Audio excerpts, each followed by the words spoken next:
Part 1. Southern Night. Chapter 1. One winter morning in the long-ago, 4-year-old days of my life, I found myself standing before a fireplace, warming my hands over a mound of glowing coals, listening to the wind whistle past the house outside. All morning my mother had been scolding me, telling me to keep still, warning me that I must make no noise. And I was angry, fretful, and impatient. In the next room, Granny lay ill and under the day and night care of a doctor, and I knew that I would be punished if I didn't obey. I crossed restlessly to the window and pushed back the long, fluffy white curtains, which I had been forbidden to touch, and looked yearningly out into the empty street. I was dreaming of running and playing and shouting, but the vivid image of Granny's old, white, wrinkled, grim face, framed by a halo of tumbling black hair, lying upon a huge feather pillow, made me afraid. The house was quiet. Behind me, my brother, a year younger than I, was playing placidly on the floor with a toy. A bird wheeled past the window, and I greeted it with a glad shout. "You better hush," my brother said. "You shut up," I said. My mother stepped briskly into the room and closed the door behind her. She came to me and shook her finger in my face. "You stop that yelling, you hear?" she whispered. "You know Granny's sick, and you better keep quiet." I hung my head and sulked. She left, and I ached with boredom. "I told you so," my brother gloated. "You shut up," I told him again.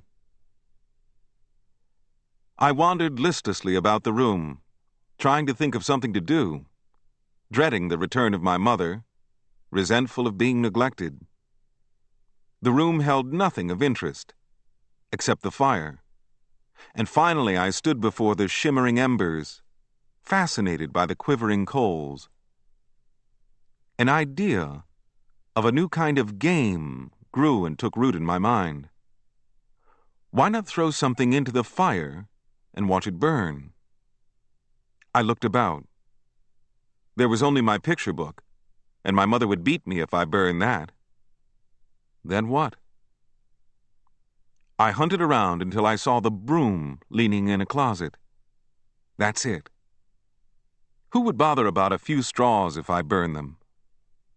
I pulled out the broom and tore out a batch of straws and tossed them into the fire and watched them smoke, turn black, blaze, and finally become white wisps of ghosts that vanished. Burning straws was a teasing kind of fun, and I took more of them from the broom and cast them into the fire. My brother came to my side, his eyes drawn by the blazing straws. "Don't do that," he said. "How come?" I asked. "You'll burn the whole broom," he said. "You hush," I said.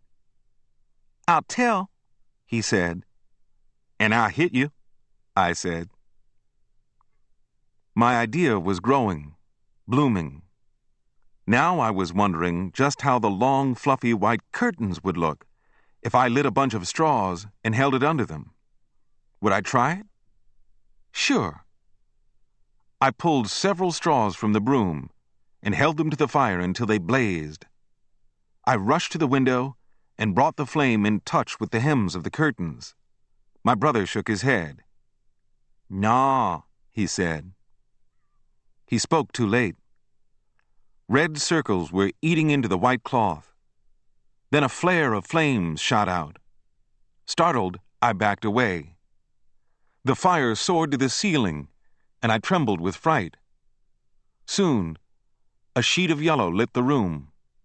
I was terrified. I wanted to scream, but was afraid. I looked around for my brother. He was gone. One half of the room was now ablaze. Smoke was choking me, and the fire was licking at my face, making me gasp. I made for the kitchen. Smoke was surging there, too. Soon my mother would smell that smoke and see the fire and come and beat me. I had done something wrong, something which I couldn't hide or deny. Yes, I would run away and never come back. I ran out of the kitchen and into the backyard. Where could I go? Yes, under the house. Nobody would find me there. I crawled under the house and crept into a dark hollow of a brick chimney and balled myself into a tight knot. My mother must not find me and whip me for what I had done. Anyway, it was all an accident. I hadn't really intended to set the house afire. I had just wanted to see how the curtains would look when they burned. And neither did it occur to me that I was hiding under a burning house. Presently, footsteps pounded on the floor above me. Then I heard screams. Later, the gongs of fire wagons and the clopping hooves of horses came from the direction of the street. Yes, there was really a fire like the one I had seen one day burn a house down to the ground, leaving only a chimney standing black. I was stiff with terror. The thunder of sound above me shook the chimney to which I clung. The screams came louder. I saw the image of my grandmother lying helplessly upon her bed, and there were yellow flames in her black hair. Was my mother afire? Would my brother burn? Perhaps everybody in the house would burn. Why had I not thought of those things before I fired the curtains? I yearned to become invisible, to stop living. The commotion above me increased, and I began to cry. It seemed that I had been hiding for ages, and when the stomping and the screaming died down, I felt lonely, cast forever out of life. Voices sounded nearby, and I shivered. "Richard!" My mother was calling frantically. I saw her legs and the hem of her dress moving swiftly about the backyard.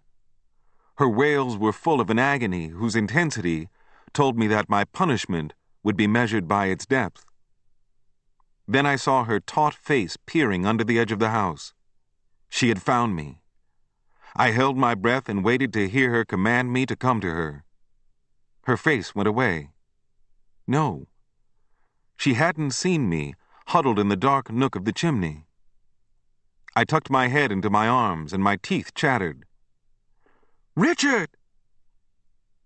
The distress I sensed in her voice was as sharp and painful as the lash of a whip on my flesh. "Richard, the house is on fire. Oh, find my child." Yes, the house was afire, but I was determined not to leave my place of safety. Finally, I saw another face peering under the edge of the house. It was my father's. His eyes must have become accustomed to the shadows, for he was now pointing at me. "There he is." "No!" I screamed. "Come here, boy." "No!" "The house is on fire." "Leave me alone." He crawled to me and caught hold of one of my legs. I hugged the edge of the brick chimney with all my strength. My father yanked my leg, and I clawed at the chimney harder. "Come out of there, you little fool." "Turn me loose." I couldn't withstand the tugging at my leg, and my fingers relaxed. It was over. I would be beaten. I didn't care anymore. I knew it was coming. He dragged me into the backyard, and the instant his hand left me, I jumped to my feet and broke into a wild run, trying to elude the people surrounding me, heading for the street. I was caught before I had gone 10 paces. From that moment on, things became tangled for me. Out of the weeping and the shouting and the wild talk, I learned that no one had died in the fire. My brother, it seemed, had finally overcome enough of his panic to warn my mother, but not before more than half the house had been destroyed. Using the mattress as a stretcher, Grandpa and an uncle had lifted Granny from her bed and had rushed her to the safety of a neighbor's house. My long absence and silence had made everyone think, for a while, that I had perished in the blaze. "You almost scared us to death," my mother muttered as she stripped the leaves from a tree limb to prepare it for my back. I was lashed so hard and long that I lost consciousness. I was beaten out of my senses, and later I found myself in bed, screaming, determined to run away, tussling with my mother and father, who were trying to keep me still. I was lost in a fog of fear. A doctor was called, I was afterwards told, and he ordered that I be kept abed, that I be kept quiet, that my very life depended upon it. My body seemed on fire, and I couldn't sleep. Packs of ice were put on my forehead to keep down the fever. Whenever I tried to sleep, I would see huge wobbly white bags, like the full udders of cows, suspended from the ceiling above me. Later, as I grew worse, I could see the bags in the daytime, with my eyes open, and I was gripped by the fear that they were going to fall and drench me with some horrible liquid. Day and night I begged my mother and father to take the bags away, pointing to them, shaking with terror because no one saw them but me. Exhaustion would make me drift toward sleep, and then I would scream until I was wide awake again. I was afraid to sleep. Time finally bore me away from the dangerous bags, and I got well. But for a long time, I was chastened whenever I remembered that my mother had come close to killing me. Each event spoke with a cryptic tongue, and the moments of living slowly revealed their coded meanings. There was the wonder I felt when I first saw a brace of mountain-like, spotted, black and white horses clopping down a dusty road through clouds of powdered clay. There was the delight I caught in seeing long, straight rows of red and green vegetables stretching away in the sun to the bright horizon. There was the faint, cool kiss of sensuality when dew came onto my cheeks and shins as I ran down the wet, green garden paths in the early morning. There was the vague sense of the infinite as I looked down upon the yellow, dreaming waters of the Mississippi River from the verdant bluffs of Natchez. There were the echoes of nostalgia I heard in the crying strings of wild geese winging south against a bleak autumn sky. There was the tantalizing melancholy in the tingling scent of burning hickory wood. There was the teasing and impossible desire to imitate the petty pride of sparrows wallowing and flouncing in the red dust of country roads. There was the yearning for identification loosed in me by the sight of a solitary ant carrying a burden upon a mysterious journey. There was the disdain that filled me as I tortured a delicate, blue-pink crawfish that huddled fearfully in the mudsill of a rusty tin can. There was the aching glory in masses of clouds burning gold and purple from an invisible sun. There was the liquid alarm I saw in the blood-red glare of the sun's afterglow, mirrored in the squared panes of whitewashed frame houses. There was the languor I felt when I heard green leaves rustling with a rain-like sound. There was the incomprehensible secret embodied in a whitish toadstool hiding in the dark shade of a rotting log. There was the experience of feeling death without dying, that came from watching a chicken leap about blindly after its neck had been snapped by a quick twist of my father's wrist. There was the great joke that I felt God had played on cats and dogs by making them lap their milk and water with their tongues. There was the thirst I had when I watched clear, sweet juice trickle from sugar cane being crushed.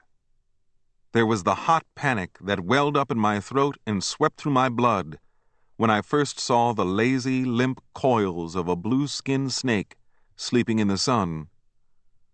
There was the speechless astonishment of seeing a hog stabbed through the heart, dipped into boiling water, scraped, split open, gutted, and strung up gaping and bloody. There was the love I had for the mute regality of tall, moss-clad oaks. There was the hint of cosmic cruelty that I felt when I saw the curved timbers of a wooden shack that had been warped in the summer sun. There was the saliva that formed in my mouth whenever I smelt clay dust potted with fresh rain. There was the cloudy notion of hunger when I breathed the odor of new-cut, bleeding grass. And there was the quiet terror that suffused my senses when vast hazes of gold washed earthward from star-heavy skies on silent nights. One day, my mother told me that we were going to Memphis on a boat, the Kate Adams, and my eagerness thereafter made the days seem endless. Each night, I went to bed hoping that the next morning would be the day of departure. "How big is the boat?" I asked my mother. "As big as a mountain," she said. "Has it got a whistle?" "Yes." "Does the whistle blow?" "Yes." "When?" "When the captain wants it to blow." "Why do they call it the Kate Adams?" "Because that's the boat's name." "What color is the boat?" "White." "How long will we be on the boat?" "All day and all night." "Will we sleep on the boat?" "Yes. When we get sleepy, we'll sleep. Now hush." For days I had dreamed about a huge white boat floating on a vast body of water. But when my mother took me down to the levee on the day of leaving, I saw a tiny, dirty boat that wasn't at all like the boat I had imagined. I was disappointed, and when time came to go on board, I cried, and my mother thought that I didn't want to go with her to Memphis, and I couldn't tell her what the trouble was. Solace came when I wandered about the boat and gazed at Negroes throwing dice, drinking whiskey, playing cards, lolling on boxes, eating, talking, and singing. My father took me down into the engine room, and the throbbing engines enthralled me for hours. In Memphis, we lived in a one-story brick tenement. The stone buildings and the concrete pavements looked bleak and hostile to me. The absence of green, growing things made the city seem dead. Living space for the four of us, my mother, my brother, my father, and me, was a kitchen and a bedroom. In the front and rear were paved areas in which my brother and I could play, but for days I was afraid to go into the strange city streets alone. It was in this tenement that the personality of my father first came fully into the orbit of my concern. He worked as a night porter in a Beale Street drugstore, and he became important and forbidding to me only when I learned that I couldn't make noise when he was asleep in the daytime.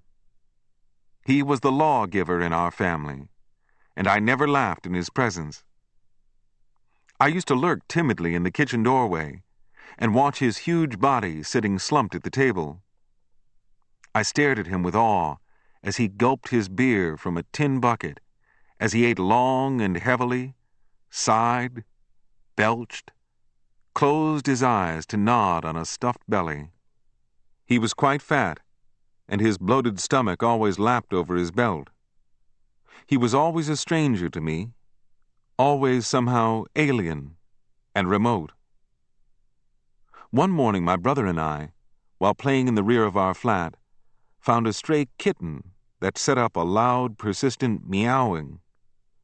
We fed it some scraps of food and gave it water, but it still meowed. My father, clad in his underwear, stumbled sleepily to the back door and demanded that we keep quiet. We told him that it was the kitten that was making the noise, and he ordered us to drive it away. We tried to make the kitten leave, but it wouldn't budge. My father took a hand. "Scat!" he shouted. The scrawny kitten lingered, brushing itself against our legs and meowing plaintively. "Kill that damn thing!" my father exploded. "Do anything but get it away from here." He went inside, grumbling. I resented his shouting, and it irked me that I could never make him feel my resentment. How could I hit back at him? Oh, yes. He had said to kill the kitten, and I would kill it. I knew that he hadn't really meant for me to kill the kitten, but my deep hate of him urged me toward a literal acceptance of his word. He said for us to kill the kitten, I told my brother. He didn't mean it, my brother said. He did, and I'm going to kill him. Then he will howl, my brother said. He can't howl if he's dead, I said. He didn't really say kill him, my brother protested. He did, I said, and you heard him. My brother ran away in fright. I found a piece of rope, made a noose, slipped it about the kitten's neck, pulled it over a nail, then jerked the animal clear of the ground. It gasped, slobbered, spun, doubled, clawed the air frantically. Finally, its mouth gaped, and its pink-white tongue shot out stiffly. I tied the rope to a nail and went to find my brother. He was crouching behind a corner of the building. I killed him, I whispered. You did bad, my brother said. Now Papa can sleep, I said, deeply satisfied. He didn't mean for you to kill him, my brother said. Then why did he tell me to do it? I demanded. My brother could not answer. He stared fearfully at the dangling kitten. That kitten's going to get you, he warned me. That kitten can't even breathe now, I said. I'm going to tell, my brother said, running into the house. I waited, resolving to defend myself with my father's rash words, anticipating my enjoyment in repeating them to him, even though I knew that he had spoken them in anger. My mother hurried toward me, drying her hands upon her apron. She stopped and paled when she saw the kitten suspended from the rope. What in God's name have you done? She asked. The kitten was making noise, and Papa said to kill it, I explained. You little fool, she said. Your father's going to beat you for this. But he told me to kill it, I said.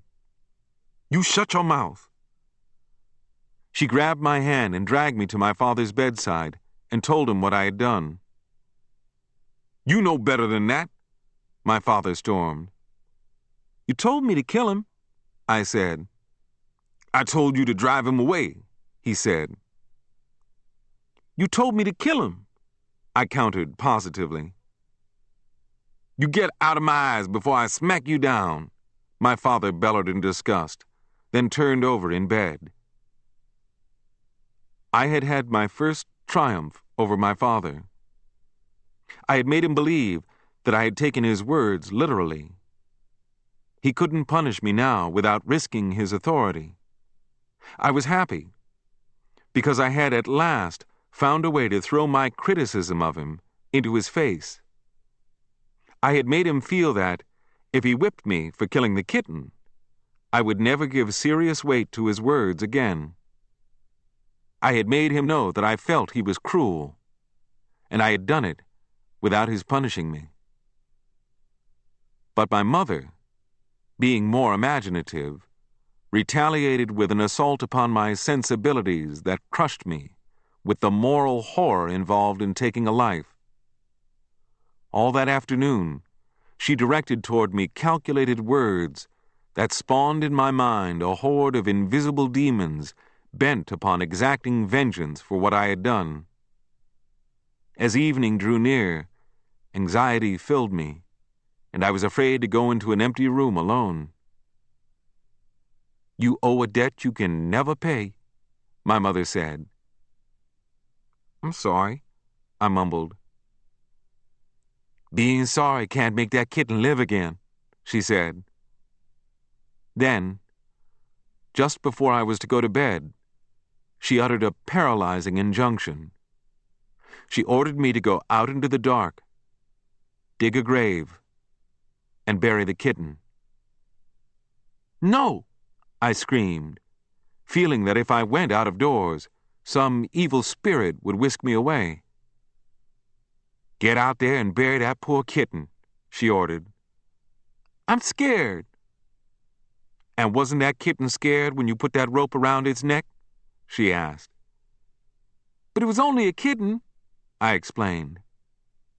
"But it was alive," she said. "Can you make it live again?" "But Papa said to kill it," I said, trying to shift the moral blame upon my father. My mother whacked me across my mouth with the flat palm of her hand. "You stop that lying. You knew what he meant." "I didn't," I bawled. She shoved a tiny spade into my hands. "Go out there and dig a hole and bury that kitten." I stumbled out into the black night, sobbing, my legs wobbly from fear. Though I knew that I had killed the kitten, my mother's words had made it live again in my mind. What would that kitten do to me when I touched it? Would it claw at my eyes? As I groped toward the dead kitten, my mother lingered behind me, unseen in the dark, her disembodied voice egging me on. "Mama, come and stand by me," I begged. "You didn't stand by that kitten, so why should I stand by you?" she asked tauntingly from the menacing darkness. "I can't touch it," I whimpered, feeling that the kitten was staring at me with reproachful eyes. "Untie it," she ordered. Shuddering, I fumbled at the rope, and the kitten dropped to the pavement with a thud that echoed in my mind for many days and nights. Then, obeying my mother's floating voice, I hunted for a spot of earth, dug a shallow hole, and buried the stiff kitten. As I handled its cold body, my skin prickled. When I had completed the burial, I sighed and started back to the flat, but my mother caught hold of my hand and led me again to the kitten's grave. "Shut your eyes and repeat after me," she said. I closed my eyes tightly, my hand clinging to hers. "Dear God, our Father, forgive me, for I knew not what I was doing." "Dear God, our Father, forgive me, for I knew not what I was doing," I repeated. "And spare my poor life, even though I did not spare the life of the kitten."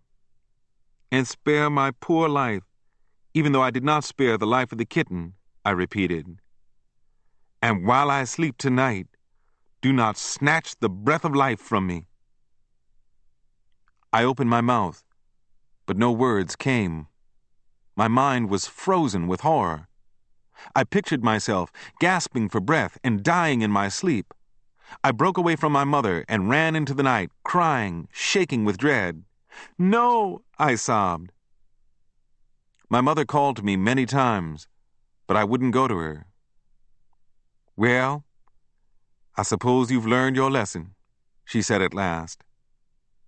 Contrite, I went to bed, hoping that I would never see another kitten. Hunger stole upon me so slowly that at first I wasn't aware of what hunger really meant. Hunger had always been more or less at my elbow when I played, but now I began to wake up at night to find hunger standing at my bedside, staring at me gauntly. The hunger I had known before this had been no grim, hostile stranger.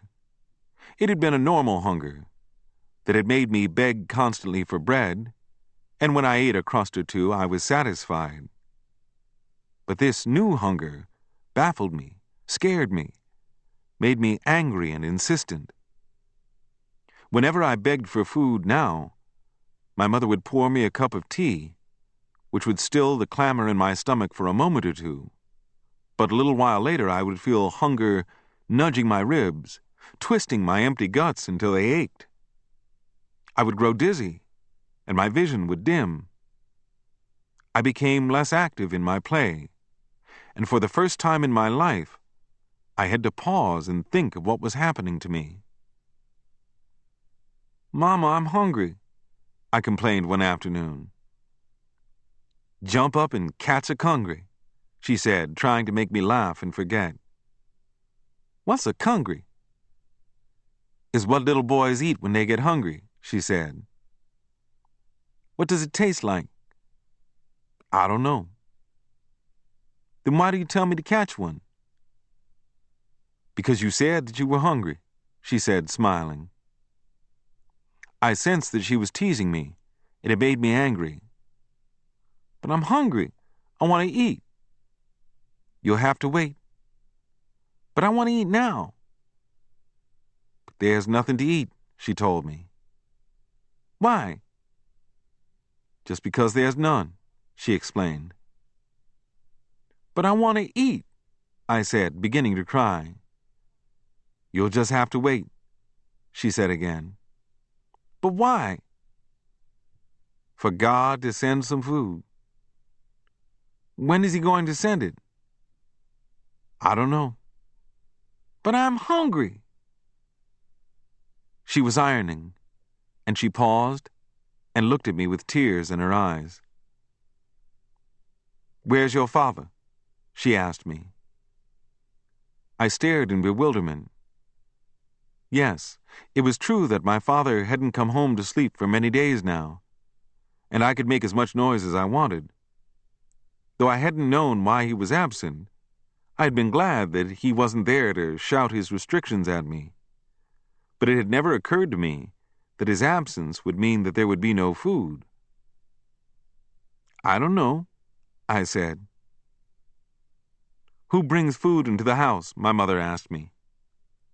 "Papa," I said. "He always brought food." "Well, your father isn't here now," she said. "Where is he?"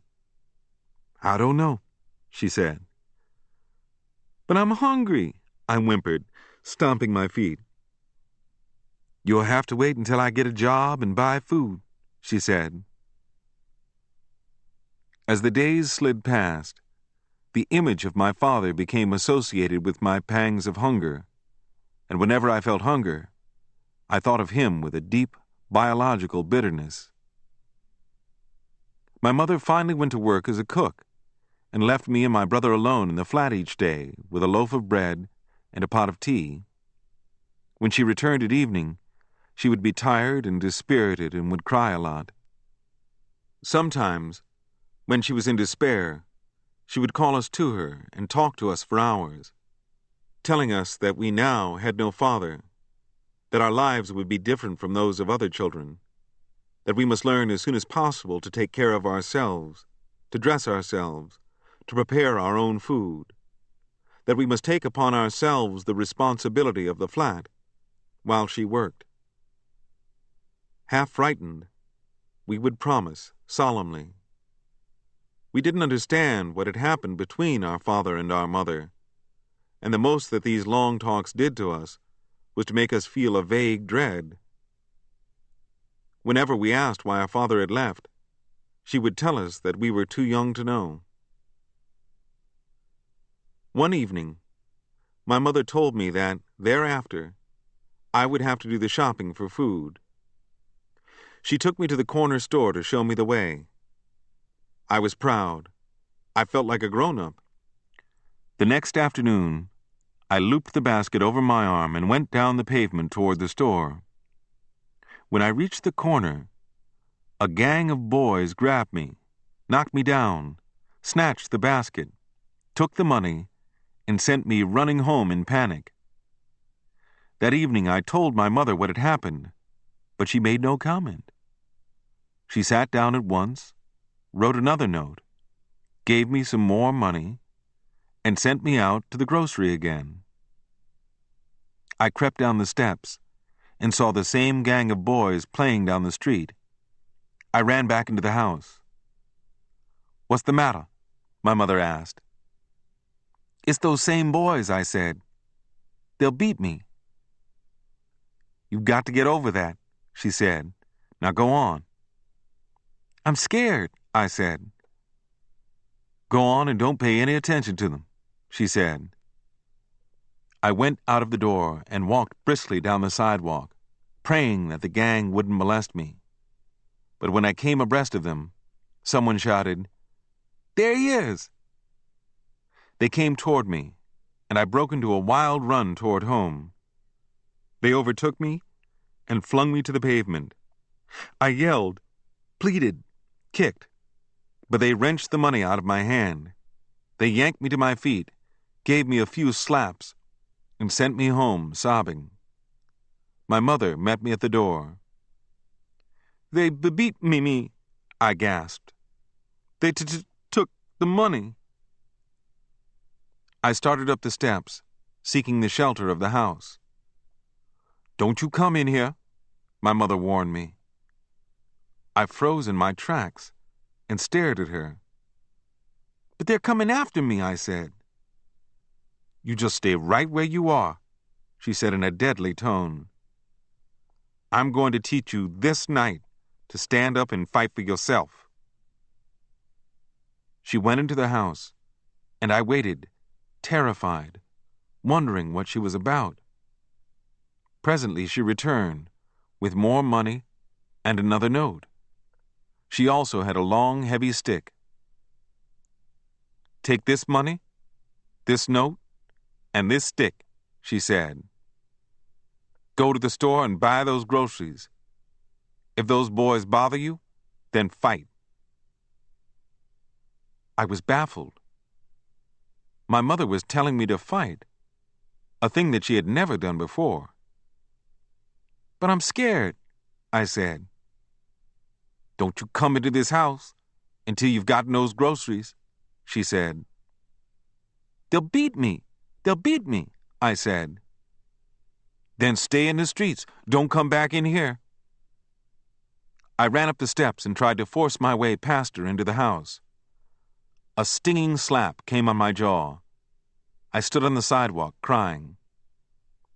"Please, let me wait until tomorrow," I begged. "No," she said. "Go now. If you come back into this house without those groceries, I'll whip you." She slammed the door, and I heard the key turn in the lock. I shook with fright. I was alone, upon the dark, hostile streets, and gangs were after me. I had the choice of being beaten at home or away from home.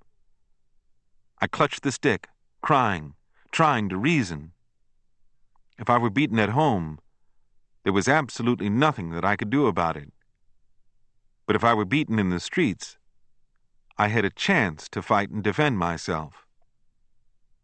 I walked slowly down the sidewalk, coming closer to the gang of boys, holding the stick tightly.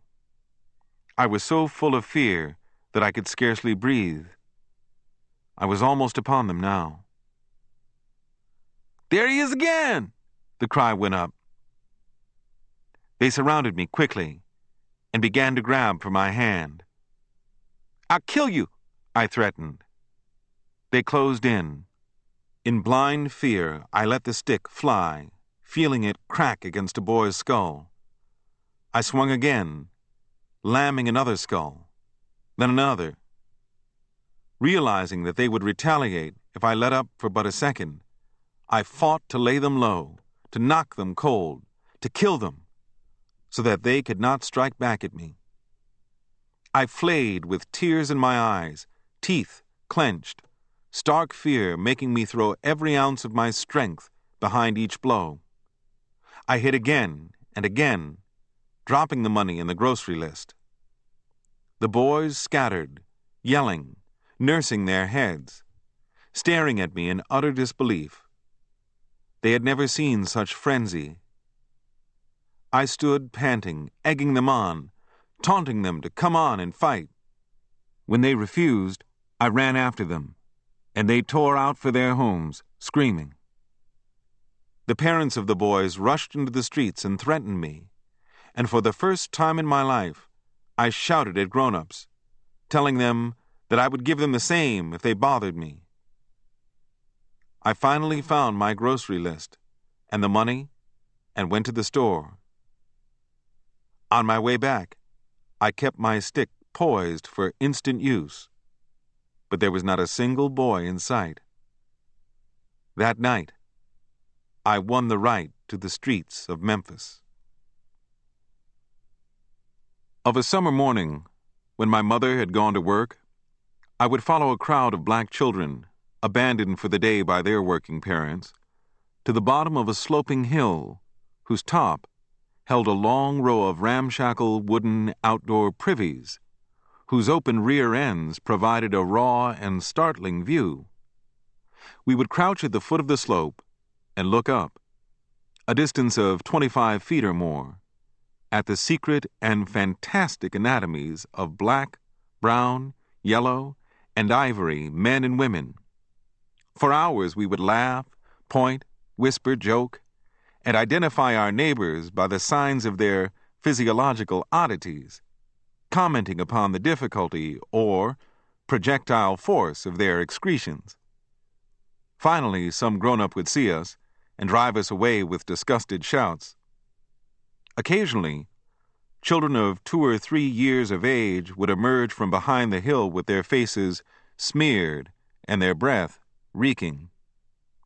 At last, a white policeman was stationed behind the privies to keep the children away, and our course in human anatomy was postponed.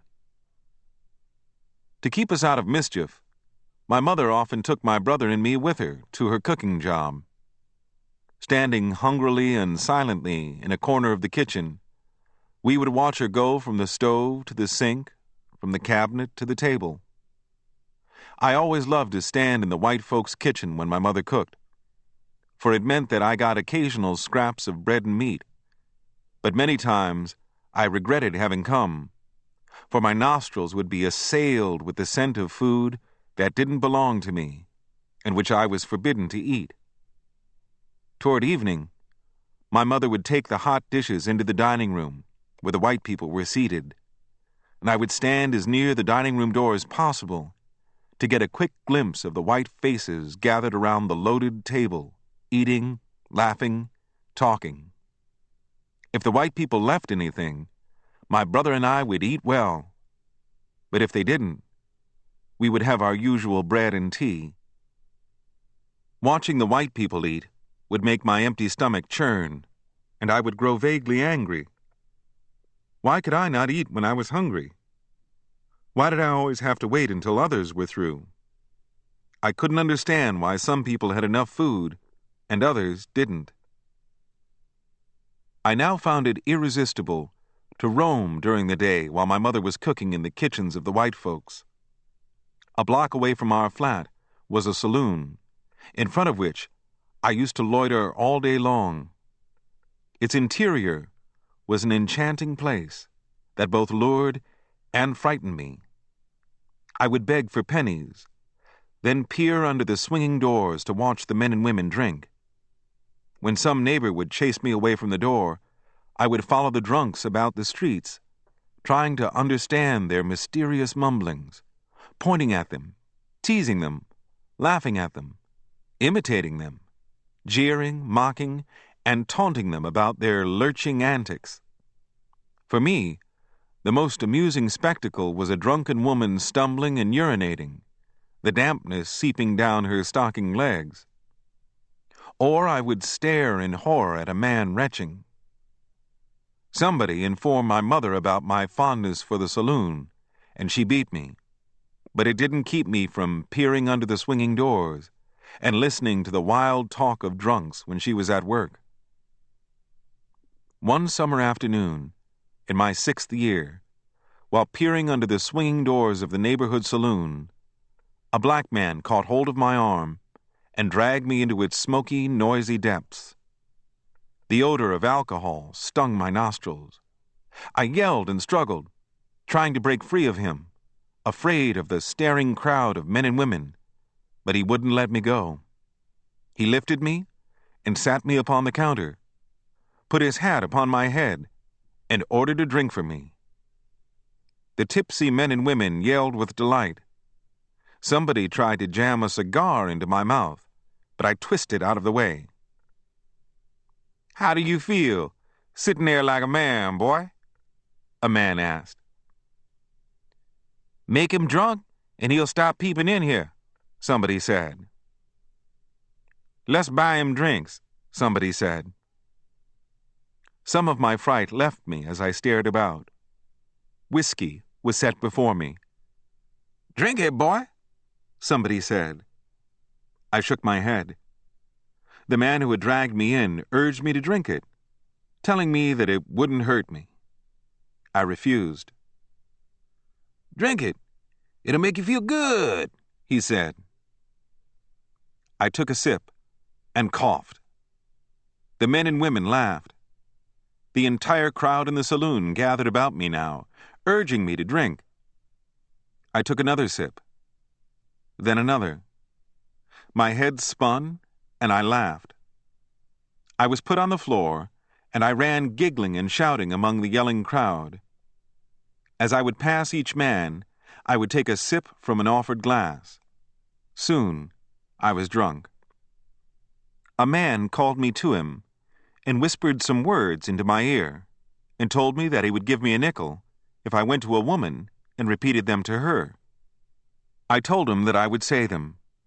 He gave me the nickel, and I ran to the woman and shouted the words.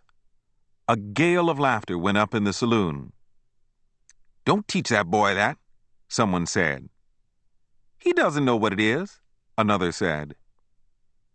From then on, for a penny or a nickel, I would repeat to anyone whatever was whispered to me. In my foggy, tipsy state, the reaction of the men and women to my mysterious words enthralled me. I ran from person to person, laughing, hiccuping, spewing out filth that made them bend double with glee. "Let that boy alone now," someone said. "It ain't going to hurt him," another said. "It's a shame," a woman said, giggling. "Go home, boy," somebody yelled at me. Toward early evening, they let me go. I staggered along the pavements, drunk, repeating obscenities to the horror of the women I passed and to the amusement of the men en route to their homes from work. To beg drinks in the saloon became an obsession. Many evenings my mother would find me wandering in a daze and take me home and beat me. But the next morning, no sooner had she gone to her job than I would run to the saloon and wait for someone to take me in and buy me a drink.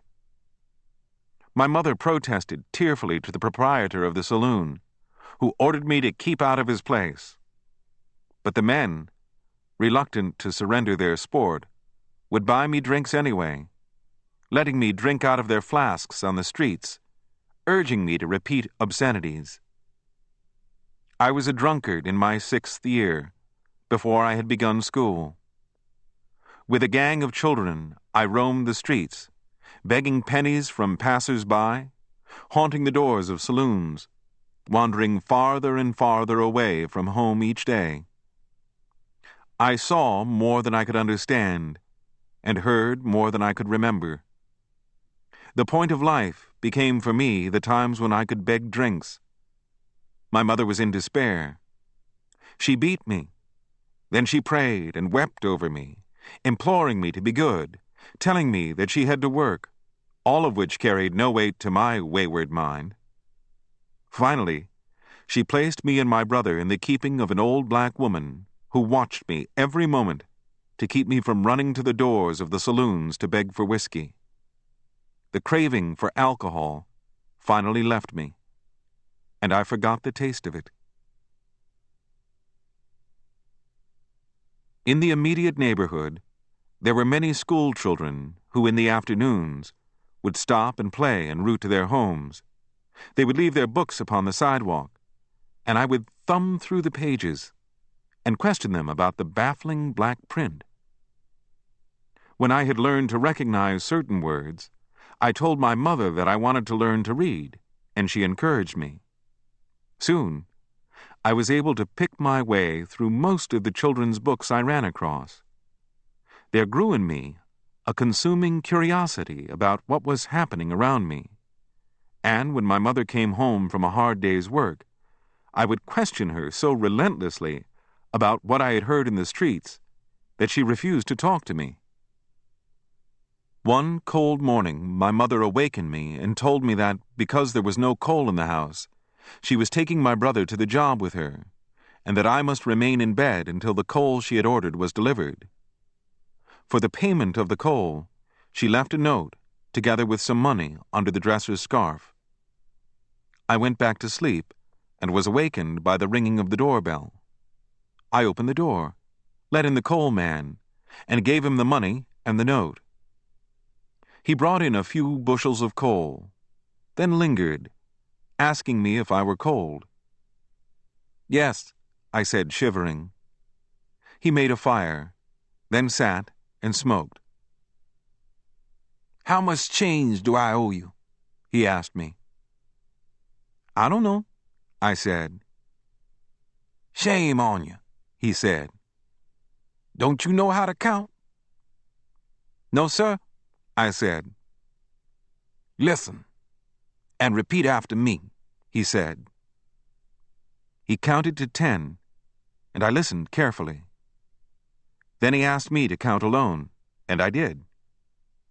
He then made me memorize the words 20, 30, 40, etc. Then told me to add 1, 2, 3, and so on. In about an hour's time, I had learned to count to 100, and I was overjoyed. Long after the coal man had gone, I danced up and down on the bed in my nightclothes, counting again and again to 100, afraid that if I did not keep repeating the numbers, I would forget them. When my mother returned from her job that night, I insisted that she stand still and listen while I counted to 100. She was dumbfounded. After that, she taught me to read, told me stories. On Sundays, I would read the newspapers, with my mother guiding me and spelling out the words. I soon made myself a nuisance by asking far too many questions of everybody. Every happening in the neighborhood, no matter how trivial, became my business. It was in this manner that I first stumbled upon the relations between whites and blacks, and what I learned frightened me. Though I had long known that there were people called white people, it had never meant anything to me emotionally. I had seen white men and women upon the streets 1,000 times, but they had never looked particularly white. To me, they were merely people like other people, yet somehow strangely different, because I had never come in close touch with any of them. For the most part, I never thought of them. They simply existed somewhere in the background of the city as a whole. It might have been that my tardiness in learning to sense white people as white people came from the fact that many of my relatives were white-looking people. My grandmother, who was white as any white person, had never looked white to me.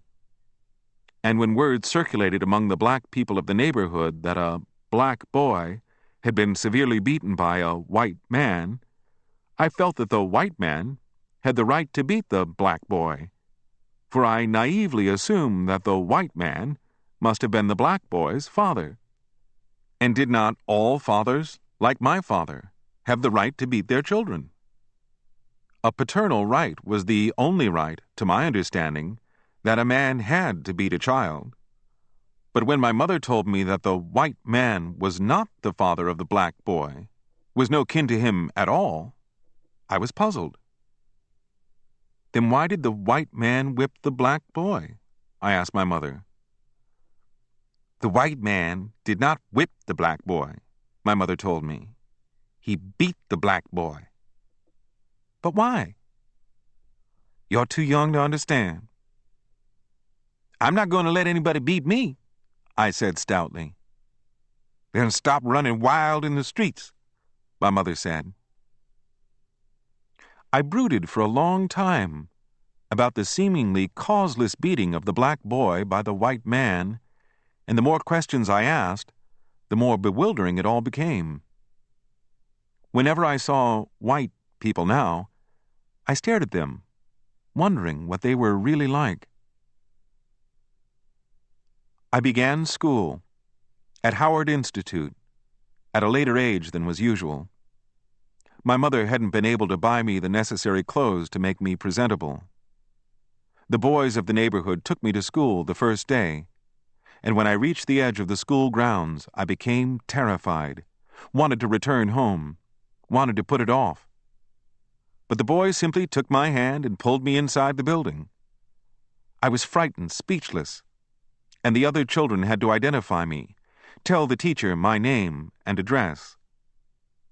I sat listening to pupils recite, knowing and understanding what was being said and done, but utterly incapable of opening my mouth when called upon. The students around me seemed so sure of themselves that I despaired of ever being able to conduct myself as they did. On the playground at noon, I attached myself to a group of older boys and followed them about, listening to their talk, asking countless questions. During that noon hour, I learned all the four-letter words describing physiological and sex functions, and discovered that I had known them before, had spoken them in the saloon, although I hadn't known what they meant. A tall black boy recited a long, funny piece of doggerel, replete with filth, describing the physiological relations between men and women, and I memorized it word for word after having heard it but once. Yet, despite my retentive memory, I found it impossible to recite when I went back into the classroom. The teacher called upon me, and I rose, holding my book before my eyes, but I could make no words come from me. I could feel the presence of the strange boys and girls behind me, waiting to hear me read, and fear paralyzed me. Yet, when school let out that first day, I ran joyously home with a brain burdened with racy and daring knowledge, but not a single idea from books. I gobbled my cold food that had been left covered on the table, seized a piece of soap, and rushed into the streets, eager to display all I had learned in school since morning. I went from window to window and printed in huge soap letters all my newly acquired four-letter words. I had written on nearly all the windows in the neighborhood when a woman stopped me and drove me home. That night, the woman visited my mother and informed her of what I had done, taking her from window to window and pointing out my inspirational scribblings. My mother was horrified. She demanded that I tell her where I had learned the words, and she refused to believe me when I told her that I had learned them at school. My mother got a pail of water and a towel and took me by the hand and led me to a smeared window. "Now scrub until that where is gone," she ordered. Neighbors gathered, giggling, muttering words of pity and astonishment, asking my mother how on earth I could have learned so much so quickly. I scrubbed at the four-letter soap words and grew blind with anger. I sobbed, begging my mother to let me go, telling her that I would never write such words again. But she didn't relent until the last soap word had been cleaned away. Never again did I write words like that. I kept them to myself. After my father's desertion, my mother's ardently religious disposition dominated the household, and I was often taken to Sunday school, where I met God's representative in the guise of a tall black preacher. One Sunday, my mother invited the tall black preacher to a dinner of fried chicken. I was happy, not because the preacher was coming, but because of the chicken. One or two neighbors also were invited. But no sooner had the preacher arrived than I began to resent him, for I learned at once that he, like my father, was used to having his own way. The hour for dinner came, and I was wedged at the table between talking and laughing adults. In the center of the table was a huge platter of golden brown fried chicken. I compared the bowl of soup that sat before me with the crispy chicken and decided in favor of the chicken. The others began to eat their soup, but I couldn't touch mine. "Eat your soup," my mother said. "I don't want any," I said. "You won't get anything else until you've eaten your soup," she said. The preacher had finished his soup, and it asked that the platter of chicken be passed to him. It galled me. He smiled, cocked his head this way and that, picking out choice pieces. I forced a spoonful of soup down my throat and looked to see if my speed matched that of the preacher. It didn't. There were already bare chicken bones on his plate, and he was reaching for more. I tried eating my soup faster, but it was no use. The other people were now serving themselves chicken, and the platter was more than half empty. I gave up and sat staring in despair at the vanishing pieces of fried chicken. "Eat your soup or you won't get anything," my mother warned. I looked at her appealingly and couldn't answer. As piece after piece of chicken was eaten, I was unable to eat my soup at all. I grew hot with anger. The preacher was laughing and joking, and the grown-ups were hanging on his words. My growing hate of the preacher finally became more important than God or religion, and I could no longer contain myself. I leaped up from the table, knowing that I should be ashamed of what I was doing, but unable to stop, and screamed, running blindly from the room. "The preacher's going to eat all the chicken!" I bawled.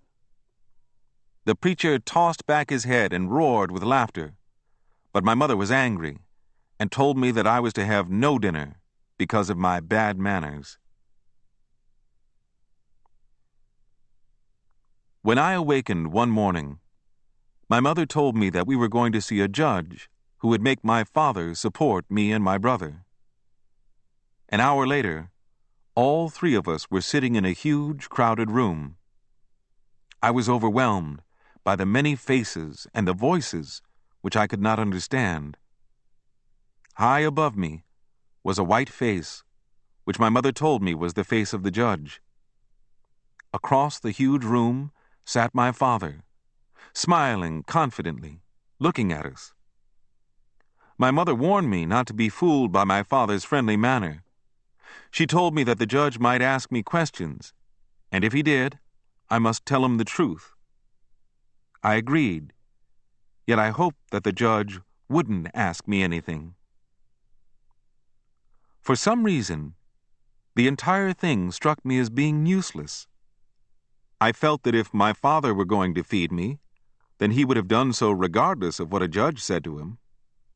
And I did not want my father to feed me. I was hungry, but my thoughts of food did not now center about him. I waited, growing restless, hungry. My mother gave me a dry sandwich, and I munched and stared, longing to go home. Finally, I heard my mother's name called. She rose and began weeping so copiously that she couldn't talk for a few moments. At last, she managed to say that her husband had deserted her and her 2 children, that her children were hungry, that they stayed hungry, that she worked, that she was trying to raise them alone. Then my father was called. He came forward jauntily, smiling.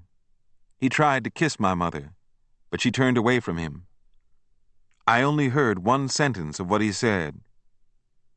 "I'm doing all I can, Your Honor," he mumbled, grinning.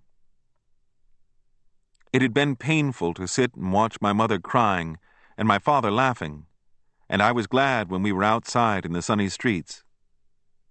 Back at home, my mother wept again and talked complainingly about the unfairness of the judge who had accepted my father's word. After the court scene, I tried to forget my father. I didn't hate him.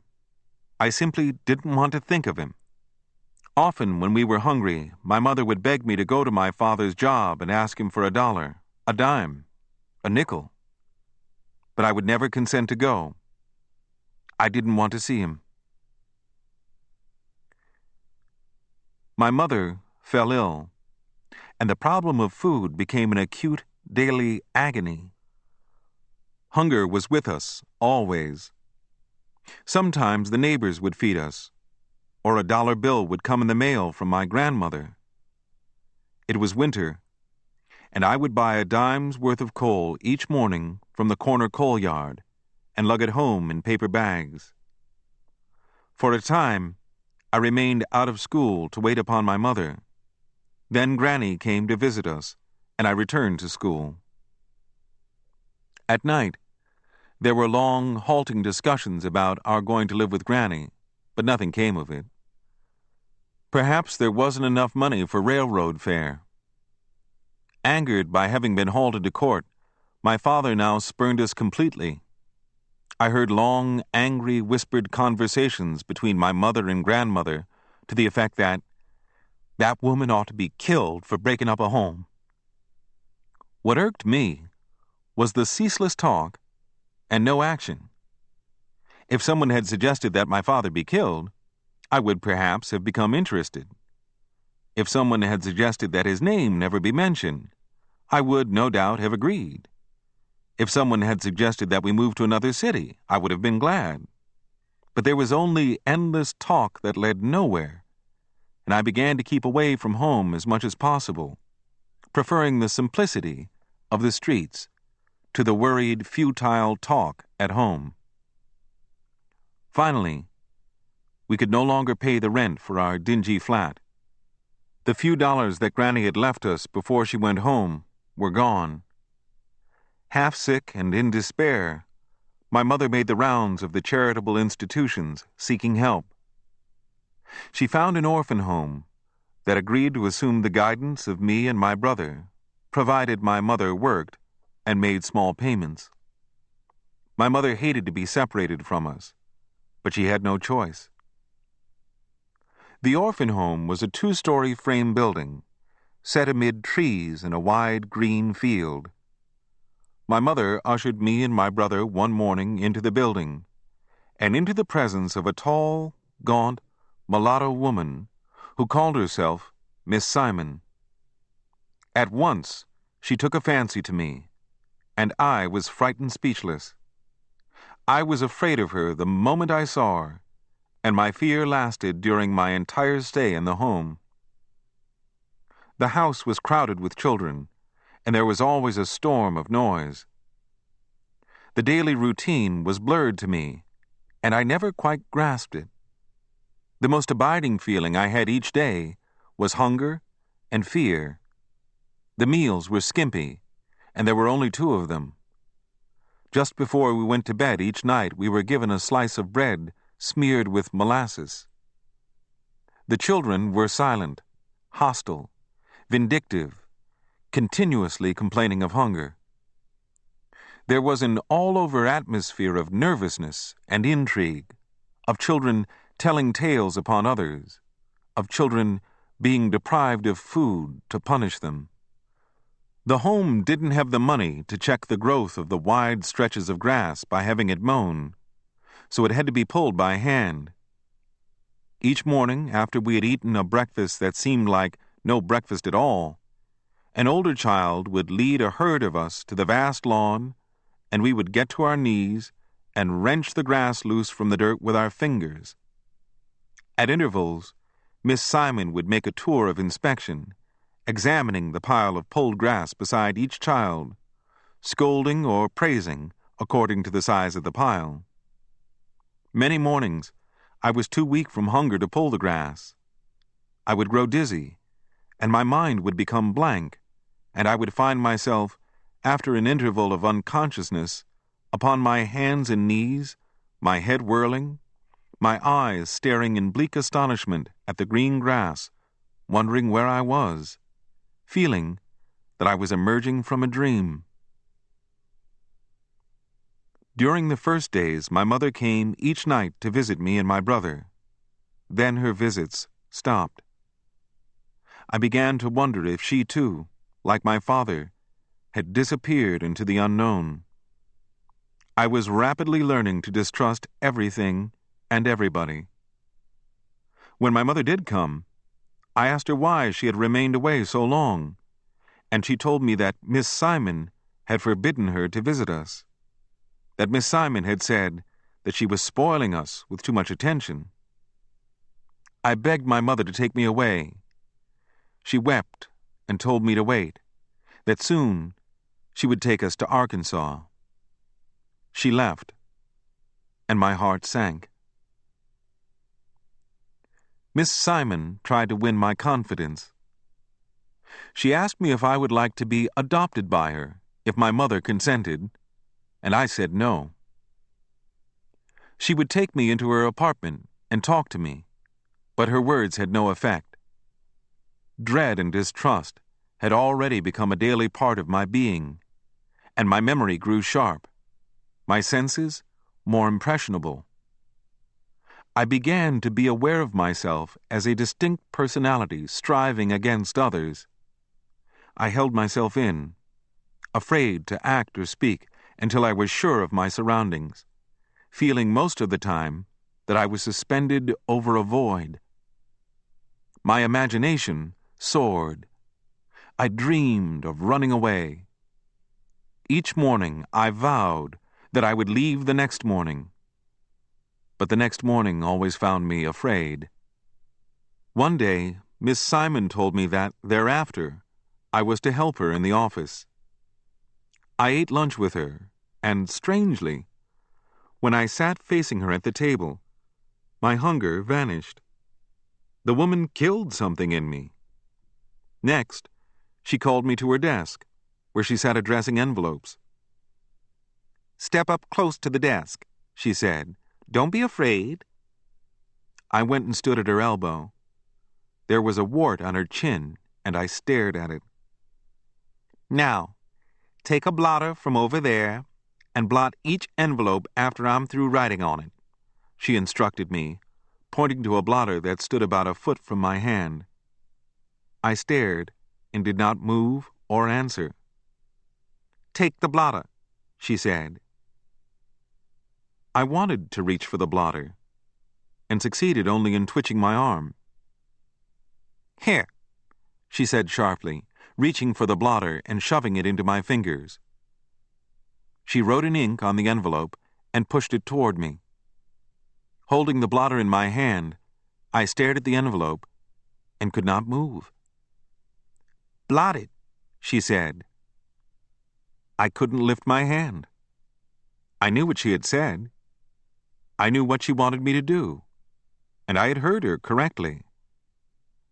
I wanted to look at her and say something, tell her why I couldn't move, but my eyes were fixed upon the floor. I couldn't summon enough courage while she sat there looking at me to reach over the yawning space of 12 inches and blot the wet ink on the envelope. "Blot it," she spoke sharply. Still, I could not move or answer. "Look at me." I couldn't lift my eyes. She reached her hand to my face, and I twisted away. "What's wrong with you?" she demanded. I began to cry, and she drove me from the room. I decided that as soon as night came, I would run away. The dinner bell rang, and I didn't go to the table, but hid in a corner of the hallway. When I heard the dishes rattling at the table, I opened the door and ran down the walk to the street.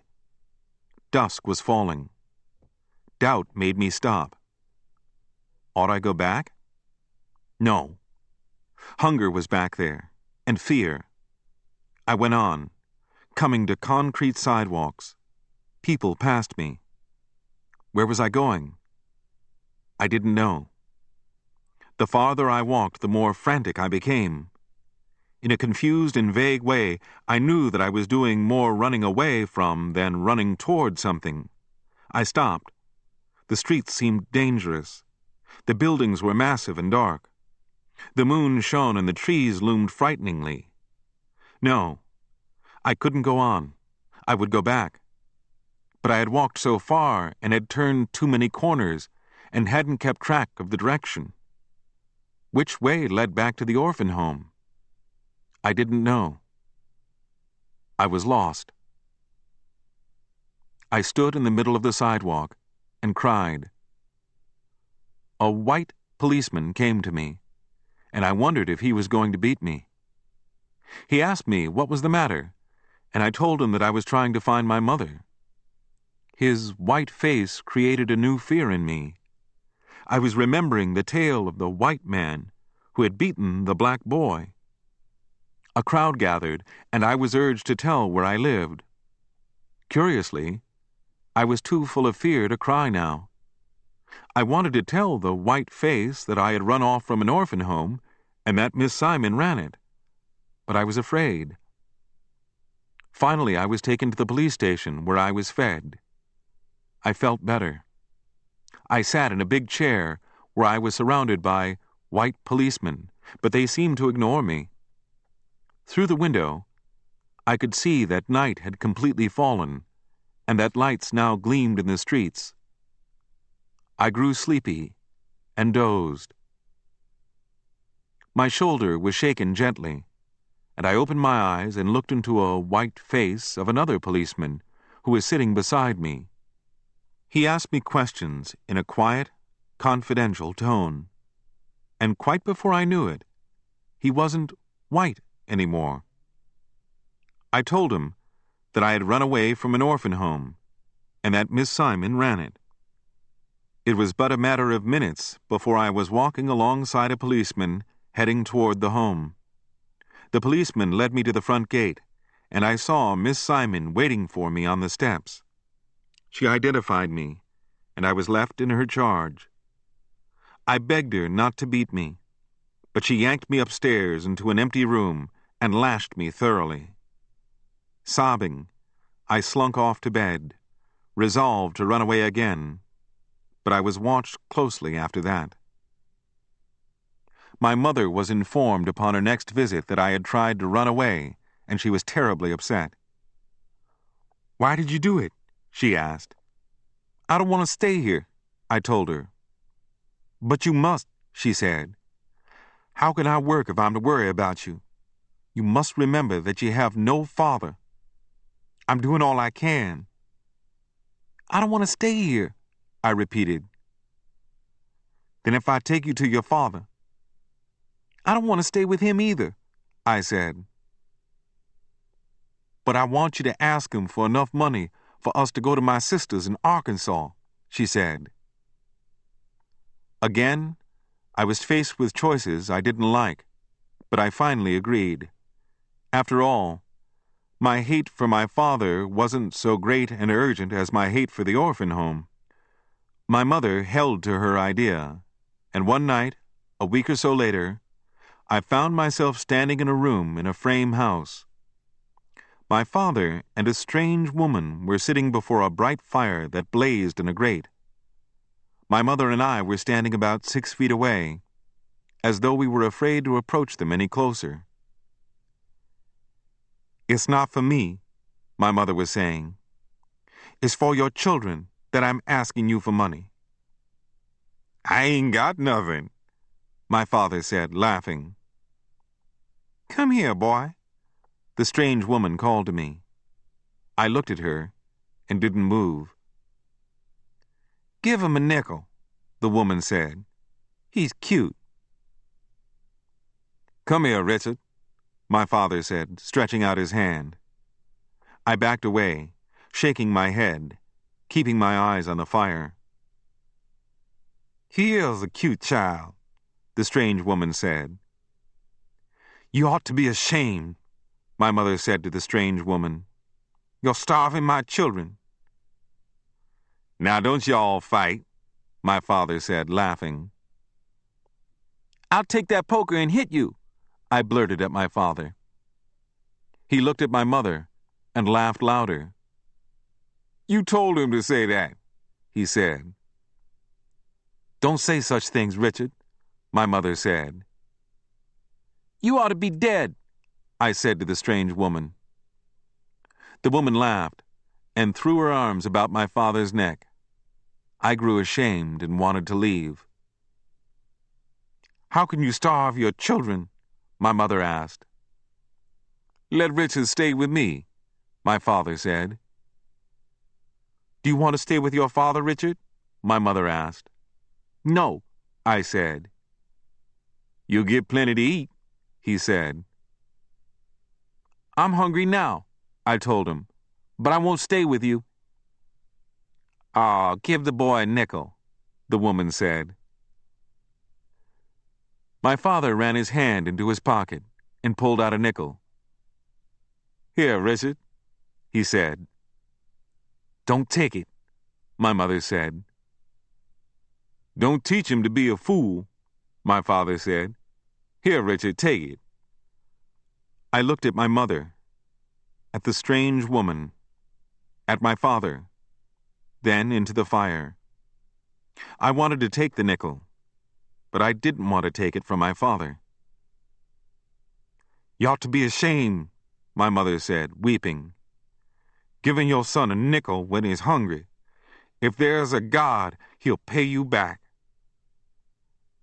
"That's all I got," my father said, laughing again and returning the nickel to his pocket. We left. I had the feeling that I had had to do with something unclean. Many times in the years after that, the image of my father and the strange woman, their faces lit by the dancing flames, would surge up in my imagination so vivid and strong that I felt I could reach out and touch it. I would stare at it, feeling that it possessed some vital meaning, which always eluded me. A quarter of a century was to elapse between the time when I saw my father sitting with the strange woman and the time when I was to see him again, standing alone upon the red clay of a Mississippi plantation, a sharecropper, clad in ragged overalls, holding a muddy hoe in his gnarled, veined hands. A quarter of a century, during which my mind and consciousness had become so greatly and violently altered that when I tried to talk to him, I realized that though ties of blood made us kin, though I could see a shadow of my face in his face, though there was an echo of my voice in his voice, we were forever strangers, speaking a different language, living on vastly distant planes of reality. That day, a quarter of a century later, when I visited him on the plantation, he was standing against the sky, smiling toothlessly, his hair whitened, his body bent, his eyes glazed with dim recollection, his fearsome aspect of 25 years ago gone forever from him. I was overwhelmed to realize that he could never understand me, or the scalding experiences that had swept me beyond his life and into an area of living that he could never know.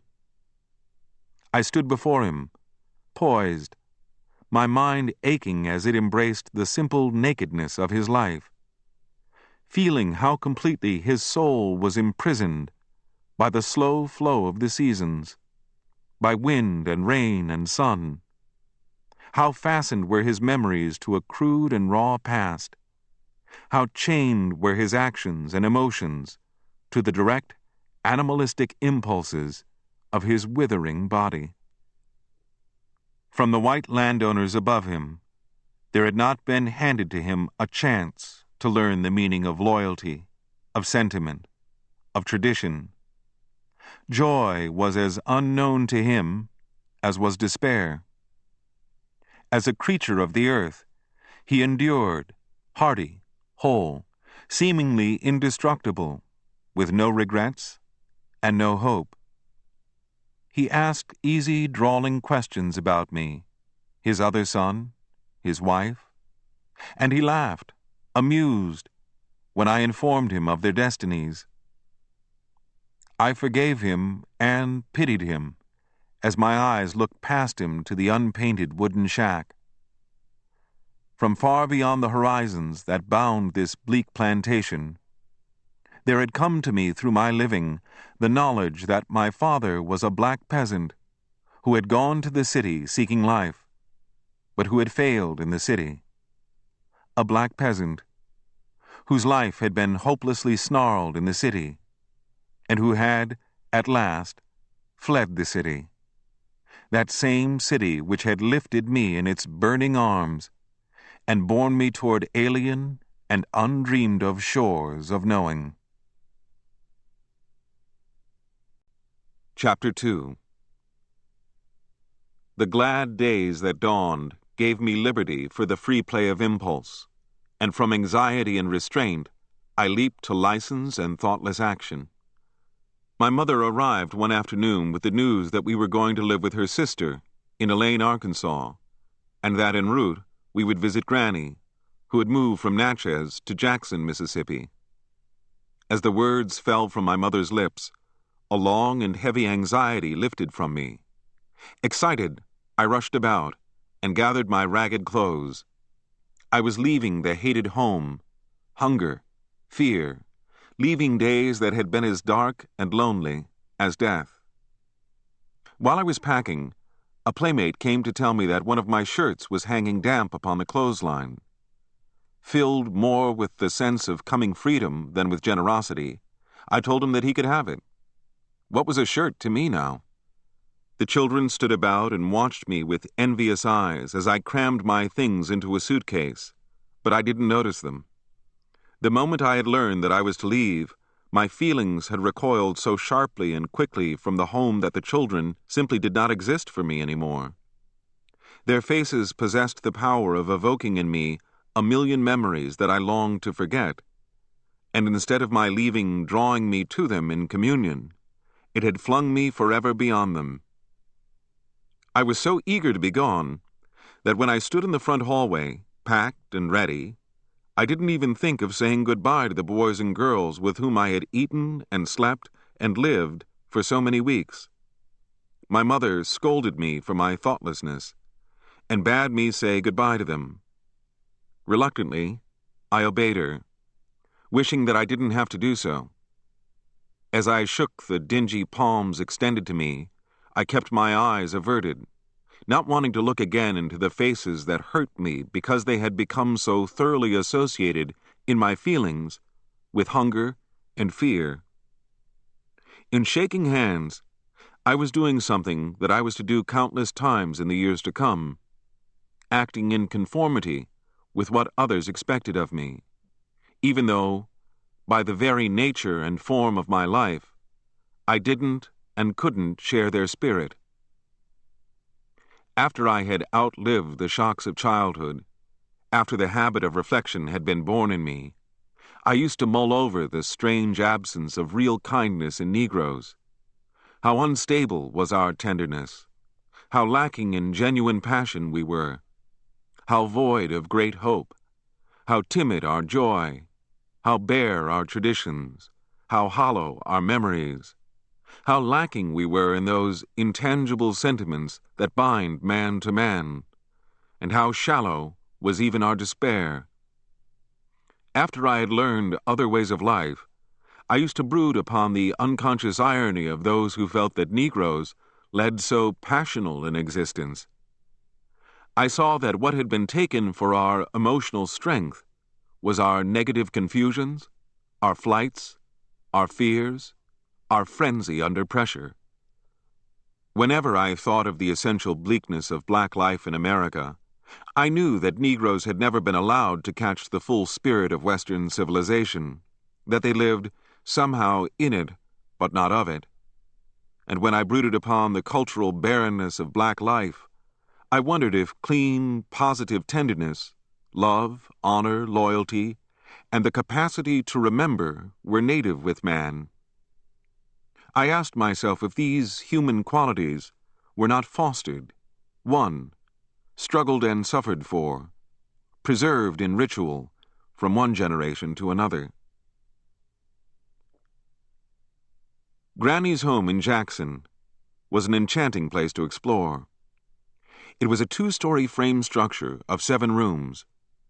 My brother and I used to play hide and seek in the long, narrow hallways and on and under the stairs. Granny's son, Uncle Clark, had bought her this home, and its white-plastered walls, its front and back porches, its round columns and banisters made me feel that surely there was no finer house in all the round world. There were wide green fields in which my brother and I roamed and played and shouted, and there were the timid children of the neighbors, boys and girls to whom my brother and I felt superior in worldly knowledge. We took pride in telling them what it was like to ride on a train, what the yellow, sleepy Mississippi River looked like, how it felt to sail on the Kate Adams, what Memphis looked like, and how I had run off from the orphan home. And we would hint that we were pausing for but a few days, and then would be off to even more fabulous places and marvelous experiences.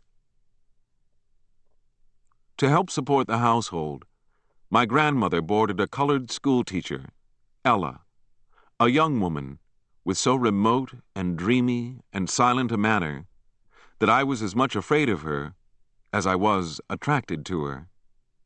I had long wanted to ask her to tell me about the books that she was always reading, but I could never quite summon enough courage to do so. One afternoon, I found her sitting alone upon the front porch, reading. "Ella," I begged, "please, tell me what you're reading." "It's just a book," she said evasively, looking about with apprehension. "But what's it about?" I asked. "Your grandmother wouldn't like it if I talked to you about novels," she told me. I detected a note of sympathy in her voice. "I don't care," I said loudly and bravely. "Shh! You mustn't say things like that," she said. "But I want to know." "When you grow up, you'll read books and know what's in them," she explained. "But I want to know now." She thought a while, then closed the book. "Come here," she said. I sat at her feet and lifted my face to hers. "Once upon a time, there was an old man named Bluebeard," she began in a low voice. She whispered to me the story of Bluebeard and his 7 wives, and I ceased to see the porch, the sunshine, her face, everything. As her words fell upon my new ears, I endowed them with a reality that welled up from somewhere within me. She told how Bluebeard had duped and married 7 wives, how he had loved and slain them, how he had hanged them up by their hair in a dark closet. The tale made the world around me be, throb, live. As she spoke, reality changed. The look of things altered, and the world became peopled with magical presences. My sense of life deepened, and the feel of things was different somehow. Enchanted and enthralled, I stopped her constantly to ask for details. My imagination blazed. The sensations the story aroused in me were never to leave me. When she was about to finish, when my interest was keenest, when I was lost to the world around me, Granny stepped briskly onto the porch. "You stop that, you evil gal," she shouted. "I want none of that devil stuff in my house." Her voice jarred me so that I gasped. For a moment, I did not know what was happening. "I'm sorry, Mrs. Wilson," Ella stammered, rising. "But he asked me—" "He's just a foolish child, and you know it," Granny blazed. Ella bowed her head and went into the house. "But Granny, she didn't finish," I protested, knowing that I should have kept quiet. She bared her teeth and slapped me across my mouth with the back of her hand. "You shut your mouth," she hissed. "You don't know what you're talking about." "But I want to hear what happened," I wailed, dodging another blow that I thought was coming. "That's the devil's work," she shouted.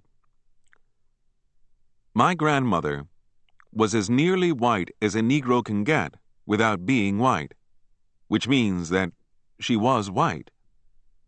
The sagging flesh of her face quivered. Her eyes, large, dark, deep-set, wide apart, glared at me. Her lips narrowed to a line. Her high forehead wrinkled. When she was angry, her eyelids drooped halfway down over her pupils, giving her a baleful aspect. "But I liked the story," I told her. "You're going to burn in hell," she said with such furious conviction that for a moment I believed her. Not to know the end of the tale filled me with a sense of emptiness, loss.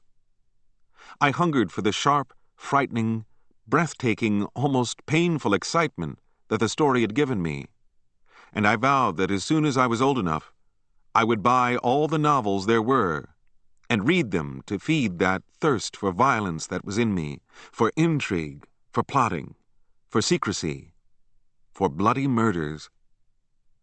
So profoundly responsive a chord had the tale struck in me that the threats of my mother and grandmother had no effect whatsoever. They read my insistence as mere obstinacy, as foolishness, something that would quickly pass, and they had no notion how desperately serious the tale had made me. They could not have known that Ella's whispered story of deception and murder had been the first experience in my life that had elicited from me a total emotional response. No words or punishment could have possibly made me doubt. I had tasted what to me was life, and I would have more of it, somehow, some way. I realized that they could not understand what I was feeling, and I kept quiet. But when no one was looking, I would slip into Ella's room and steal a book and take it back of the barn and try to read it. Usually I couldn't decipher enough words to make the story have meaning. I burned to learn to read novels, and I tortured my mother into telling me the meaning of every strange word I saw, not because the word itself had any value, but because it was the gateway to a forbidden and enchanting land. One afternoon, my mother became so ill that she had to go to bed. When night fell, Granny assumed the task of seeing that my brother and I bathed. She set 2 tubs of water in our room and ordered us to pull off our clothes, which we did. She sat at one end of the room, knitting, lifting her eyes now and then from the wool to watch us and direct us. My brother and I splashed in the water, playing, laughing, trying our utmost to fling suds into each other's eyes. The floor was getting so sloppy that Granny scolded us. "Stop that foolishness and wash yourselves." "Yes, ma'am," we answered automatically and proceeded with our playing. I scooped up a double handful of suds and called to my brother. He looked, and I flung the suds, but he ducked, and the white foam spattered on the floor. "Richard, stop that playing and bathe." "Yes, ma'am," I said, watching my brother to catch him unawares so that I could fling more suds at him. "Come here, you Richard," Granny said, putting her knitting aside. I went to her, walking sheepishly and nakedly across the floor. She snatched the towel from my hand and began to scrub my ears, my face, my neck. "Bend over," she ordered. I stooped and she scrubbed my anus. My mind was in a sort of daze, midway between daydreaming and thinking. Then, before I knew it, words whose meaning I did not fully know, had slipped out of my mouth. "When you get through, kiss back there," I said, the words rolling softly but unpremeditatedly. My first indication that something was wrong was that Granny became terribly still. Then she pushed me violently from her. I turned around and saw that her white face was frozen, that her black, deep-set eyes were blazing at me unblinkingly.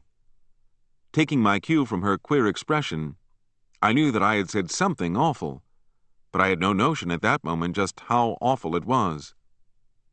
Granny rose, slowly, and lifted the wet towel high above her head and brought it down across my naked back with all the outraged fury of her 60-odd-year-old body, leaving an aching streak of fire burning and quivering on my skin.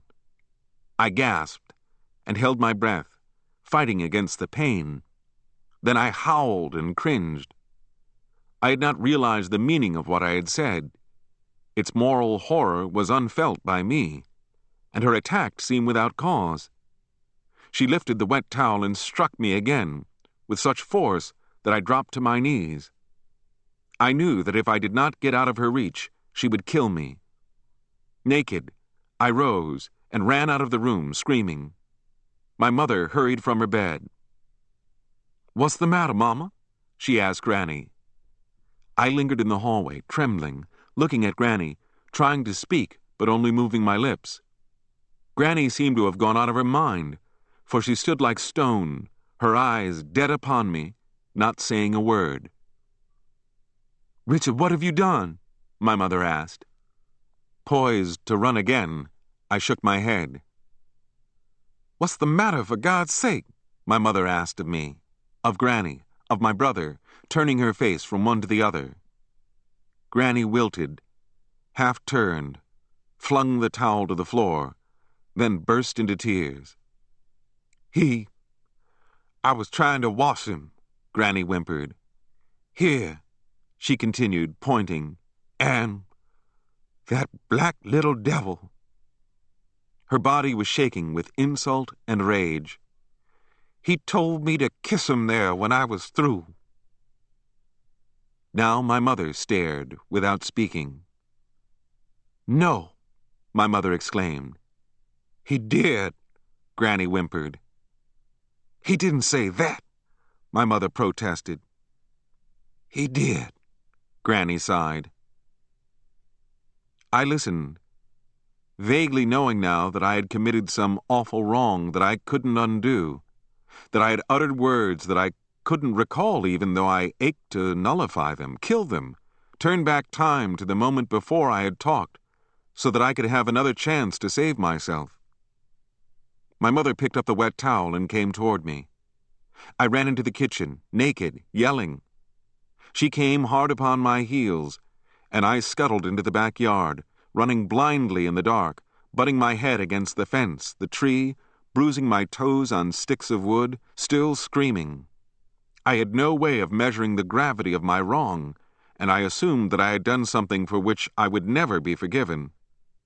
Had I known just how my words had struck them, I would have remained still and taken my punishment.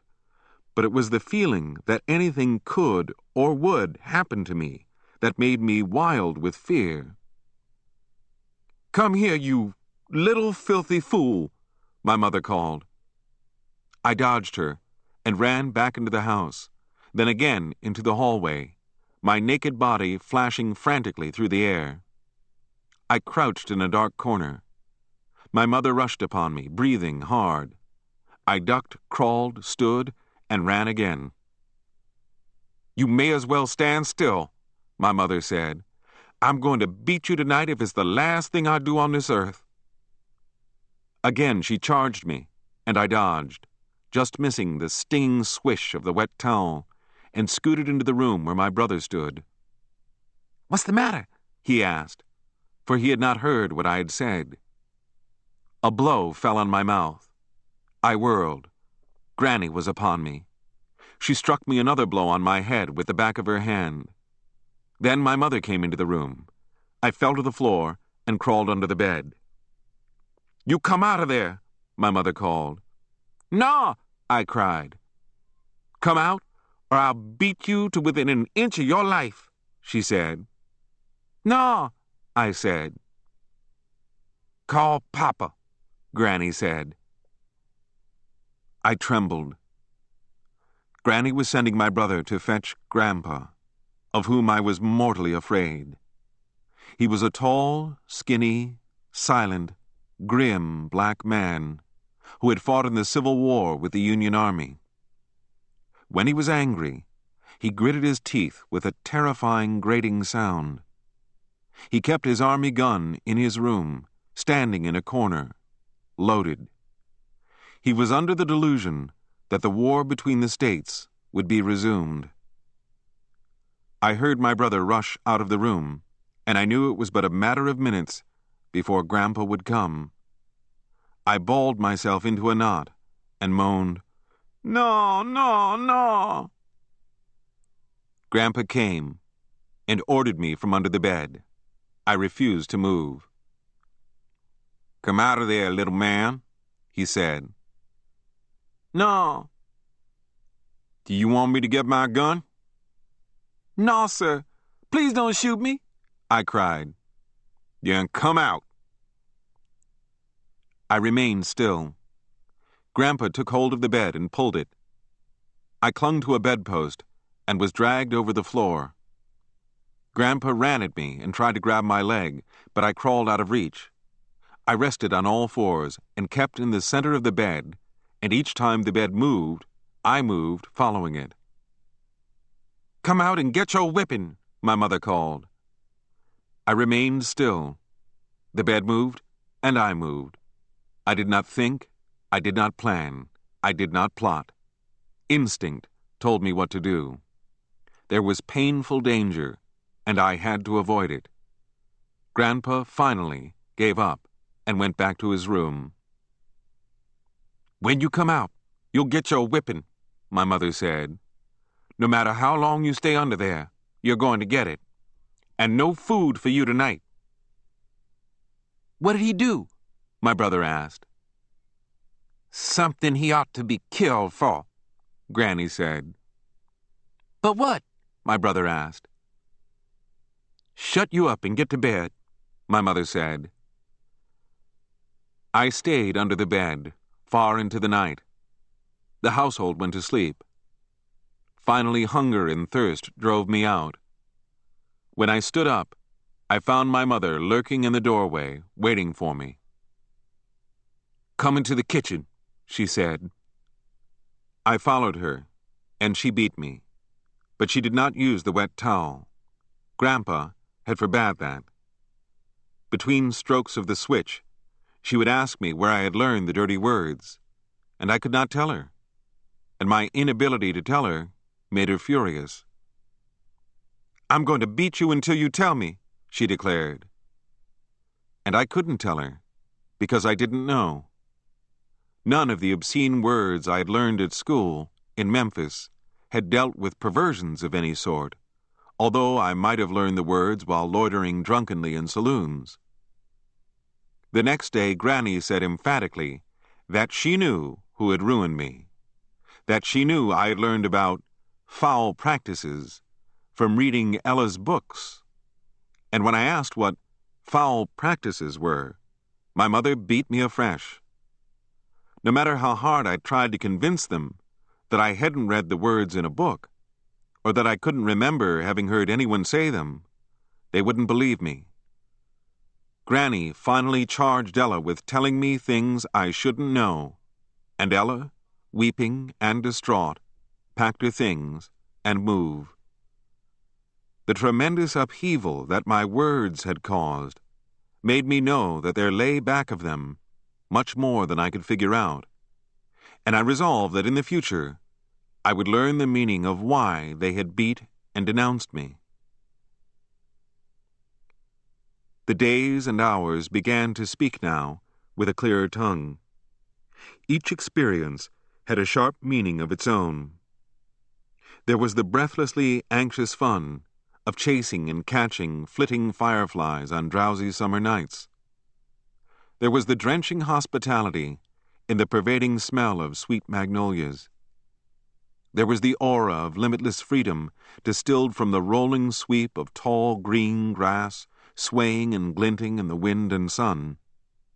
There was the pitying chuckle that bubbled in my throat when I watched a fat duck waddle across the backyard. There was the suspense I felt when I heard the taut, sharp song of a yellow-black bee hovering nervously but patiently above a white rose. There was the drugged, sleepy feeling that came from sipping glasses of milk, drinking them slowly so that they would last a long time, and drinking enough for the first time in my life. There was the bitter amusement of going into town with Granny and watching the baffled stares of white folks who saw an old white woman leading two undeniably Negro boys in and out of stores on Capitol Street. There was the slow, fresh, saliva-stimulating smell of cooking cotton seeds. There was the excitement of fishing in muddy country creeks with my grandpa on cloudy days. There was the fear and awe I felt when Grandpa took me to a sawmill to watch the giant whirring steel blades whine and scream as they bit into wet green logs. There was the puckery taste that almost made me cry when I ate my first half-ripe persimmon. There was the greedy joy in the tangy taste of wild hickory nuts. There was the dry, hot summer morning when I scratched my bare arms on briars while picking blackberries and came home with my fingers and lips stained black with sweet berry juice. There was the relish of eating my first fried fish sandwich, nibbling at it slowly and hoping that I would never eat it up. There was the all-night ache in my stomach after I had climbed a neighbor's tree and eaten stolen, unripe peaches. There was the morning when I thought I would fall dead from fear after I had stepped with my bare feet upon a bright little green garden snake. And there were the long, slow, drowsy days and nights of drizzling rain.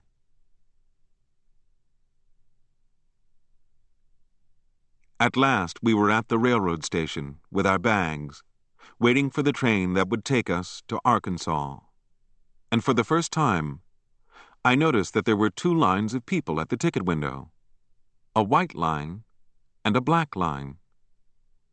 During my visit at Granny's, a sense of the two races had been born in me with a sharp concreteness that would never die until I died. When I boarded the train, I was aware that we Negroes were in one part of the train and that the whites were in the other.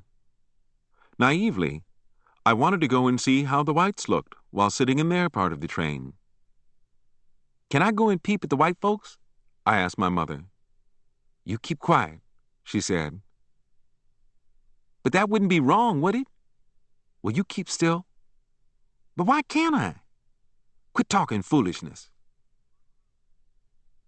I had begun to notice that my mother became irritated when I questioned her about whites and blacks, and I couldn't quite understand it.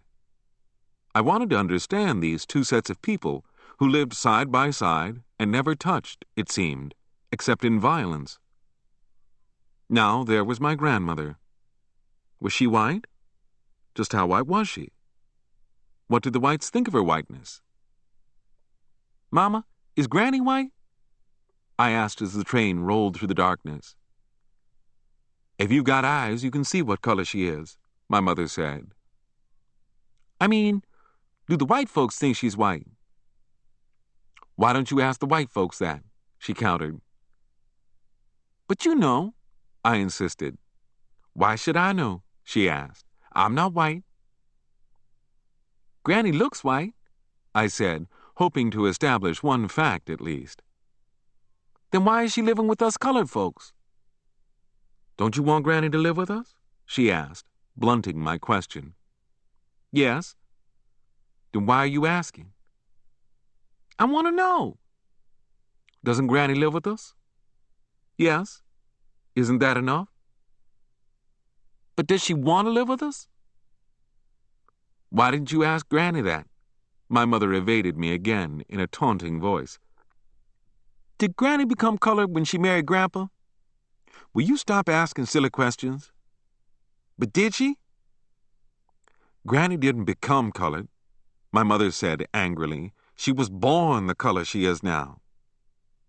Again, I was being shut out of the secret, the thing, the reality I felt somewhere beneath all the words and silences. "Why didn't Granny marry a white man?" I asked. "Because she didn't want to," my mother said peevishly. "Why didn't you want to talk to me?" I asked. She slapped me, and I cried. Later, grudgingly, she told me that Granny came of Irish, Scotch, and French stock, in which Negro blood had somewhere and somehow been infused. She explained it all in a matter-of-fact, offhand, neutral way. Her emotions were not involved at all. "What was Granny's name before she married Grandpa?" "Bolden." "Who gave her that name?" "The white man who owned her." "She was a slave?" "Yes." "And Bolden was the name of Granny's father?" "Granny doesn't know who her father was." So they just gave her any name? They gave her a name, that's all I know. Couldn't Granny find out who her father was? For what, silly? So she could know. Know for what? Just to know. But for what?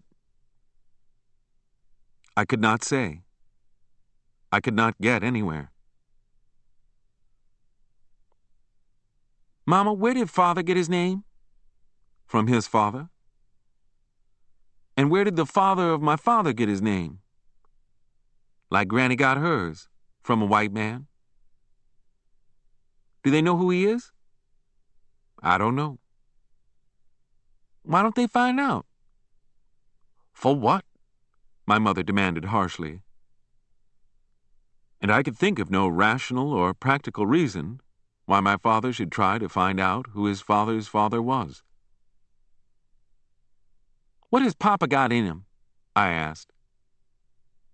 Some white and some red and some black, she said. Indian, white, and Negro? Yes. Then what am I? They'll call you a colored man when you grow up, she said. Then she turned to me and smiled mockingly and asked, Do you mind, Mr. Wright? I was angry, and I didn't answer. I didn't object to being called colored, but I knew that there was something my mother was holding back. She wasn't concealing facts, but feelings, attitudes, convictions, which she didn't want me to know. And she became angry when I prodded her. All right. I would find out someday, just wait. All right. I was colored. It was fine. I didn't know enough to be afraid, or to anticipate in a concrete manner. True, I had heard that colored people were killed and beaten, but so far, it all seemed remote.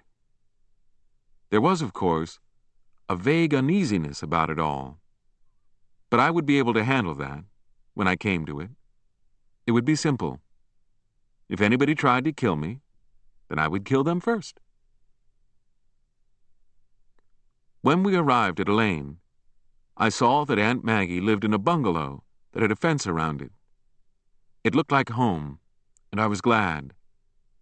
I had no suspicion that I was to live here for but a short time, and that the manner of my leaving would be my first baptism of racial emotion.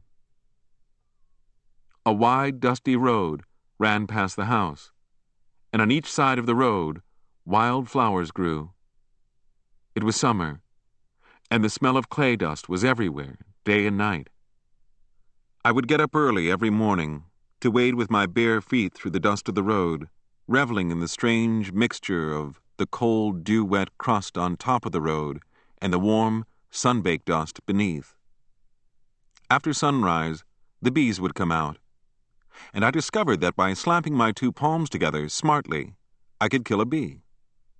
My mother warned me to stop, telling me that bees made honey, that it was not good to kill things that made food, that I would eventually be stung.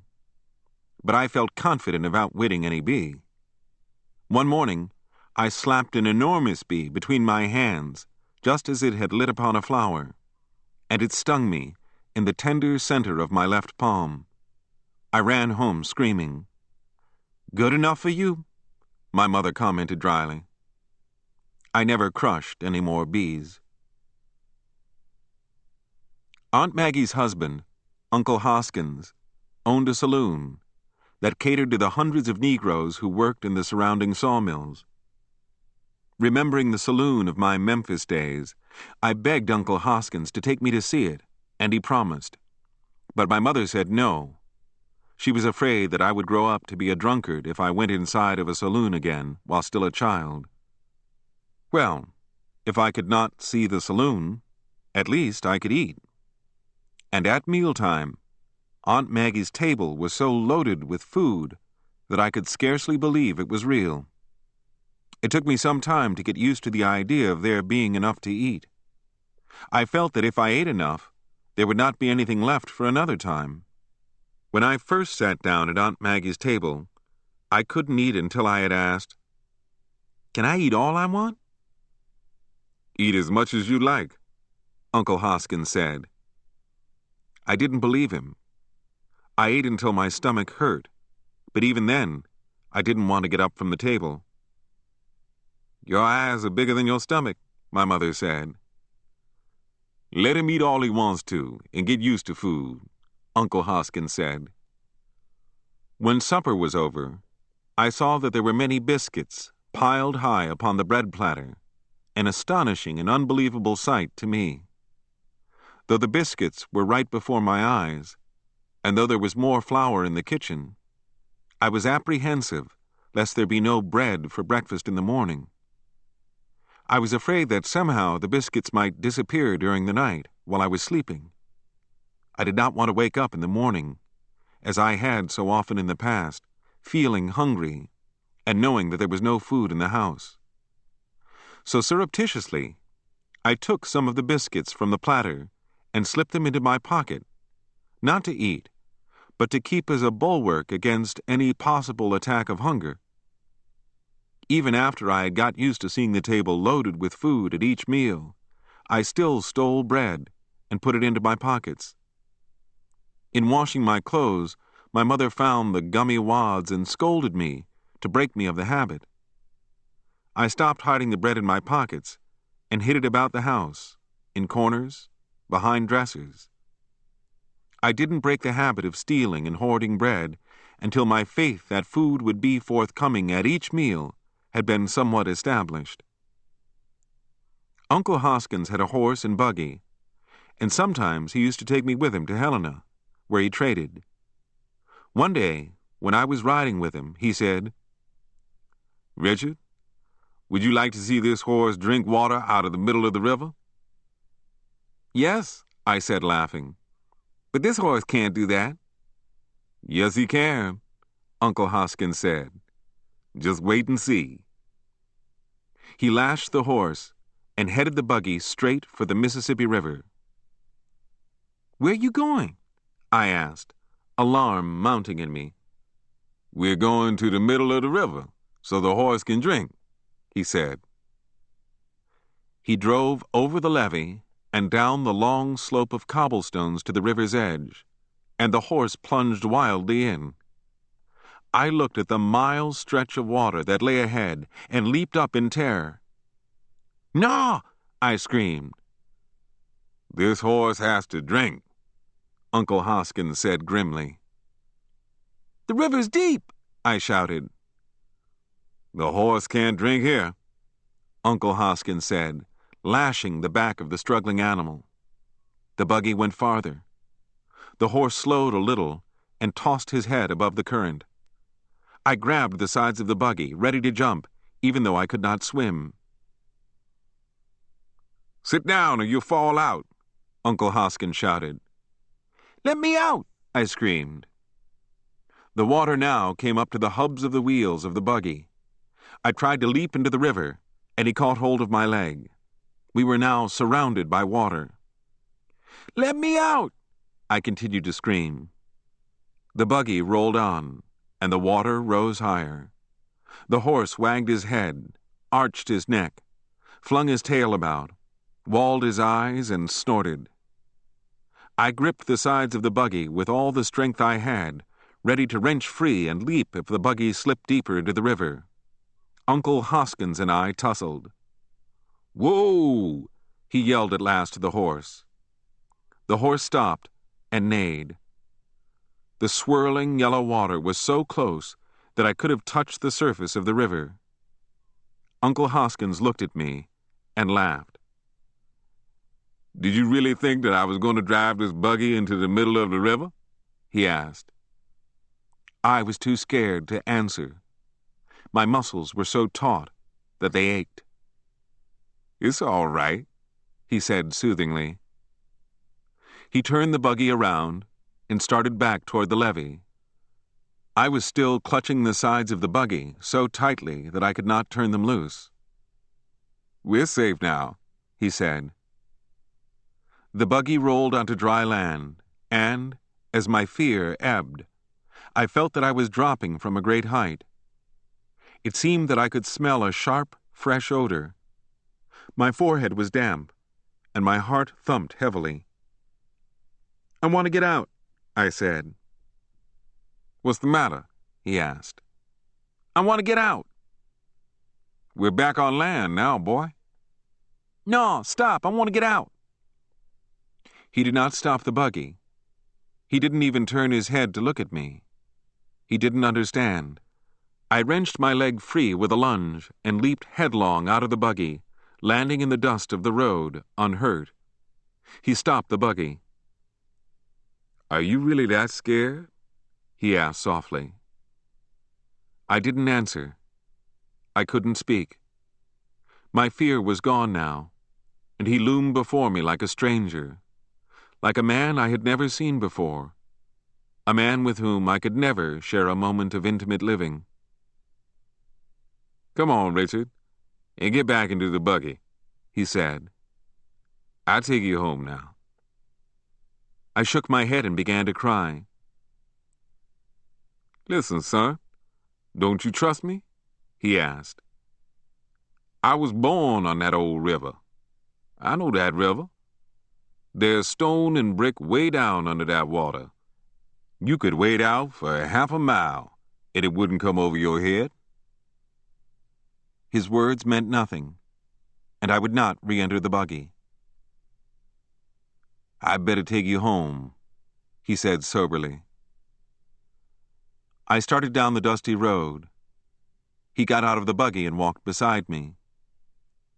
He didn't do his shopping that day, and when he tried to explain to me what he had been trying to do in frightening me, I wouldn't listen or speak to him. I never trusted him after that. Whenever I saw his face, the memory of my terror upon the river would come back, vivid and strong, and it stood as a barrier between us.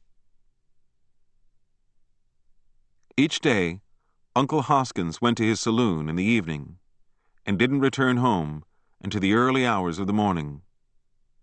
Like my father, he slept in the daytime, but noise never seemed to bother Uncle Hoskins. My brother and I shouted and banged as much as we liked. Often I would creep into his room while he slept and stare at his big, shining revolver that lay near his head, within quick reach of his hand. I asked Aunt Maggie why he kept the gun so close to him, and she told me that men had threatened to kill him. White men. One morning I awakened to learn that Uncle Hoskins hadn't come home from the saloon. Aunt Maggie fretted and worried. She wanted to visit the saloon and find out what had happened, but Uncle Hoskins had forbidden her to come to the place. The day wore on, and dinner time came. "I'm going to find out if anything's happened," Aunt Maggie said. "Maybe you oughtn't," my mother said. "Maybe it's dangerous." The food was kept hot on the stove, and Aunt Maggie stood on the front porch, staring into the deepening dusk. Again she declared that she was going to the saloon, but my mother dissuaded her once more. It grew dark, and still he had not come. Aunt Maggie was silent and restless. "I hope to God the white people didn't bother him," she said. Later she went into the bedroom, and when she came out, she whimpered, "He didn't take his gun. I wonder what could have happened." We ate in silence. An hour later, there was the sound of heavy footsteps on the front porch, and a loud knock came. Aunt Maggie ran to the door and flung it open. A tall black boy stood sweating, panting, and shaking his head. He pulled off his cap. "Mr. Hoskins, he done been shot. Done been shot by a white man," the boy gasped. "Miss Hoskins, he dead." Aunt Maggie screamed and rushed off the porch and down the dusty road into the night. "Maggie!" my mother screamed. "Don't you all go to that saloon," the boy called. "Maggie!" my mother called, running after Aunt Maggie. "They'll kill you if you go there," the boy yelled. "White folks say they'll kill all his kinfolks." My mother pulled Aunt Maggie back to the house. Fear drowned out grief, and that night we packed clothes and dishes and loaded them into a farmer's wagon. Before dawn, we were rolling away, fleeing for our lives. I learned afterwards that Uncle Hoskins had been killed by whites, who had long coveted his flourishing liquor business. He had been threatened with death and warned many times to leave, but he had wanted to hold on a while longer to amass more money. We got rooms in West Helena, and Aunt Maggie and my mother kept huddled in the house all day and night, afraid to be seen on the streets. Finally, Aunt Maggie defied her fear and made frequent trips back to Elaine, but she went in secret and at night, and would tell no one save my mother when she was going. There was no funeral. There was no music. There was no period of mourning. There were no flowers. There were only silence, quiet weeping, whispers, and fear. I didn't know when or where Uncle Hoskins was buried. Aunt Maggie wasn't even allowed to see his body, nor was she able to claim any of his assets. Uncle Hoskins had simply been plucked from our midst, and we, figuratively, had fallen on our faces to avoid looking in to that white-hot face of terror that we knew loomed somewhere above us. This was as close as white terror had ever come to me, and my mind reeled. Why had we not fought back? I asked my mother, and the fear that was in her made her slap me into silence. Shocked, frightened, alone without their husbands or friends, my mother and Aunt Maggie lost faith in themselves, and after much debate and hesitation, they decided to return home to Granny and rest, think, map out new plans for living. I had grown used to moving suddenly, and the prospects of another trip didn't excite me. I had learned to leave old places without regret, and to accept new ones for what they looked like. Though I was nearly 9 years of age, I hadn't had a single unbroken year of school, and I wasn't conscious of it. I could read and count, and that was about as much as most of the people I met could do, grown-ups or children. Again, our household was torn apart. Belongings were sold, given away, or simply left behind, and we were off for another long train ride. A few days later, after we had arrived at Granny's, I was playing alone in a wild field, digging in the ground with an old knife. Suddenly, a strange, rhythmic sound made me turn my head. Flowing threateningly toward me, over the crest of a hill, was a wave of black men draped in weird, mustard-colored clothing. Unconsciously, I jumped to my feet, my heart pounding. What was this? Were these men coming after me? Line by line, row by row, the fantastic men in their wild colors were descending straight at me, trotting, their feet pounding the earth like someone beating a vast drum. I wanted to fly home, but, as in a dream, I couldn't move. I cast about wildly for a clue to tell me what this was, but I could find nothing. The wall of men was drawing closer. My heart was beating so strongly that it shook my body. Again I tried to run, but I couldn't budge. My mother's name was on the tip of my tongue, and I opened my mouth to scream, but no words came, for now the surging men, each looking exactly like the other, parted and poured around me, jarring the earth, their feet stomping in unison. As they flooded past, I saw that their black faces were looking at me, and that some of them were smiling. Then I noticed that each man was holding a long, dark, heavy, stick-like object upon his shoulder. One of the men yelled something at me, which I didn't understand. They were past me now, disappearing in a great cloud of brown dust that looked like a part of their clothing, that made them seem akin to the elemental earth itself. As soon as they were far enough away for me to conquer my fear, I dashed home and babbled to my mother what I had seen, asking her who the strange men were. Those were soldiers, she said. What are soldiers? I asked. Men who fight in wars. Why do they fight? Because their country tells them to. And what are those long black sticks they have on their shoulders? Rifles. What's a rifle? It's a gun that shoots a bullet. Like a pistol? Yes. Would the bullet kill you? Yes, if it hits you in the right place. Who are they going to shoot? Germans. Who are Germans? They are the enemy. What's an enemy? The people who want to kill you and take your country away from you.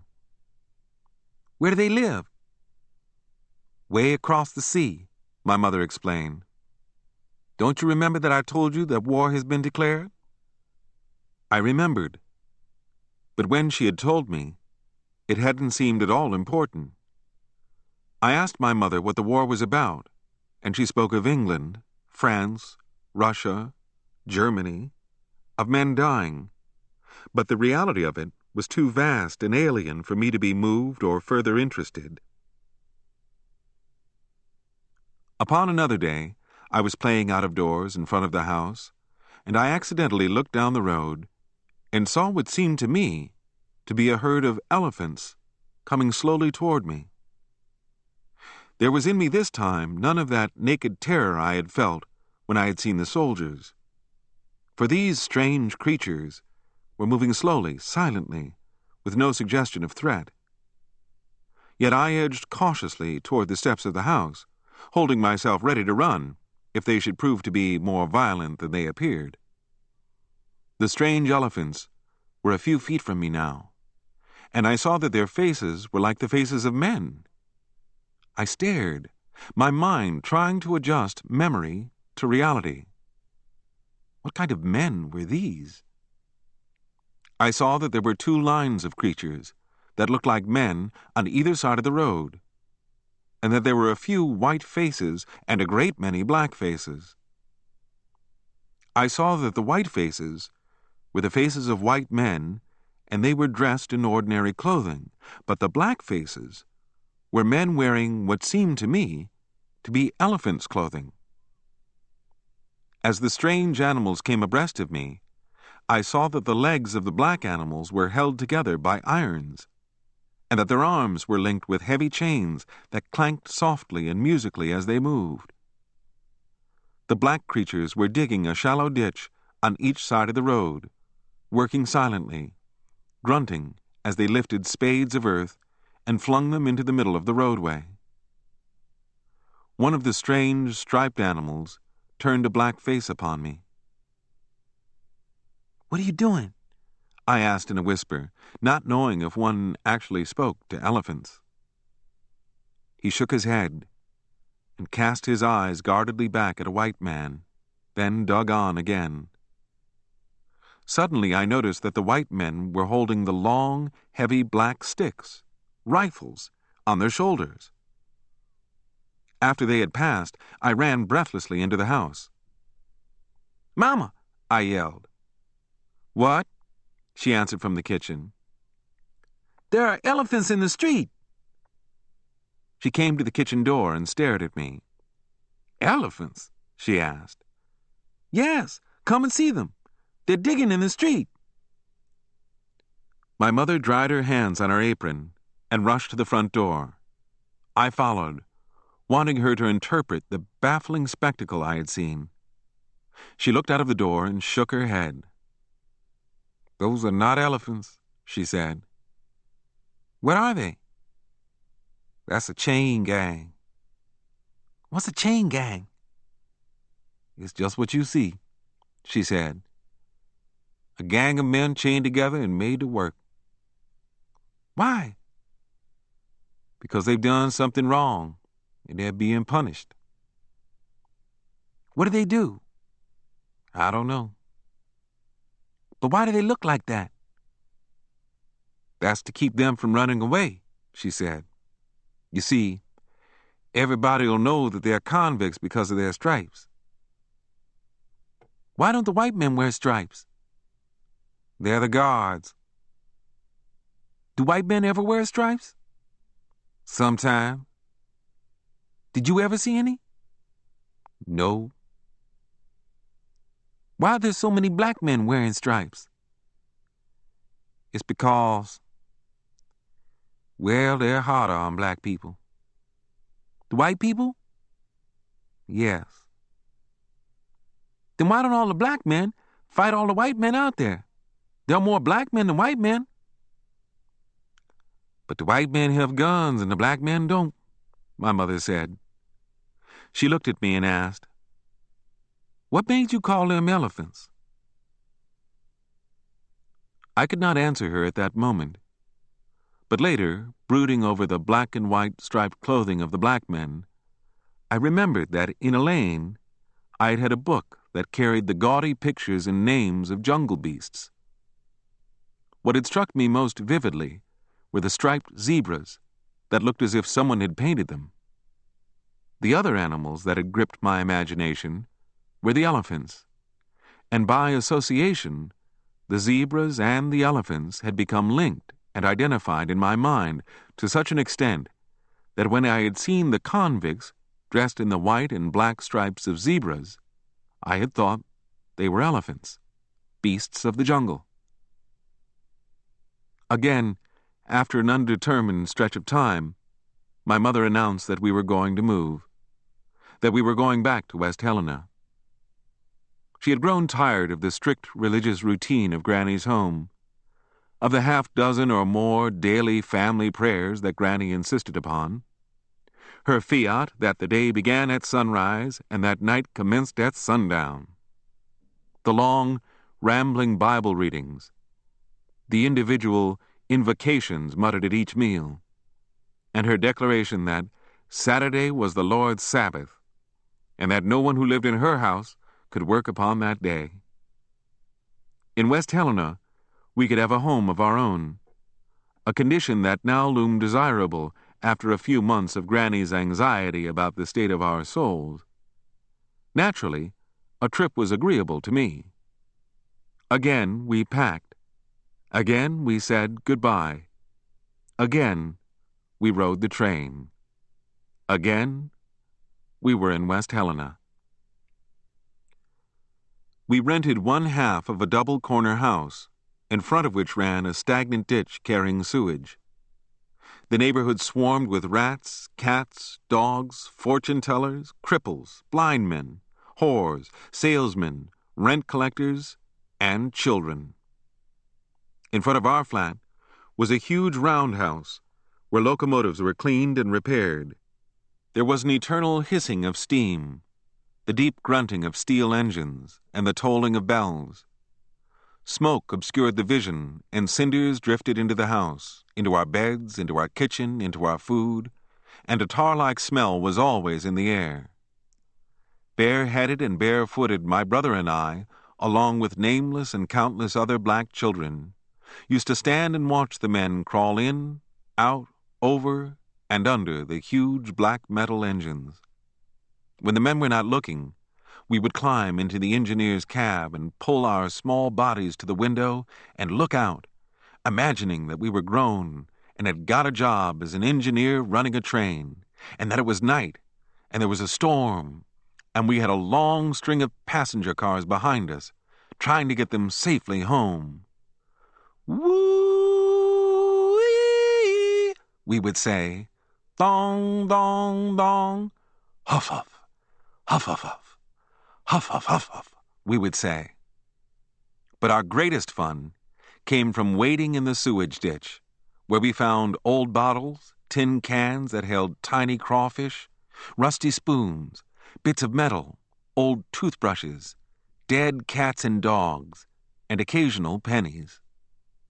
We made wooden boats out of cigar boxes, devised wooden paddles to which we twisted pieces of rubber, and sent the cigar box boats sailing down the ditch under their own power. Many evenings, the fathers of the children would come out, take off their shoes, and make and sail the boats themselves. My mother and Aunt Maggie cooked in the kitchens of white folks, and my brother and I were free to wander where we pleased during their working hours. Each day, we were left a dime apiece to spend for lunch, and all morning we would dream and discuss what we would buy.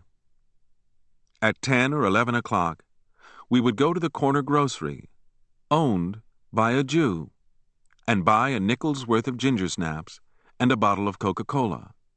That was lunch, as we understood it. I had never seen a Jew before, and the proprietor of the grocery store was a strange thing in my life. Until that time, I had never heard a foreign language spoken, and I used to linger at the door of the grocery store to hear the odd sounds that Jews made when they talked. All of us black people who lived in the neighborhood hated Jews, not because they exploited us, but because we had been taught at home and in Sunday school that Jews were Christ killers.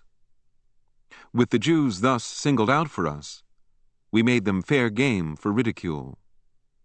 We black children, 7, 8, and 9 years of age, used to run to the Jew's store and shout, "Jew, Jew, Jew, what do you chew?"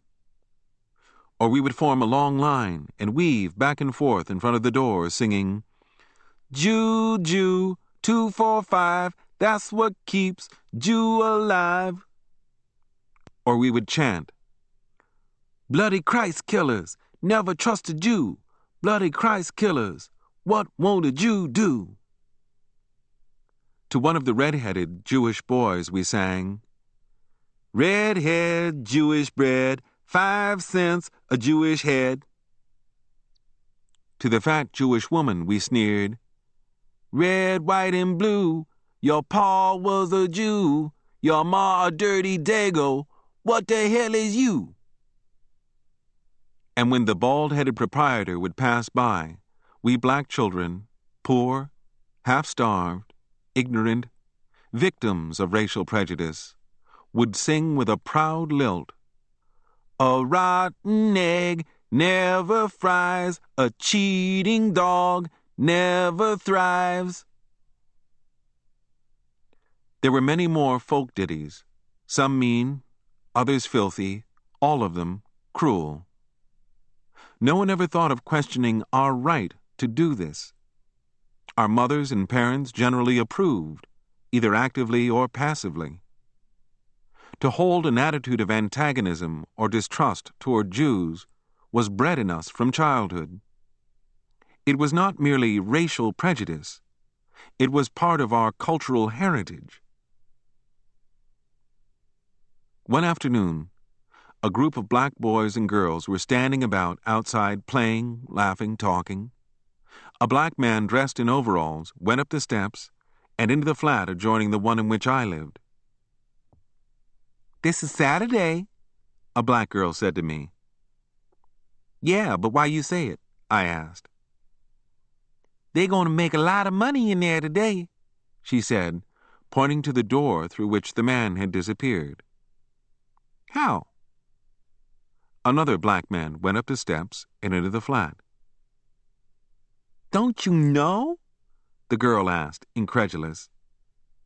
"Know what?" "What they selling."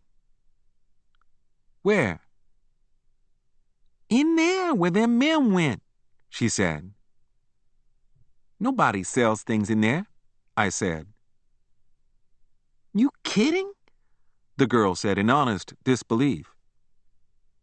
"I ain't. What they selling? Tell me." "You know what they selling," she said, looking at me with a teasing smile. "They don't sell nothing in there," I said. "Ah, you just a baby," she said, slapping her dingy palm through the air at me in a contemptuous gesture. I was puzzled. Was there something happening next door to where I lived that I didn't know? I thought I had poked my nose into every bit of conceivable business in the neighborhood. If something was being sold next door, then I certainly wanted to know about it. The building in which I lived was a double-frame house of 1 story. The building originally had been a 1-dwelling unit and had been converted into 2 flats, for there were doors in our flat that led into the flat adjoining. These doors had been locked, bolted and nailed securely. The family next door seemed quiet. Men came and went, but that didn't seem odd to me. But now, the girl's hints made me want to know what was happening over there.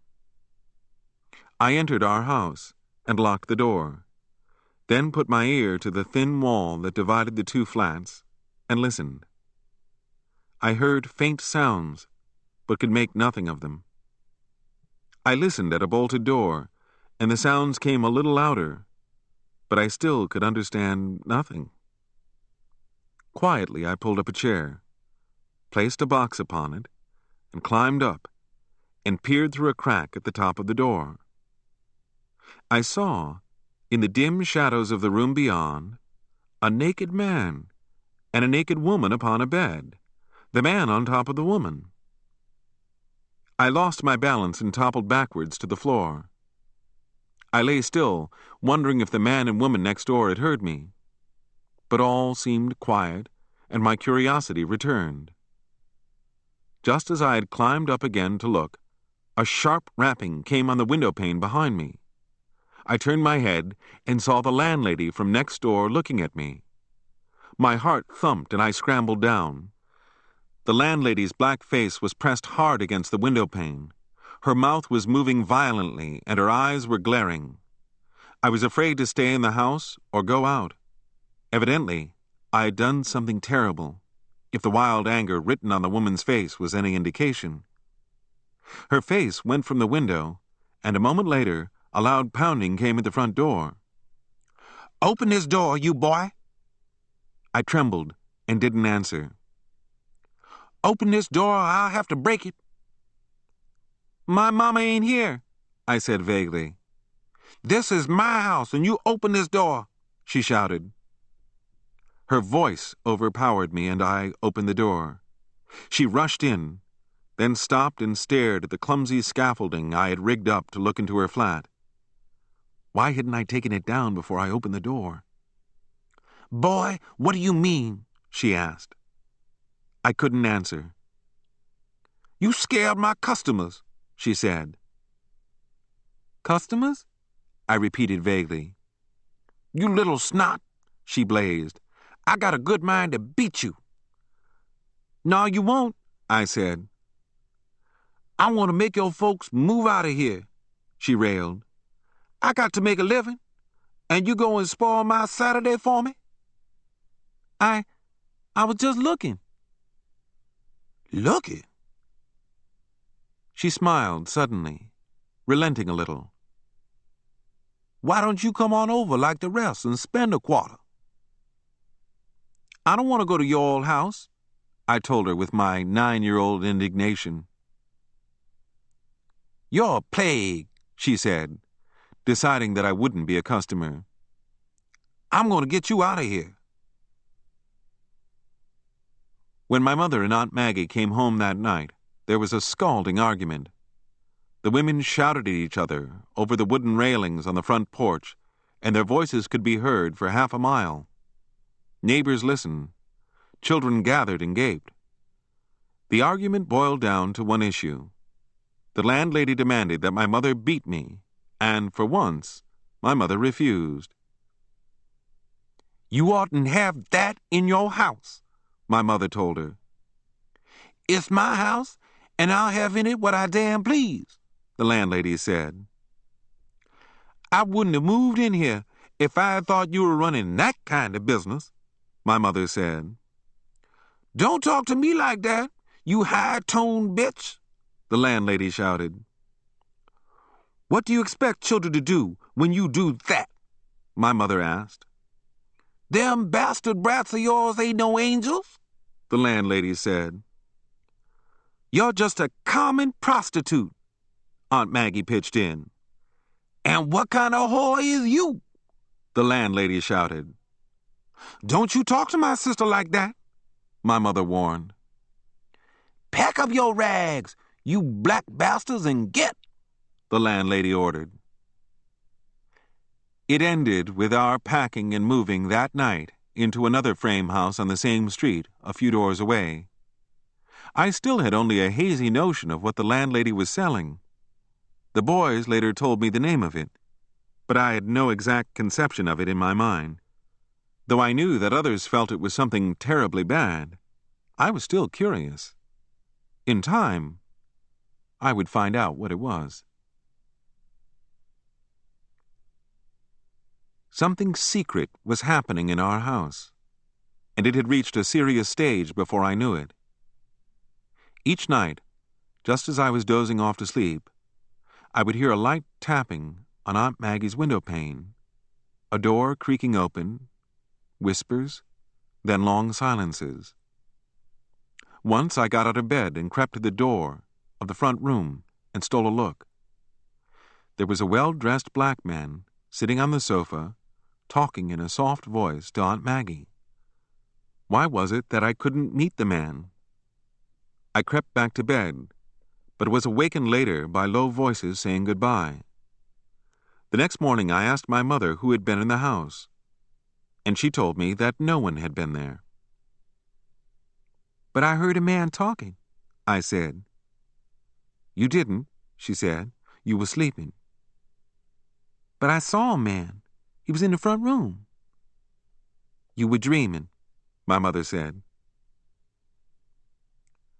I learned a part of the secret of the night visits one Sunday morning, when Aunt Maggie called me and my brother to her room and introduced us to the man who was going to be our new uncle, a Professor Matthews.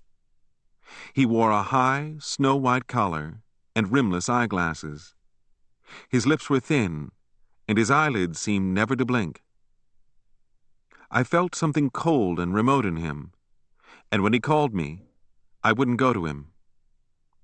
He sensed my distrust and softened me up with the gift of a dime, then knelt and prayed for us two poor fatherless young men, as he called us. After prayer, Aunt Maggie told us that she and Professor Matthews were leaving soon for the North. I was saddened, for I had grown to feel that Aunt Maggie was another mother to me.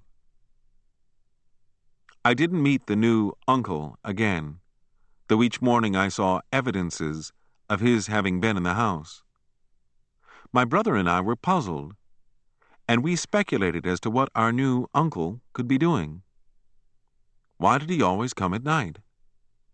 Why did he always speak in so subdued a voice, hardly above a whisper? And how did he get the money to buy such white collars and such nice blue suits? To add to our bewilderment, our mother called us to her one day and cautioned us against telling anyone that Uncle ever visited us, that people were looking for Uncle. "What people?" I asked. "White people," my mother said. Anxiety entered my body. Somewhere in the unknown, the white threat was hovering near again. "What do they want with him?" I asked. "You never mind," my mother said. "What did he do?" "You keep your mouth shut, or the white folks will get you too," she warned me. Knowing that we were frightened and baffled about our new uncle, my mother, I guess, urged Aunt Maggie to tell Uncle to bribe us into silence and trust. Every morning now was like Christmas. We would climb out of bed and race to the kitchen and look on the table to see what Uncle had left for us. One morning, I found that he had brought me a little female poodle, upon which I bestowed the name of Betsy, and she became my pet and companion. Strangely, Uncle began visiting us in the daytime now. But when he came, all the shades in the house were drawn, and we were forbidden to go out of doors until he left. I asked my mother 1,000 whispered questions about the silent, black, educated uncle, and she always replied, "It's something you can't know. Now keep quiet and go play." One night, the sound of sobbing awakened me. I got up and went softly to the front room and peeped around the jamb of the door. There was Uncle, sitting on the floor by the window, peering into the night from under the lifted curtain. My mother was bent over a small trunk, packing hurriedly. Fear gripped me. Was my mother leaving? Why was Aunt Maggie crying? Were the white people coming after us? Hurry up, Uncle said. We must get out of here.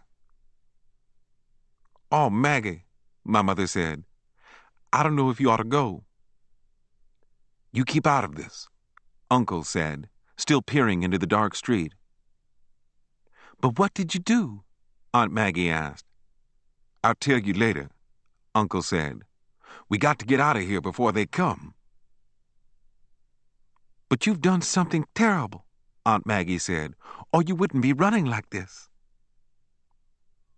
The house is on fire, Uncle said, and when they see it, they'll know who did it. Did you set the house afire? My mother asked. There was nothing else to do, Uncle said impatiently. I took the money. I had hit her. She was unconscious. If they found her, she'd tell. I'd be lost, so I set the fire. But she'll burn up, Aunt Maggie said, crying into her hands. What could I do? Uncle asked. I had to do it. I couldn't just leave her there and let somebody find her. They'd know somebody hit her. But if she burns, nobody'll ever know.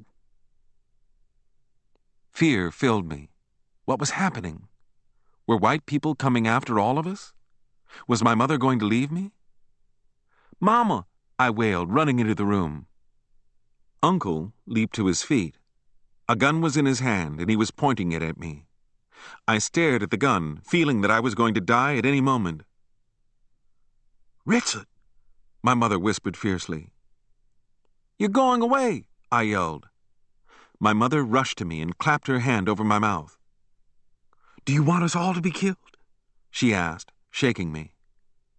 I quieted. Now you go back to sleep, she said. You're leaving, I said. I'm not. You are leaving. I see the trunk, I wailed.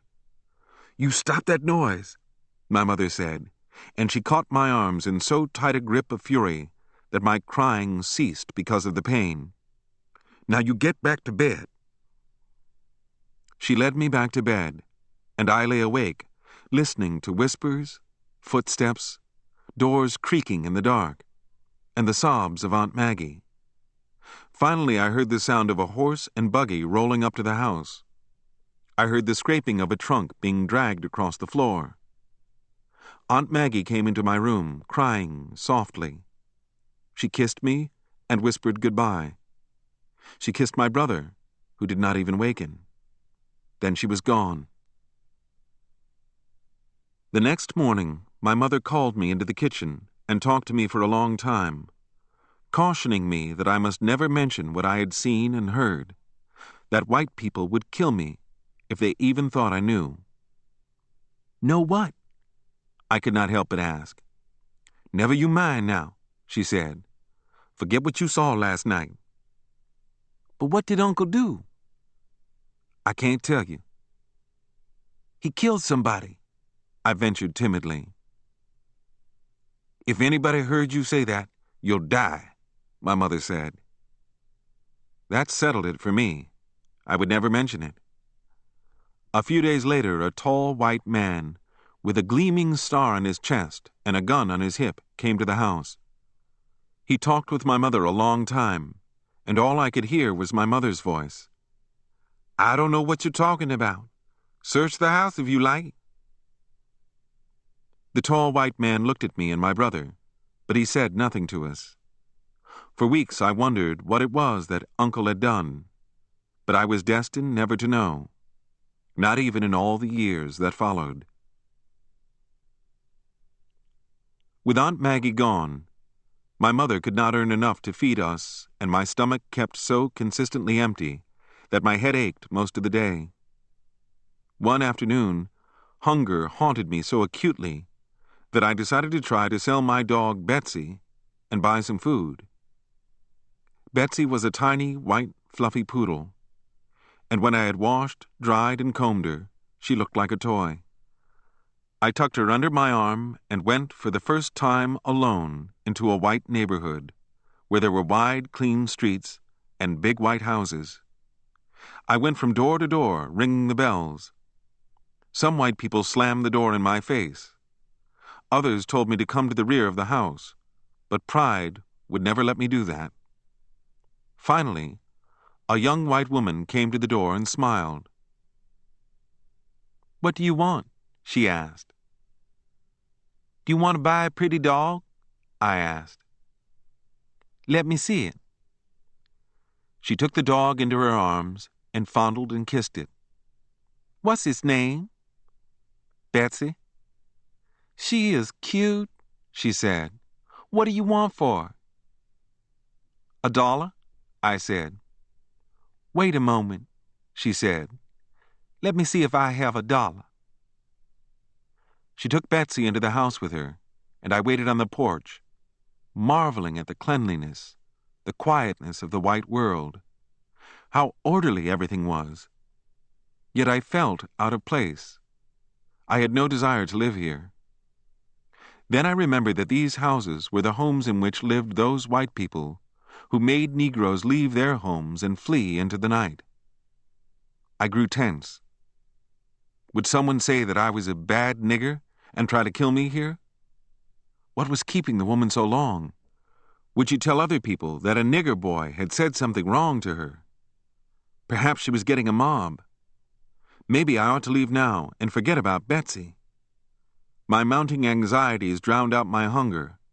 I wanted to rush back to the safety of the black faces I knew. The door opened, and the woman came out, smiling, still hugging Betsy in her arms. But I couldn't see her smile now. My eyes were full of the fears I had conjured up. "I just love this dog," she said, "and I'm going to buy her. I haven't got $1. All I have is 97 cents. Though she didn't know it, she was now giving me my opportunity to ask for my dog without saying that I didn't want to sell her to white people. "No, ma'am," I said softly. "I want $1. "But I haven't got $1 in the house," she said. "Then I can't sell the dog," I said. "I'll give you the other 3 cents when my mother comes home tonight," she said. "No, ma'am," I said, looking stonily at the floor. "But listen, you said you wanted $1. "Yes, ma'am, $1. "Then here is 97 cents, she said, extending a handful of change to me, still holding on to Betsy. "No, ma'am," I said, shaking my head. "I want $1. "But I'll give you the other 3 cents. "My mama told me to sell her for $1, I said, feeling that I was being too aggressive and trying to switch the moral blame for my aggressiveness to my absent mother. "You'll get $1. You'll get the 3 cents tonight." "No, ma'am." "Then leave the dog and come back tonight." "No, ma'am." "But what could you want with $1 now?" she asked. "I want to buy something to eat," I said. "Then 97 cents will buy a lot of food," she said. "No, ma'am. I want my dog." She stared at me for a moment, and her face grew red. "Here's your dog," she snapped, thrusting Betsy into my arms. "Now get away from here. You're just about the craziest nigger boy I ever did see." I took Betsy and ran all the way home, glad that I hadn't sold her. But my hunger returned. Maybe I ought to have taken the 97 cents. But it was too late now. I hugged Betsy in my arms and waited. When my mother came home that night, I told her what had happened. "And you didn't take the money?" she asked. "No, ma'am." "Why?"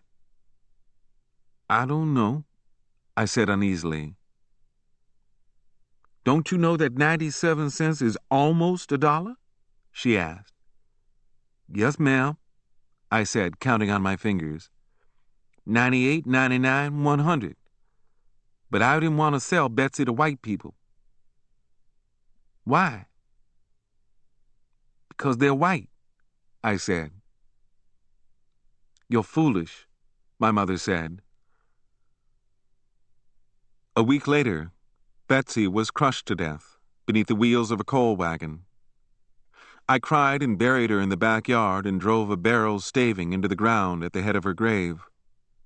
My mother's sole comment was, "You could have had $1, but you can't eat a dead dog, can you?" I didn't answer. Up or down the wet or dusty streets, indoors or out, the days and nights began to spell out magic possibilities. If I pulled a hair from a horse's tail and sealed it in a jar of my own urine, the hair would turn overnight into a snake. If I passed a Catholic sister, a mother dressed in black, and smiled and allowed her to see my teeth, I would surely die. If I walked under a leaning ladder, I would certainly have bad luck. If I kissed my elbow, I would turn into a girl. If my right ear itched, then something good was being said about me by somebody. If I touched a hunchback's hump, then I would never be sick. If I placed a safety pin on a steel railroad track and let a train run over it, the safety pin would turn into a pair of bright, brand-new scissors. If I heard a voice, and no human being was near, then either God or the devil was trying to talk to me. Whenever I made urine, I should spit into it for good luck. If my nose itched, somebody was going to visit me. If I mocked a crippled man, then God would make me crippled. If I used the name of God in vain, then God would strike me dead. If it rained while the sun was shining, then the devil was beating his wife. If the stars twinkled more than usual on any given night, it meant that the angels in heaven were happy and were flitting across the doors of heaven. And since stars were merely holes ventilating heaven, the twinkling came from the angels flitting past the holes that admitted air into the holy home of God. If I broke a mirror, I would have 7 years of bad luck. If I was good to my mother, I would grow old and rich. If I had a cold and tied a worn, dirty sock about my throat before I went to bed, the cold would be gone the next morning. If I wore a bit of asafoetida in a little bag tied about my neck, I would never catch a disease. If I looked at the sun through a piece of smoked glass on an Easter Sunday morning, I would see the sun shouting in praise of a risen Lord. If a man confessed anything on his deathbed, it was the truth, for no man could stare death in the face and lie. If you spat on each grain of corn that was planted, the corn would grow tall and bear well. If I spilt salt, I should toss a pinch of it over my left shoulder to ward off misfortune. If I covered a mirror when a storm was raging, the lightning would not strike me. If I stepped over a broom that was lying on the floor, I would have bad luck. If I walked in my sleep, then God was trying to lead me somewhere to do a good deed for Him. Anything seemed possible, likely, feasible, because I wanted everything to be possible. Because I had no power to make things happen outside of me in the objective world, I made things happen within. Because my environment was bare and bleak, I endowed it with unlimited potentialities, redeemed it for the sake of my own hungry and cloudy yearning. A dread of white people now came to live permanently in my feelings and imagination. As the war drew to a close, racial conflict flared over the entire South, and though I didn't witness any of it, I couldn't have been more thoroughly affected by it if I had participated directly in every clash. The war itself had been unreal to me, but I had grown able to respond emotionally to every hint, whisper, word, inflection, news, gossip, and rumor regarding conflicts between the races. Nothing challenged the totality of my personality so much as this pressure of hate and threat that stemmed from the invisible whites. I would stand for hours on the doorsteps of neighbors' houses, listening to their talk, learning how a white woman had slapped a black woman, how a white man had killed a black man. It filled me with awe, wonder, and fear, and I asked ceaseless questions. One evening, I heard a tale that rendered me sleepless for nights. It was of a Negro woman whose husband had been seized and killed by a mob. It was claimed that the woman vowed she would avenge her husband's death, and she took a shotgun, wrapped it in a sheet, and went humbly to the whites, pleading that she be allowed to take her husband's body for burial. It seemed that she was granted permission to come to the side of her dead husband, while the whites, silent and armed, looked on. The woman, so went the story, knelt and prayed, then proceeded to unwrap the sheet, and before the white men realized what was happening, she had taken the gun from the sheet and had slain 4 of them, shooting at them from her knees. I didn't know if the story was factually true or not, but it was emotionally true, because I had already grown to feel that there existed men against whom I was powerless, men who could violate my life at will. I resolved that I would emulate the black woman if I were ever faced with a white mob. I would conceal a weapon, pretend that I had been crushed by the wrong done to one of my loved ones. Then, just when they thought I had accepted their cruelty as the law of my life, I would let go with my gun and kill as many of them as possible before they killed me. The story of the woman's deception gave form and meaning to confused defensive feelings that had long been sleeping in me. My imaginings, of course, had no objective value whatever. My spontaneous fantasies lived in my mind because I felt completely helpless in the face of this threat that might come upon me at any time, and because there didn't exist, to my knowledge, any possible course of action which could have saved me if I had ever been confronted with a white mob. My fantasies were a moral bulwark that enabled me to feel I was keeping my emotional integrity whole, a support that enabled my personality to limp through days lived under the threat of violence. These fantasies were no longer a reflection of my reaction to the white people. They were a part of my living, of my emotional life. They were a culture, a creed, a religion. The hostility of the whites had become so deeply implanted in my mind and feelings that it had lost direct connection with the daily environment in which I lived. And my reactions to this hostility fed upon itself, grew or diminished according to the news that reached me about the whites, according to what I aspired or hoped for. Tension would set in at the mere mention of whites, and a vast complex of emotions involving the whole of my personality would be aroused. It was as though I was continuously reacting to the threat of some natural force whose hostile behavior couldn't be predicted. I had never in my life been abused by whites, but I had already become as conditioned to their existence as though I had been the victim of 1,000 lynchings. I lived in West Helena an undeterminedly long time before I returned to school and took up regular study. My mother luckily secured a job in a white doctor's office at the unheard-of wages of $5 per week, and at once she announced that her sons were going to school again. I was happy, but I was still shy and half paralyzed when in the presence of a crowd, and my first day at the new school made me the laughingstock of the classroom. I was sent to the blackboard to write my name and address. I knew my name and address, knew how to write it, knew how to spell it.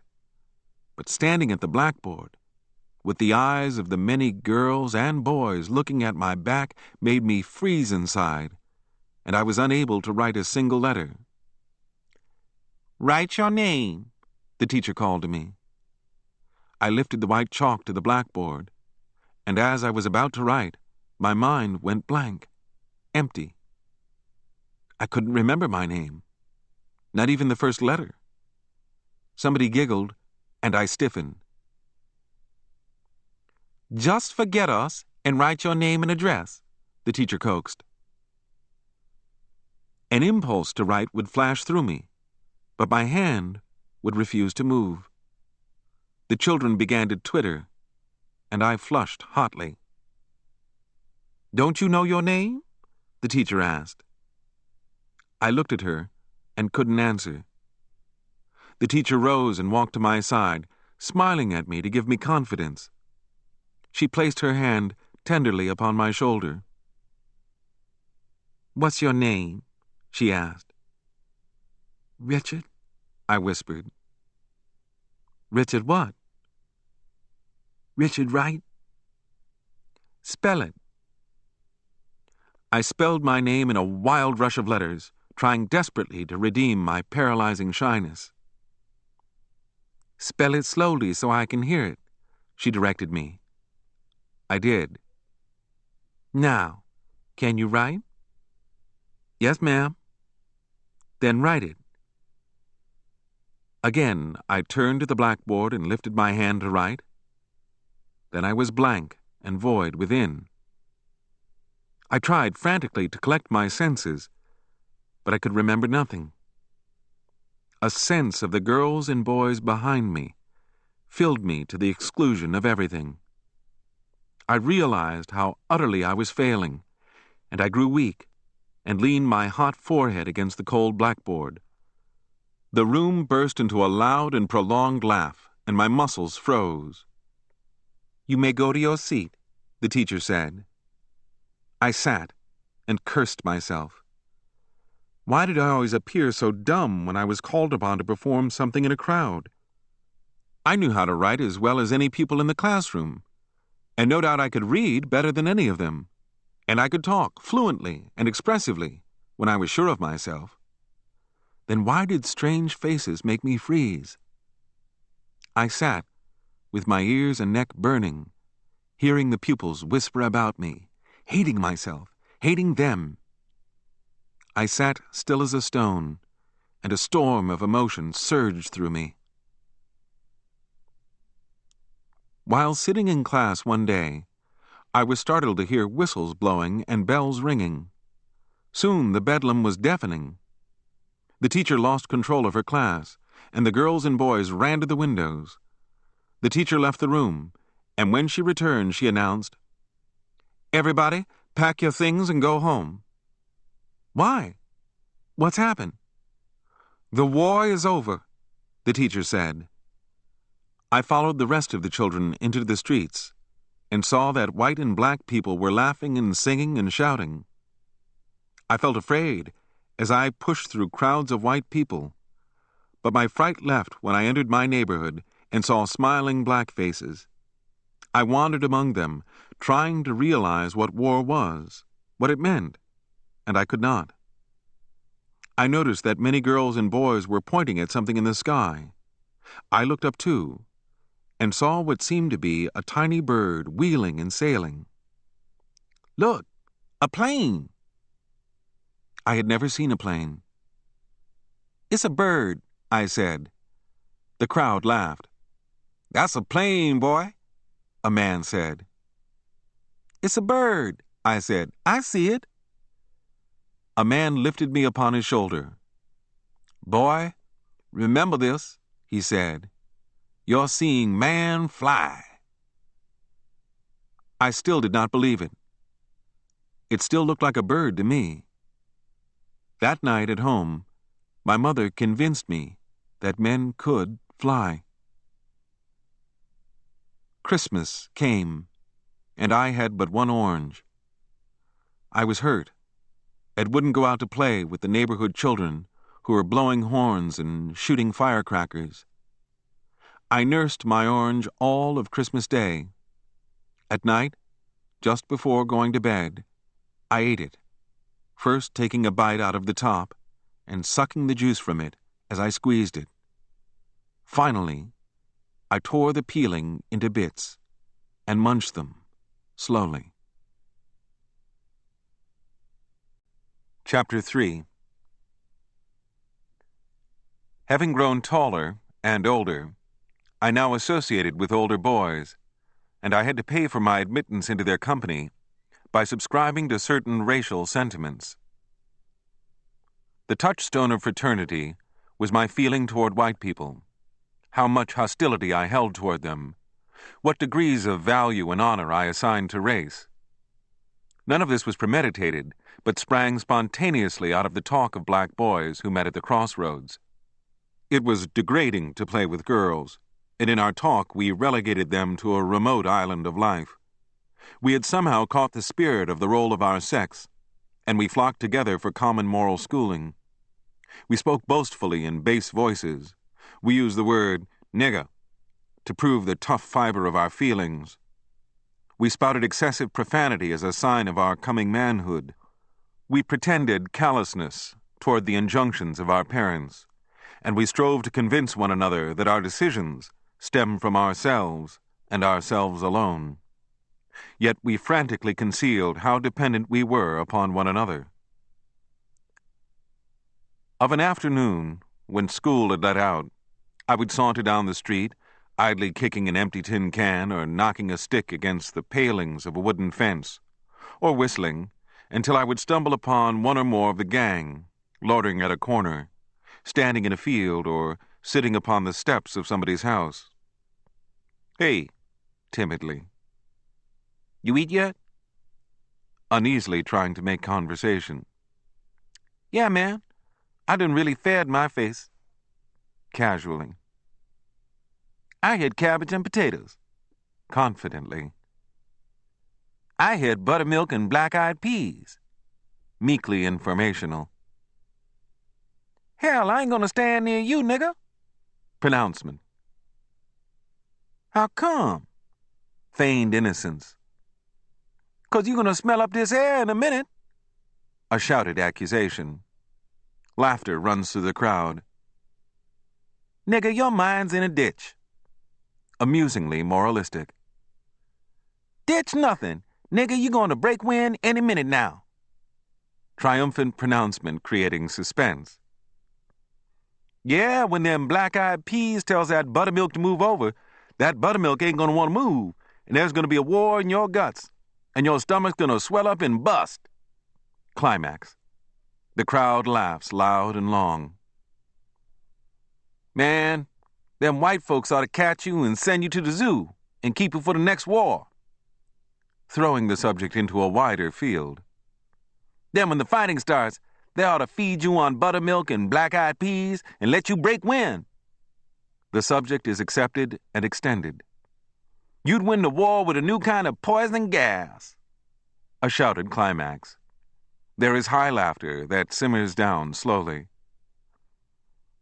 "Maybe poison gas is something good to have." The subject of white folks is associationally swept into the orbit of talk. "Yeah, if they have a race ride around here, I'm gonna kill all the white folks with my poison." Bitter pride. Gleeful laughter, then silence, each waiting for the other to contribute something.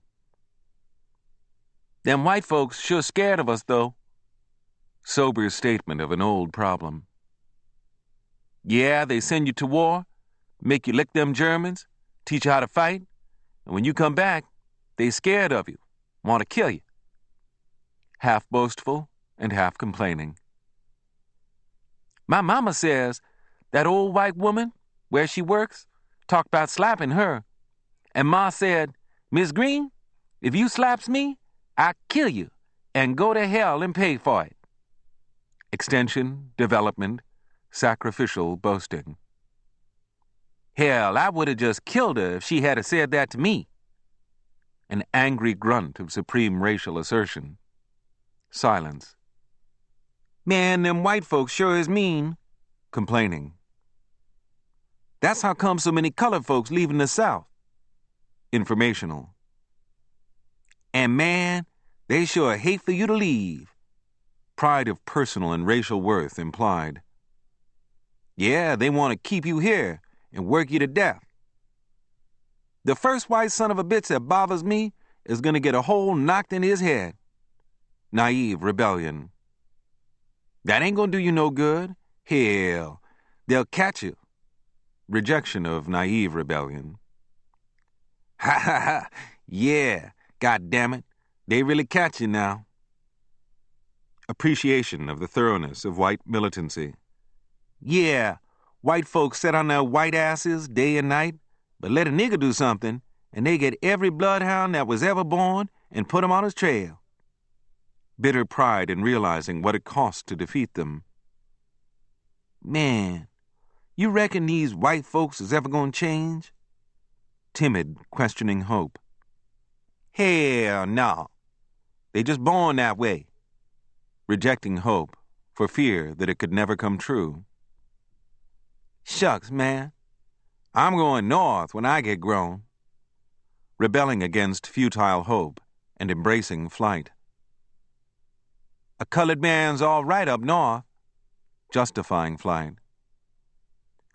They say a white man hit a colored man up north, and that colored man hit the white man, knocked him cold, and nobody did a damn thing. Urgent wish to believe in flight. Man for man up there. Begging to believe in justice. Silence. Listen, you reckon them buildings up north is as tall as they say they is? Leaping by association to something concrete and trying to make belief real. They say they got a building in New York 40 stories high. A thing too incredible for belief. Man, I'd be scared of them buildings. Ready to abandon the now suppressed idea of flight. You know, they say that them buildings sway and rock in the wind. Stating a miracle. No, nigga. Utter astonishment and rejection. Yeah, they say they do. Insisting upon the miracle. You reckon that could be? Questioning hope. Hell no. If a building swayed and rocked in the wind, hell, it'd fall. Any fool knows that. Don't let people make a fool out of you, telling you them things. Moving body agitatedly, stomping feet impatiently, and scurrying back to safe reality. Silence. Somebody would pick up a stone and toss it across a field. Man, what makes white folks so mean? Returning to grapple with the old problem. Whenever I see one, I spit. Emotional rejection of whites. Man, ain't they ugly? Increased emotional rejection. Man, you ever get right close to a white man? Close enough to smell him? Anticipation of statement. They say we sting, but my ma says white folks smell like dead folks. Wishing the enemy was dead. Niggers smell from sweat, but white folks smell all the time. The enemy is an animal to be killed on sight.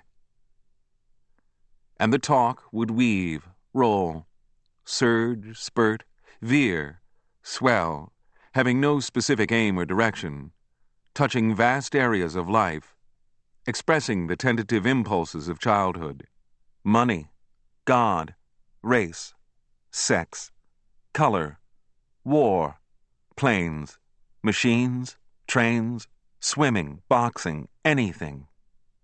The culture of one black household was thus transmitted to another black household, and folk tradition was handed from group to group.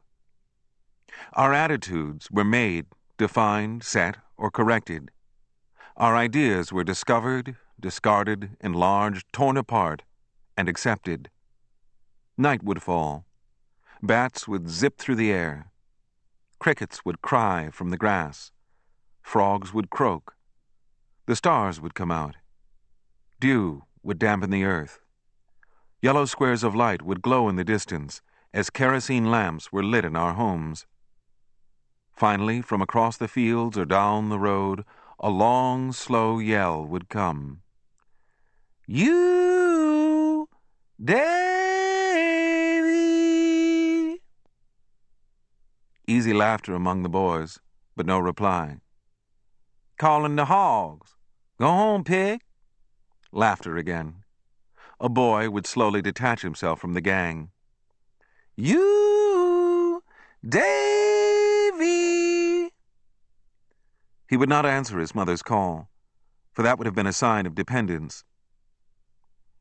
"I'd do you all like the farmer did the potato," the boy would say.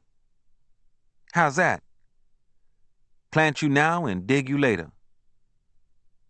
The boy would trot home slowly, and there would be more easy laughter, more talk. One by one, we would be called home to fetch water from the hydrant in the backyard, to go to the store and buy greens and meal for tomorrow, to split wood for kindling. On Sundays, if our clothes were presentable, my mother would take me and my brother to Sunday school. We did not object, for church was not where we learned of God and His ways, but where we met our school friends and continued our long, rambling talks. Some of the Bible stories were interesting in themselves, but we always twisted them, secularizing them to the level of our street life, rejecting all meanings that didn't fit into our environment. And we did the same to the beautiful hymns. When the preacher intoned, "Amazing grace, how sweet it sounds," we would wink at one another and hum under our breath, "A bulldog ran my grandma down." We were now large enough for the white boys to fear us, and both of us, the white boys and the black boys, began to play our traditional racial roles, as though we had been born to them, as though it were in our blood, as though we were being guided by instinct. All the frightful descriptions we had heard about each other, all the violent expressions of hate and hostility that had seeped into us from our surroundings, came now to the surface to guide our actions. The roundhouse was the racial boundary of the neighborhood, and it had been tacitly agreed between the white boys and the black boys that the whites were to keep to the far side of the roundhouse, and we blacks were to keep to our side. Whenever we caught a white boy on our side, we stoned him. If we strayed to their side, they stoned us. Our battles were real and bloody. We threw rocks, cinders, coal, sticks, pieces of iron, and broken bottles. And while we threw them, we longed for even deadlier weapons. If we were hurt, we took it quietly. There was no crying or whimpering. If our wounds were not truly serious, we hid them from our parents. We didn't want to be beaten for fighting. Once, in a battle with a gang of white boys, I was struck behind the ear with a piece of broken bottle. The cut was deep and bled profusely. I tried to stem the flow of blood by dabbing at the cut with a rag, and when my mother came from work, I was forced to tell her that I was hurt, for I needed medical attention. She rushed me to a doctor who stitched my scalp, but when she took me home, she beat me, telling me that I must never fight white boys again, that I might be killed by them, that she had to work and had no time to worry about my fights. Her words didn't sink in, for they conflicted with the code of the streets. I promised my mother that I wouldn't fight, but I knew that if I kept my word, I would lose my standing in the gang, and the gang's life was my life. My mother became too ill to work, and I began to do chores in the neighborhood. My first job was carrying lunches to the men who worked in the roundhouse, for which I received 25 cents a week. When the men did not finish their lunches, I would salvage what few crumbs remained. Later, I obtained a job in a small cafe, carting wood in my arms to keep the big stove going, and taking trays of food to passengers when trains stopped for a half hour or so in a nearby station. I received $1 a week for this work, but I was too young and too small to perform the duties. One morning, while trying to take a heavily loaded tray up the steps of a train, I fell and dashed the tray of food to the ground. Inability to pay rent forced us to move into a house perched atop high logs in a section of the town where floodwaters came. My brother and I had great fun running up and down the tall, shaky steps. Again, paying rent became a problem, and we moved near the center of town, where I found a job in a pressing shop, delivering clothes to hotels, sweeping floors, and listening to Negro men boast of their sex lives. Yet again we moved, this time to the outskirts of town, near a wide stretch of railroad tracks to which each morning before school I would take a sack and gather coal to heat our frame house, dodging in and out between the huge black puffing engines. My mother, her health failing rapidly, spoke constantly now of Granny's house, of how ardently she wanted to see us grow up before she died. Already there had crept into her speech a halting, lisping quality that, although I didn't know it, was the shadow of her future. I was more conscious of my mother now than I had ever been, and I was already able to feel what being completely without her would mean. A slowly rising dread stole into me, and I would look at my mother for long moments, but when she would look at me, I would look away. Then real fear came, as her illness recurred at shorter intervals. Time stood still. My brother and I waited, hungry and afraid. One morning, a shouting voice awakened me. "Richard! Richard!" I rolled out of bed. My brother came running into the room. "Richard, you better come and see Mama. She's very sick," he said. I ran into my mother's room and saw her lying upon her bed, dressed, her eyes open, her mouth gaped. She was very still. "Mama," I called. She did not answer or turn her head. I reached forward to shake her, but drew back, afraid that she was dead. "Mama," I called again, my mind unable to grasp that she could not answer. Finally I went to her and shook her. She moved slightly and groaned. My brother and I called her repeatedly, but she did not speak. Was she dying? It seemed unthinkable. My brother and I looked at each other. We didn't know what to do. "We'd better get somebody," I said. I ran into the hallway and called a neighbor. A tall black woman bustled out of a door. "Please, won't you come and see my mama? She won't talk. We can't wake her up. She's terribly sick," I told her. She followed me into our flat. "Mrs. Wright?" she called to my mother. My mother lay still, unseeing, silent. The woman felt my mother's hands. "She ain't dead," she said, "but she's sick all right. I better get some more of the neighbors." 5 or 6 of the women came, and my brother and I waited in the hallway while they undressed my mother and put her to bed. When we were allowed back in the room, a woman said, "Looks like a stroke to me." "Just like paralysis," said another. "And she's so young," someone else said. My brother and I stood against a wall while the bustling women worked frantically over my mother. A stroke? Paralysis? What were those things? Would she die? One of the women asked me if there was any money in the house. I didn't know. They searched through the dresser and found $1 or 2 and sent for a doctor. The doctor arrived. Yes, he told us, my mother had suffered a stroke of paralysis. She was in a serious condition. She needed someone with her, day and night. She needed medicine. Where was her husband? I told him the story, and he shook his head. "She'll need all the help she can get," the doctor said. "Her entire left side is paralyzed. She cannot talk, and she will have to be fed." Later that day, I rummaged through drawers and found Granny's address. I wrote to her, pleading with her to come and help us.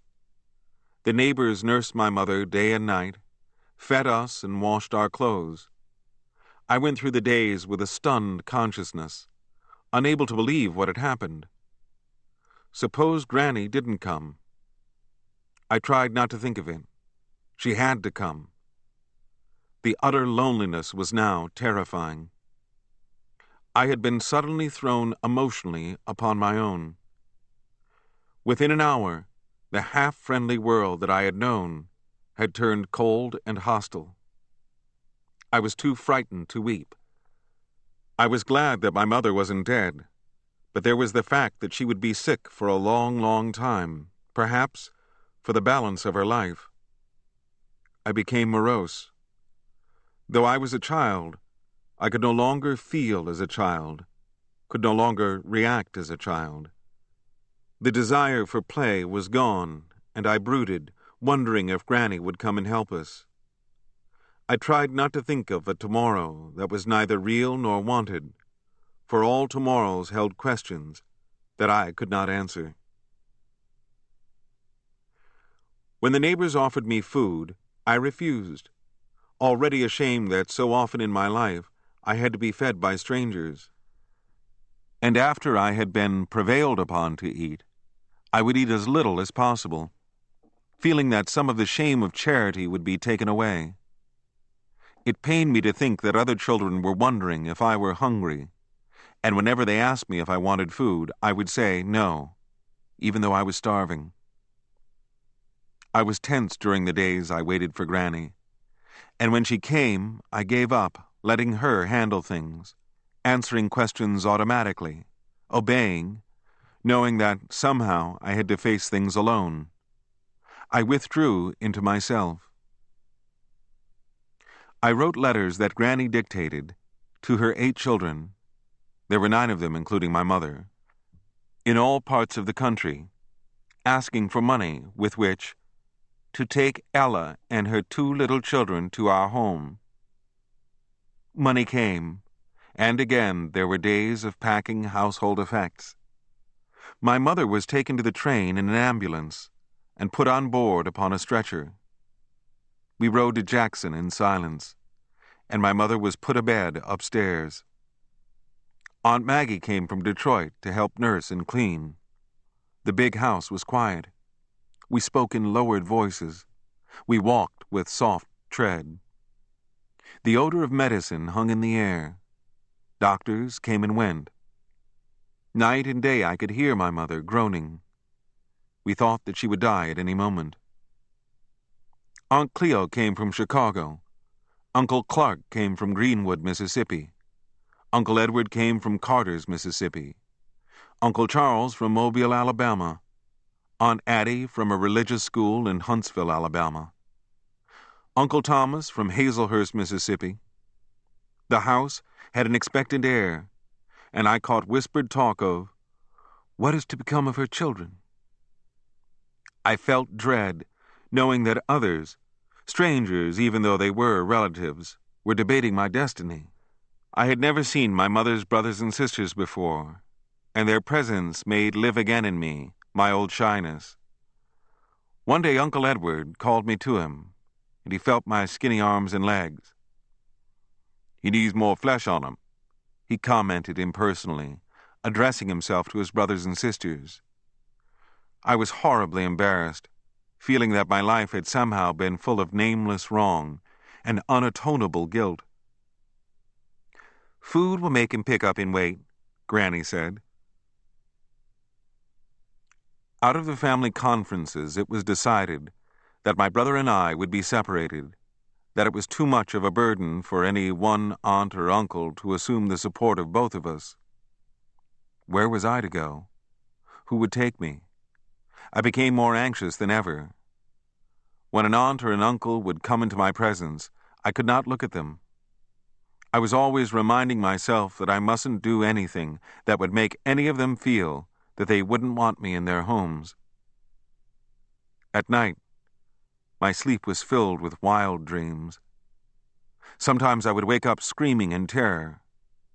The grown-ups would come running and I would stare at them as though they were figures out of my nightmare, then go back to sleep.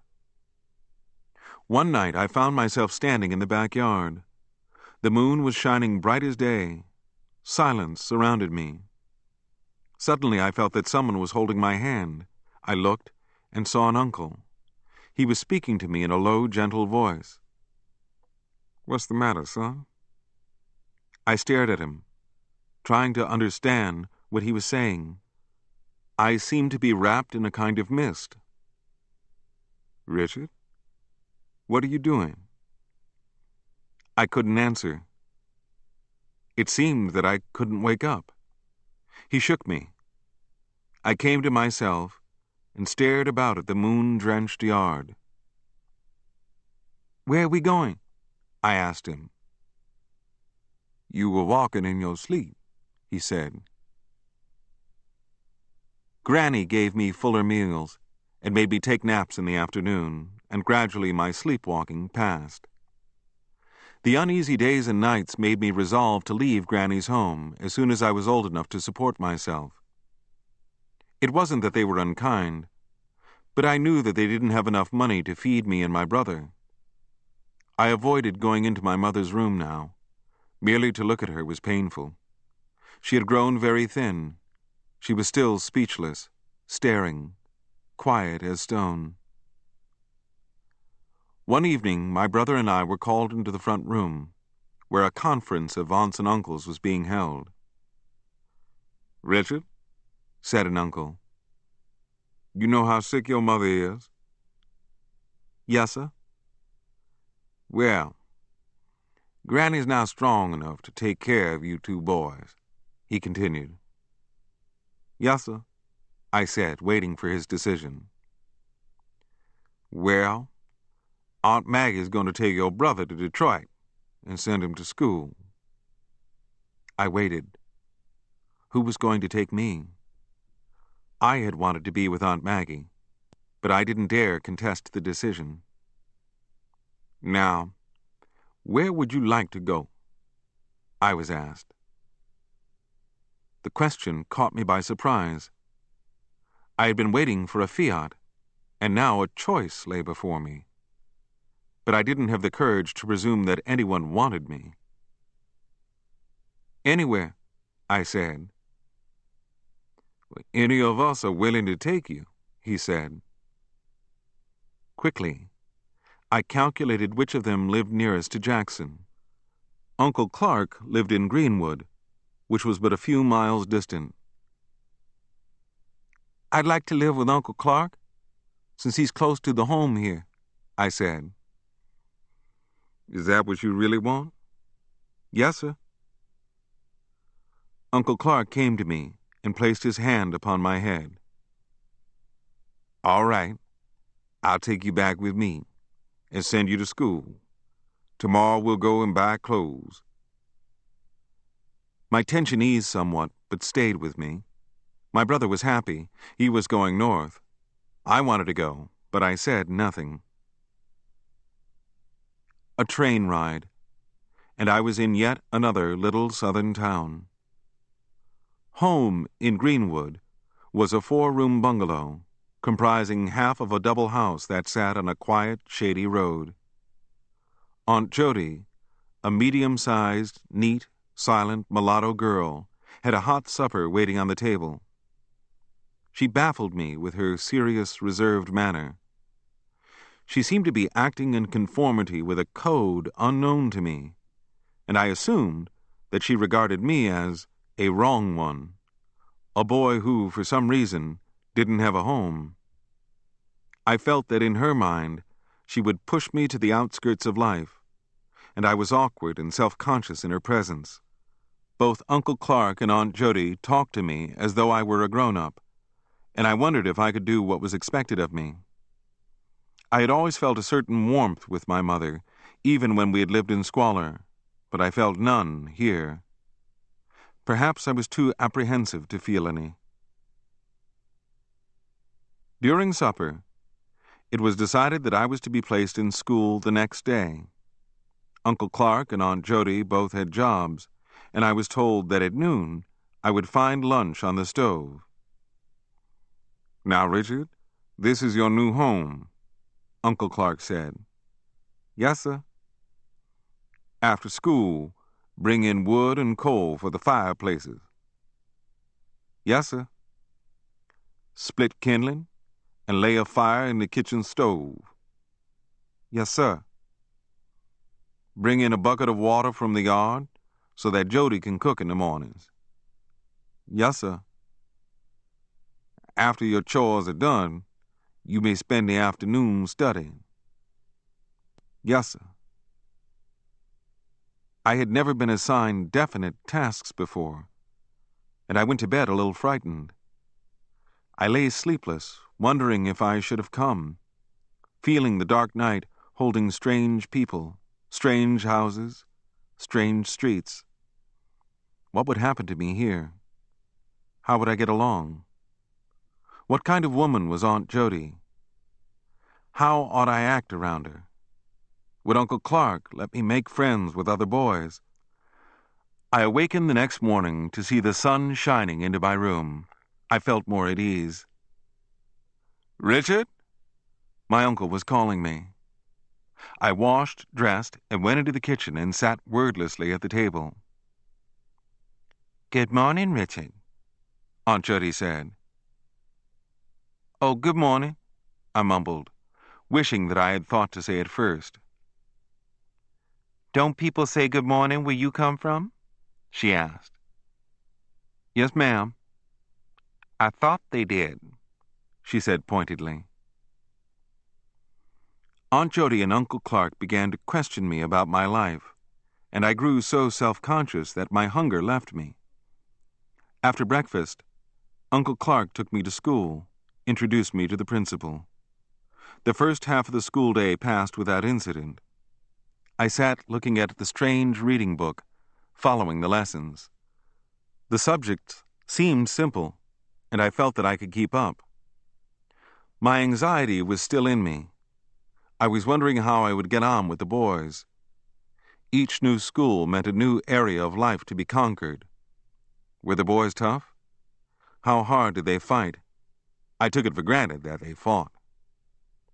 At noon recess, I went into the school grounds, and a group of boys sauntered up to me, looked at me from my head to my feet, whispering among themselves. I leaned against a wall, trying to conceal my uneasiness. "Where you from?" a boy asked abruptly. "Jackson," I answered.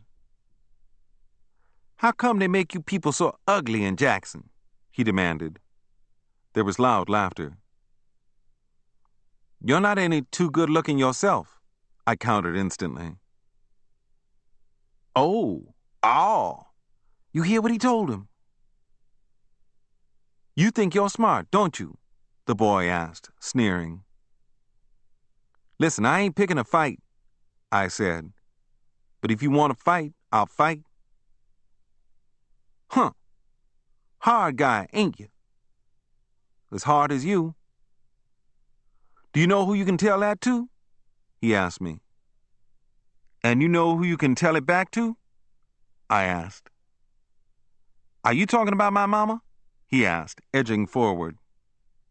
"If you want it that way," I said. This was my test. If I failed now, I would have failed at school, for the first trial came not in books, but in how one's fellows took one, what value they placed upon one's willingness to fight. "Take back what you said," the boy challenged me. "Make me," I said. The crowd howled, sensing a fight. The boy hesitated, weighing his chances of beating me. "You ain't going to take what the new boy said, is you?" someone taunted the boy. The boy came close. I stood my ground. Our faces were 4 inches apart. "You think I'm scared of you, don't you?" he asked. "I told you what I think," I said. Somebody, eager and afraid that we would not fight, pushed the boy and he bumped into me. I shoved him away violently. "Don't push me," the boy said. "Then keep off me," I said. He was pushed again, and I struck out with my right and caught him in the mouth. The crowd yelled, milled, surging so close that I could barely lift my arm to land a blow. When either of us tried to strike each other, we would be thrown off balance by the screaming boys. Every blow landed elicited shouts of delight. Knowing that if I did not win or make a good showing, I would have to fight a new boy each day, I fought tigerishly, trying to leave a scar, seeking to draw blood as proof that I wasn't a coward, that I could take care of myself. The bell rang, and the crowd pulled us apart. The fight seemed to draw. I ain't through with you, the boy shouted. Go to hell, I answered.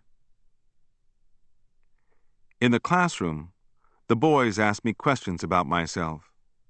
I was someone worth knowing. When the bell rang for school to be dismissed, I was set to fight again, but the boy wasn't in sight. On my way home, I found a cheap ring in the streets, and at once, I knew what I was going to do with it. The ring had a red stone held by tiny prongs, which I loosened, took the stone out, leaving the sharp, tiny prongs jutting up. I slid the ring onto my finger and shadowboxed. Now, by God, let a goddamn bullet come, and I would show him how to fight. I would leave a crimson streak on his face with every blow. But I never had to use the ring. After I had exhibited my new weapon at school, a description of it spread among the boys. I challenged my enemy to another fight, but he wouldn't respond. Fighting wasn't now necessary. I had been accepted. No sooner had I won my right to the school grounds than a new dread arose. One evening before bedtime, I was sitting in the front room, reading, studying. Uncle Clark, who was a contracting carpenter, was at his drawing table drafting models of houses. Aunt Jody was darning. Suddenly the doorbell rang, and Aunt Jody admitted the next-door neighbor, the owner of the house in which we lived, and its former occupant. His name was Burden. He was a tall, brown, stooped man, and when I was introduced to him, I rose and shook his hand. "Well, son," Mr. Burden told me, "it's certainly a comfort to see another boy in this house." "Is there another boy here?" I asked eagerly. "My son was here," Mr. Burden said, shaking his head. "But he's gone now." "How old is he?" I asked. "He was about your age," Mr. Burden mumbled sadly. "Where did he go?" I asked stupidly. "He's dead," Mr. Burden said. "Oh," I said. I hadn't understood him. There was a long silence. Mr. Burden looked at me wistfully. "Do you sleep in there?" he asked, pointing to my room. "Yes, sir." "That's where my boy slept," he said. "In there?"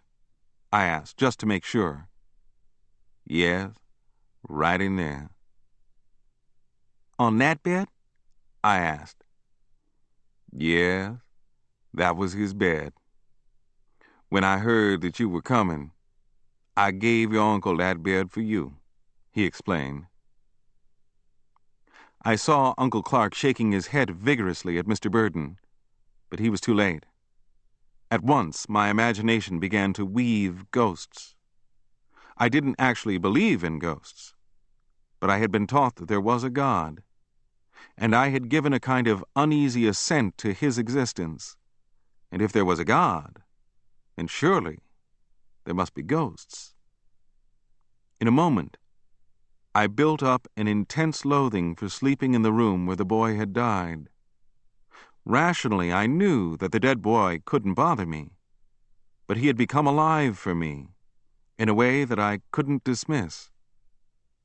After Mr. Burden had gone, I went timidly to Uncle Clark. "I'm scared to sleep in there," I told him. "Why? Because the boy died in there?" "Yes, sir." "But, son, that's nothing to be afraid of." "I know, but I'm scared." "We all must die someday, so why be afraid?" I had no answer for that.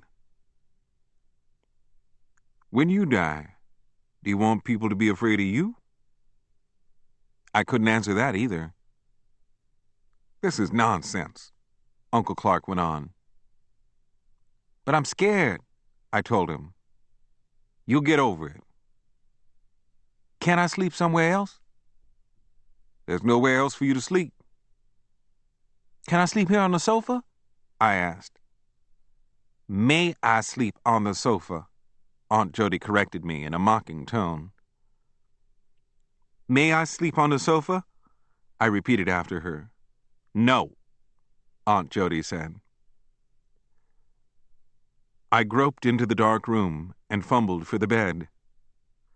I had the illusion that if I touched it, I would encounter the dead boy. I trembled. Finally, I jumped roughly into the bed and jerked the covers over my face. I didn't sleep that night, and my eyes were red and puffy the next morning. Didn't you sleep well? Uncle Clark asked me. I can't sleep in that room, I said. You slept in it before you heard of that boy who died in there, didn't you? Aunt Jody asked me. Yes, ma'am. Then why can't you sleep in it now? I'm just scared. You stop being a baby, she told me. The next night was the same. Fear kept me from sleeping. After Uncle Clark and Aunt Jody had gone to bed, I rose and crept into the front room and slept in a tight ball on the sofa without any cover. I awakened the next morning to find Uncle Clark shaking me. Why are you doing this? He asked. I'm scared to sleep in there, I said. You go back into that room and sleep tonight, he told me. You've got to get over this thing. I spent another sleepless, shivering night in the dead boy's room. It wasn't my room any longer, and I was so frightened that I sweated. Each creak of the house made my heart stand still. In school the next day I was dull. I came home and spent another long night of wakefulness, and the following day I went to sleep in the classroom. When questioned by the teacher, I could give no answer. Unable to free myself from my terror, I began to long for home. A week of sleeplessness brought me near the edge of nervous collapse. Sunday came, and I refused to go to church, and Uncle Clark and Aunt Jody were astonished. They didn't understand that my refusal to go to church was my way of silently begging them to let me sleep somewhere else. They left me alone in the house, and I spent the entire day sitting on the front steps. I didn't have enough courage to go into the kitchen to eat. When I became thirsty, I went around the house and drank water from the hydrant in the backyard rather than venture into the house. Desperation made me raise the issue of the room again at bedtime. Please, let me sleep on the sofa in the front room, I pleaded. You've got to get out of that fear, my uncle said. I made up my mind to ask to be sent home. I went to Uncle Clark, knowing that he had incurred expense in bringing me here, that he had thought he was helping me, that he had bought my clothes and books. Uncle Clark, send me back to Jackson, I said. He was bent over a little table, and he straightened and stared at me. You're not happy here? He asked. No, sir, I answered truthfully, fearing that the ceiling would crash down upon my head. And you really want to go back? Yes, sir. Things will not be as easy for you at home as here, he said. There's not much money for food and things. I want to be where my mother is, I said, trying to strengthen my plea. It's really about the room? Yes, sir. Well, we tried to make you happy here, my uncle said, sighing. Maybe we didn't know how. But if you want to go back, then you may go. When? I asked eagerly. As soon as school term has ended. But I want to go now, I cried. But you'll break up your year of schooling, he said. I don't mind. You will in the future. You've never had a single year of steady schooling, he said. I want to go home, I said. Have you felt this way a long time? He asked. Yes, sir. I'll write Granny tonight, he said, his eyes lit with surprise. Daily, I asked him if he had heard from Granny, only to learn that there had been no word. My sleeplessness made me feel that my days were a hot, wild dream, and my studies suffered at school. I had been making high marks, and now I made low ones, and finally began to fail altogether. I was fretful, living from moment to moment. One evening, in doing my chores, I took the water pail to the hydrant in the backyard to fill it. I was half asleep, tired, tense, all but swaying on my feet. I balanced the handle of the pail on the jutting tip of the metal faucet and waited for it to fill. The pail slipped, and water drenched my pants and shoes and stockings. That goddamn lousy bastard son of a bitchin' bucket. I spoke in a whisper of hate and despair. Richard! Aunt Judy's amazed voice sounded in the darkness behind me. I turned. Aunt Judy was standing on the back steps. She came into the yard. What did you say, boy? She asked. Nothing, I mumbled, looking contritely at the ground. Repeat what you said, she demanded. I didn't answer. I stooped and picked up the pail. She snatched it from me. What did you say? She asked again. I still kept my head down, vaguely wondering if she were intimidating me or if she really wanted me to repeat my curses.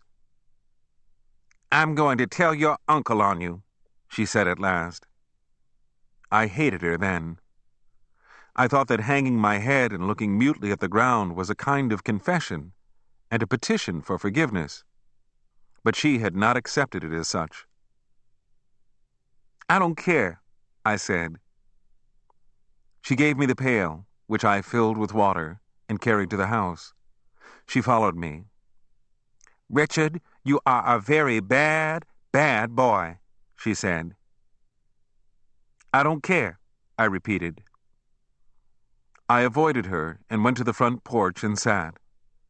I had had no intention of letting her hear me curse, but since she had heard me, and since there was no way to appease her, I decided to let things develop as they would. I would go home. But where was home? Yes, I would run away. Uncle Clark came and called me into the front room. Jody says that you've been using bad language, he said. Yes, sir. You admit it? Yes, sir. Why did you do it? I don't know.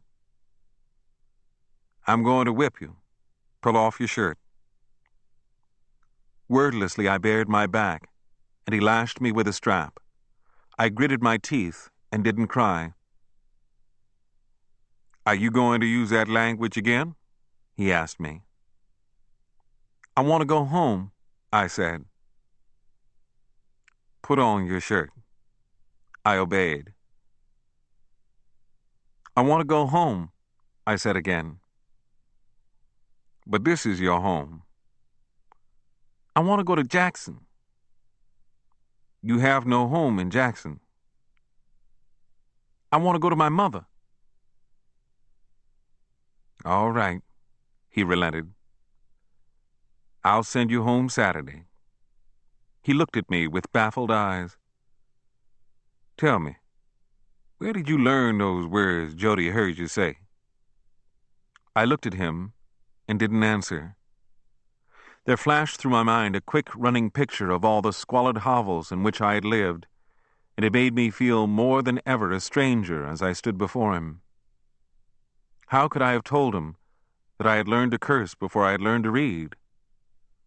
How could I have told him that I had been a drunkard at the age of 6? When he took me to the train that Saturday morning, I felt guilty and didn't want to look at him. He gave me my ticket, and I climbed hastily aboard the train.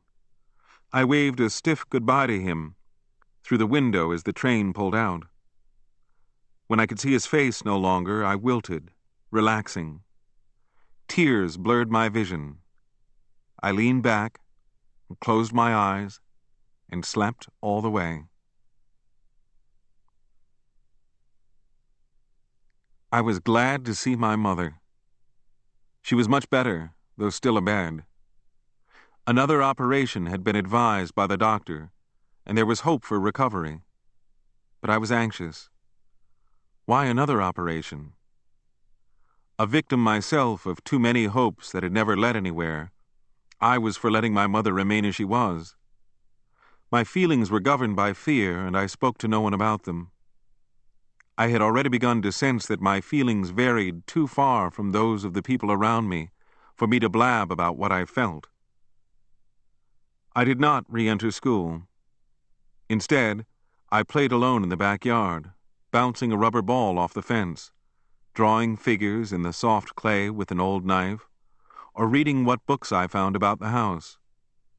I ached to be of an age to take care of myself.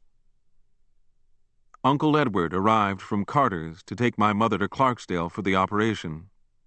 At the last moment, I insisted upon being taken with them. I dressed hurriedly, and we went to the station. Throughout the journey I sat brooding, afraid to look at my mother, wanting to return home and yet wanting to go on. We reached Clarksdale and hired a taxi to the doctor's office. My mother was jolly, brave, smiling, but I knew that she was as doubtful as I was. When we reached the doctor's waiting room, the conviction settled in me that my mother would never be well again. Finally, the doctor came out in his white coat and shook hands with me, then took my mother inside. Uncle Edward left to make arrangements for a room and a nurse. I felt crushed. I waited. Hours later, the doctor came to the door. "How's my mother?" "Fine," he said. "Will she be all right?" "Everything will clear up in a few days." "Can I see her now?" "No, not now." Later, Uncle Edward returned with an ambulance and 2 men who carried a stretcher. They entered the doctor's office and brought out my mother. She lay with closed eyes, her body swathed in white. I wanted to run to the stretcher and touch her, but I couldn't move. "Why are they taking Mama that way?" I asked Uncle Edward. "There are no hospital facilities for colored, and this is the way we have to do it," he said. I watched the men take the stretcher down the steps. Then I stood on the sidewalk and watched them lift my mother into the ambulance and drive away. I knew that my mother had gone out of my life. I could feel it. Uncle Edward and I stayed at a boarding house. Each morning he went to the rooming house to inquire about my mother, and each time he returned gloomy and silent. Finally, he told me that he was taking my mother back home. "What chance has Mama really?" I asked him. "She's very sick," he said. We left Clarksdale. My mother rode on a stretcher in the baggage car with Uncle Edward attending her. Back home, she lay for days, groaning, her eyes vacant. Doctors visited her and left without making any comment. Granny grew frantic. Uncle Edward, who had gone home, returned, and still more doctors were called in. They told us that a blood clot had formed on my mother's brain and that another paralytic stroke had set in. Once, in the night, my mother called me to her bed and told me that she could not endure the pain, that she wanted to die. I held her hand and begged her to be quiet. That night, I ceased to react to my mother. My feelings were frozen. I merely waited upon her, knowing that she was suffering. She remained abed 10 years, gradually growing better but never completely recovering, relapsing periodically into her paralytic state. The family had stripped itself of money to fight my mother's illness, and there was no more forthcoming. Her illness gradually became an accepted thing in the house, something that couldn't be stopped or helped. My mother's suffering grew into a symbol in my mind, gathering to itself all the poverty, the ignorance, the helplessness, the painful, baffling, hunger-ridden days and hours, the restless moving, the futile seeking, the uncertainty, the fear, the dread, the meaningless pain and endless suffering. Her life set the emotional tone of my life, colored the men and women I was to meet in the future, conditioned my relation to events that hadn't yet happened, determined my attitude to situations and circumstances I had yet to face. A somberness of spirit that I was never to lose settled over me during the slow years of my mother's unrelieved suffering, a somberness that was to make me stand apart and look upon excessive joy with suspicion, that was to make me self-conscious, that was to make me keep forever on the move, as though to escape a nameless fate seeking to overtake me. At the age of 12, before I had had one full year of formal schooling, I had a conception of life that no experience would ever erase, a predilection for what was real that no argument could ever gainsay, a sense of the world that was mine and mine alone, a notion as to what life meant that no education could ever alter, a conviction that the meaning of living came only when one was struggling to wring a meaning out of meaningless suffering.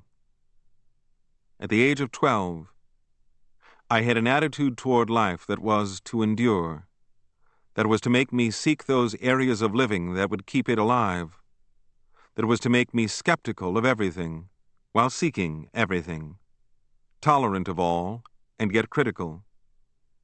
The spirit I had caught gave me insight into the sufferings of others, made me gravitate toward those whose feelings were like my own, made me sit for hours while others told me of their lives, made me strangely tender and cruel, violent and peaceful.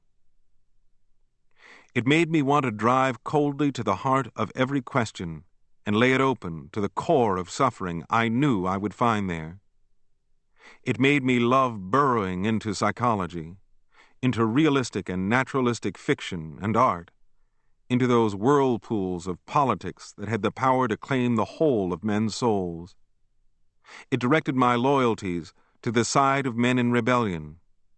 It made me love talk that sought answers to questions that could help nobody, that could only keep alive in me that enthralling sense of wonder and awe in the face of the drama of human feeling, which is hidden by the external drama of life.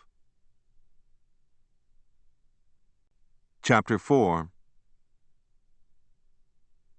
Granny was an ardent member of the Seventh-day Adventist Church, and I was compelled to make a pretense of worshiping her God, which was her exaction for my keep.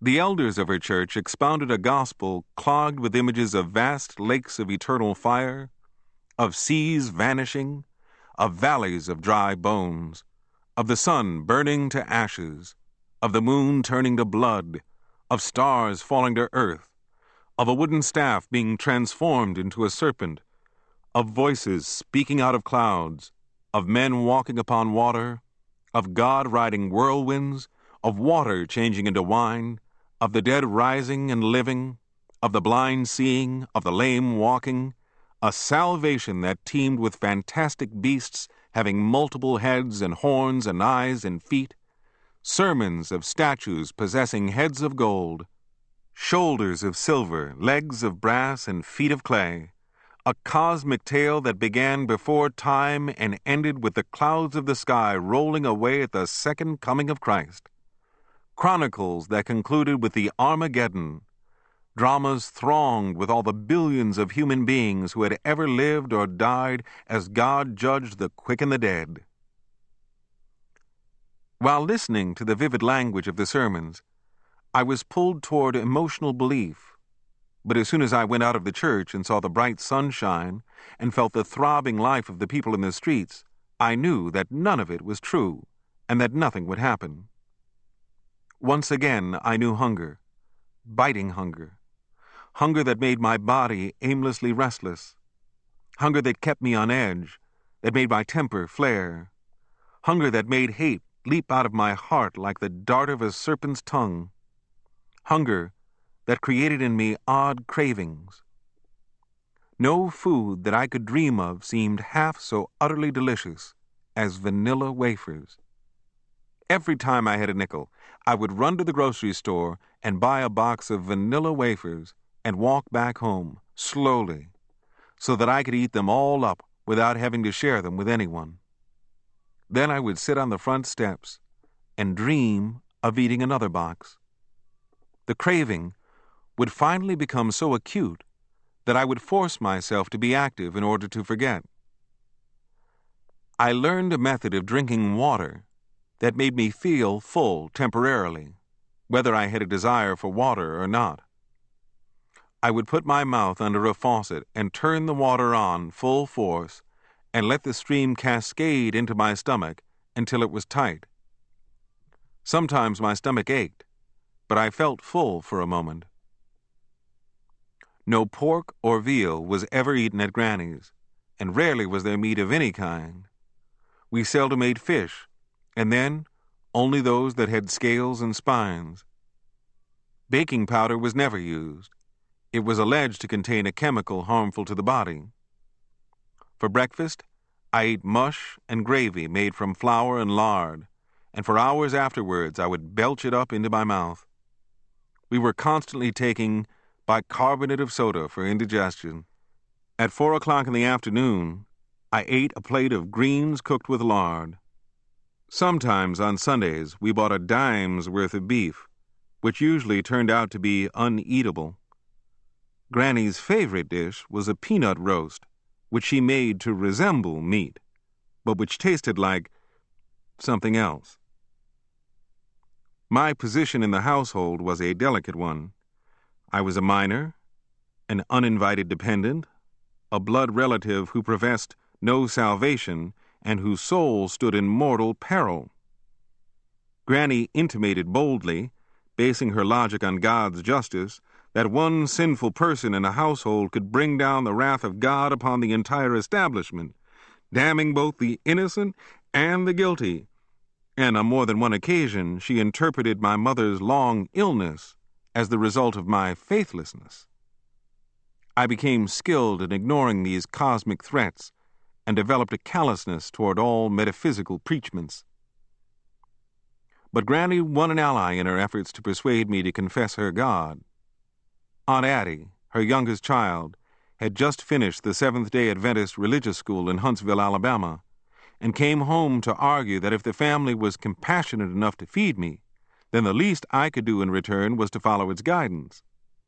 She proposed that, when the fall school term started, I should be enrolled in the religious school rather than the secular one.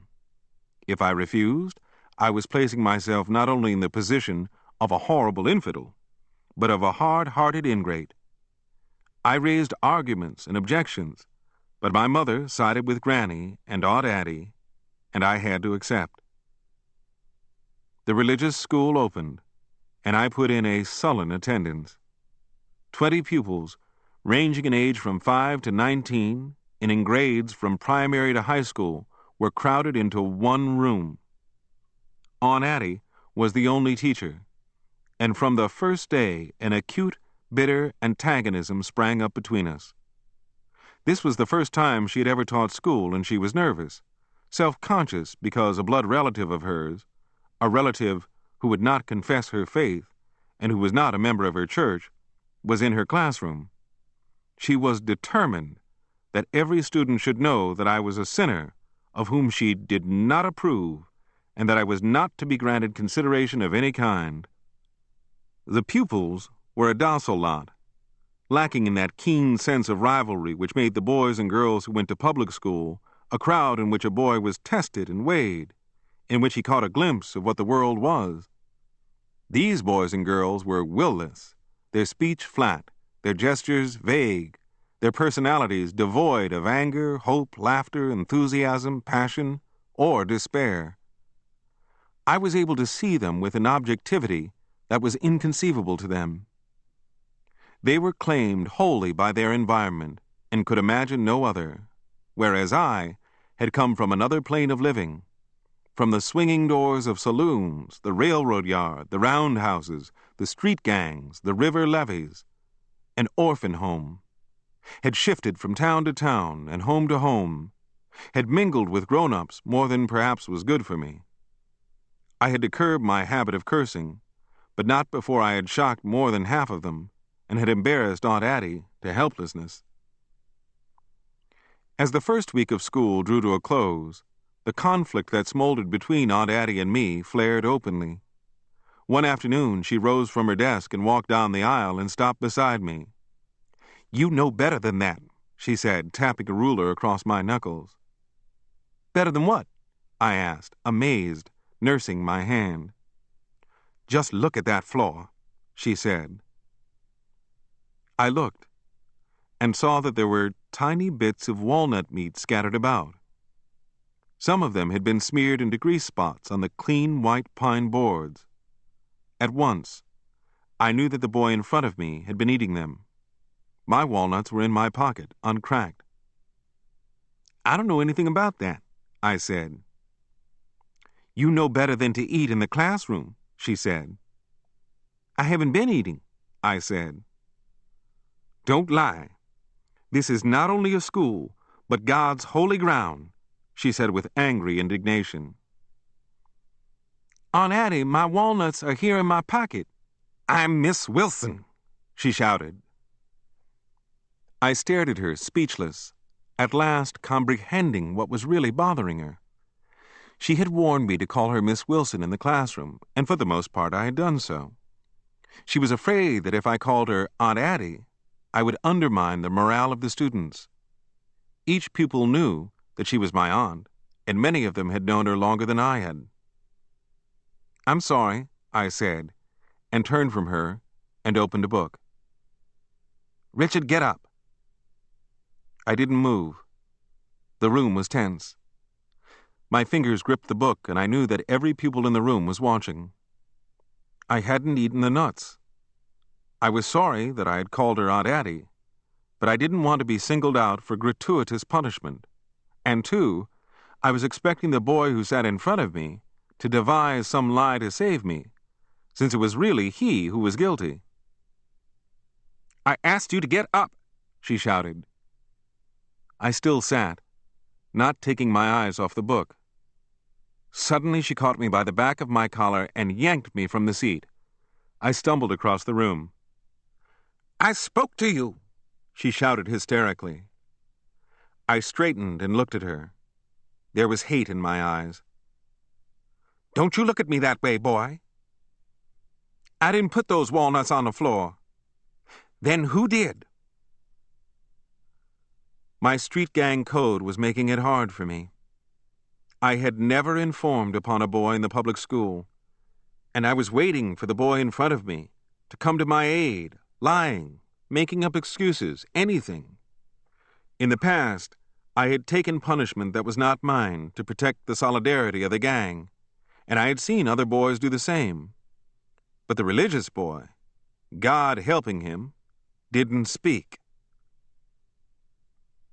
"I don't know who did it," I said finally. "Go to the front of the room," Aunt Addie said. I walked slowly to her desk, expecting to be lectured. But my heart quickened when I saw her go to the corner and select a long green limber switch and come toward me. I lost control of my temper. "I haven't done anything," I yelled. She struck me, and I dodged.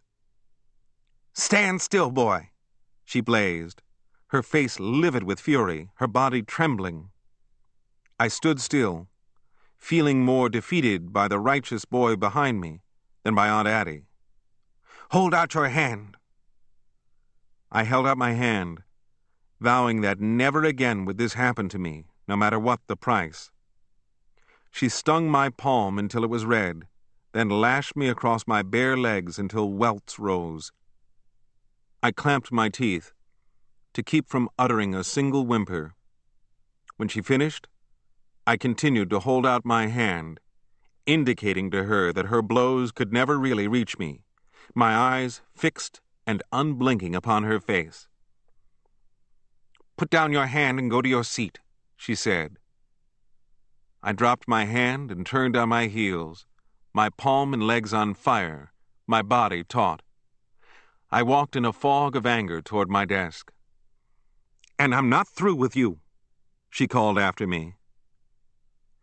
She had said one word too much. Before I knew it, I had whirled and was staring at her with an open mouth and blazing eyes. "Through with me?" I repeated. "But what have I done to you?" "Sit down and shut up," Aunt Addie bellowed. I sat. I was sure of one thing. I would not be beaten by her again. I had often been painfully beaten, but almost always I had felt that the beatings were somehow right and sensible, that I was in the wrong. Now, for the first time, I felt the equal of an adult. I knew that I had been beaten for a reason that wasn't right. I sensed some emotional problem in Aunt Addie, other than her concern about my eating in school. Did my presence make her feel so insecure that she felt she had to punish me in front of the pupils to impress them? All afternoon I brooded, wondering how I could quit the school. The moment Aunt Addie came into the house, I reached home before she did. She called me into the kitchen. When I entered, I saw that she was holding another switch. My muscles tightened. "You're not going to beat me again," I told her. "I'm going to teach you some manners," she said. I stood fighting as I had never fought in my life, fighting with myself. Perhaps my uneasy childhood, perhaps my shifting from town to town, perhaps the violence I had already seen and felt took hold of me, and I was trying to stifle the impulse to go to the drawer of the kitchen table and get a knife and defend myself. But this woman who stood before me was my aunt, my mother's sister, Granny's daughter. In her veins my own blood flowed. In many of her actions I could see some elusive part of my own self, and in her speech I could catch echoes of my own speech. I didn't want to be violent with her, and yet I didn't want to be beaten for a wrong I had not committed. "You're just mad at me for something," I said. "Don't tell me I'm mad." "You're too mad to believe anything I say." "Don't speak to me like that." "Then how can I talk to you? You beat me for throwing walnuts on the floor, but I didn't do it." "Then who did?" Since I was alone now with her and desperate, I cast my loyalties aside and told her the name of the guilty boy, feeling that he merited no consideration. "Why didn't you tell me that before?" she asked. "I don't want to tell tales on other people." "So you lied, huh?" I couldn't talk. I couldn't explain how much I valued my code of solidarity. "Hold out your hand." "You're not going to beat me. I didn't do it." "I'm going to beat you for lying." Don't hit me. If you hit me, I'll fight you." For a moment, she hesitated, then struck at me with a switch, and I dodged and stumbled into a corner. She was upon me, lashing me across the face. I leaped, screaming, and ran past her and jerked open the kitchen drawer. It spilled to the floor with a thunderous sound. I grabbed up a knife and held it, ready for her. "Now I told you to stop," I screamed. "You put down that knife."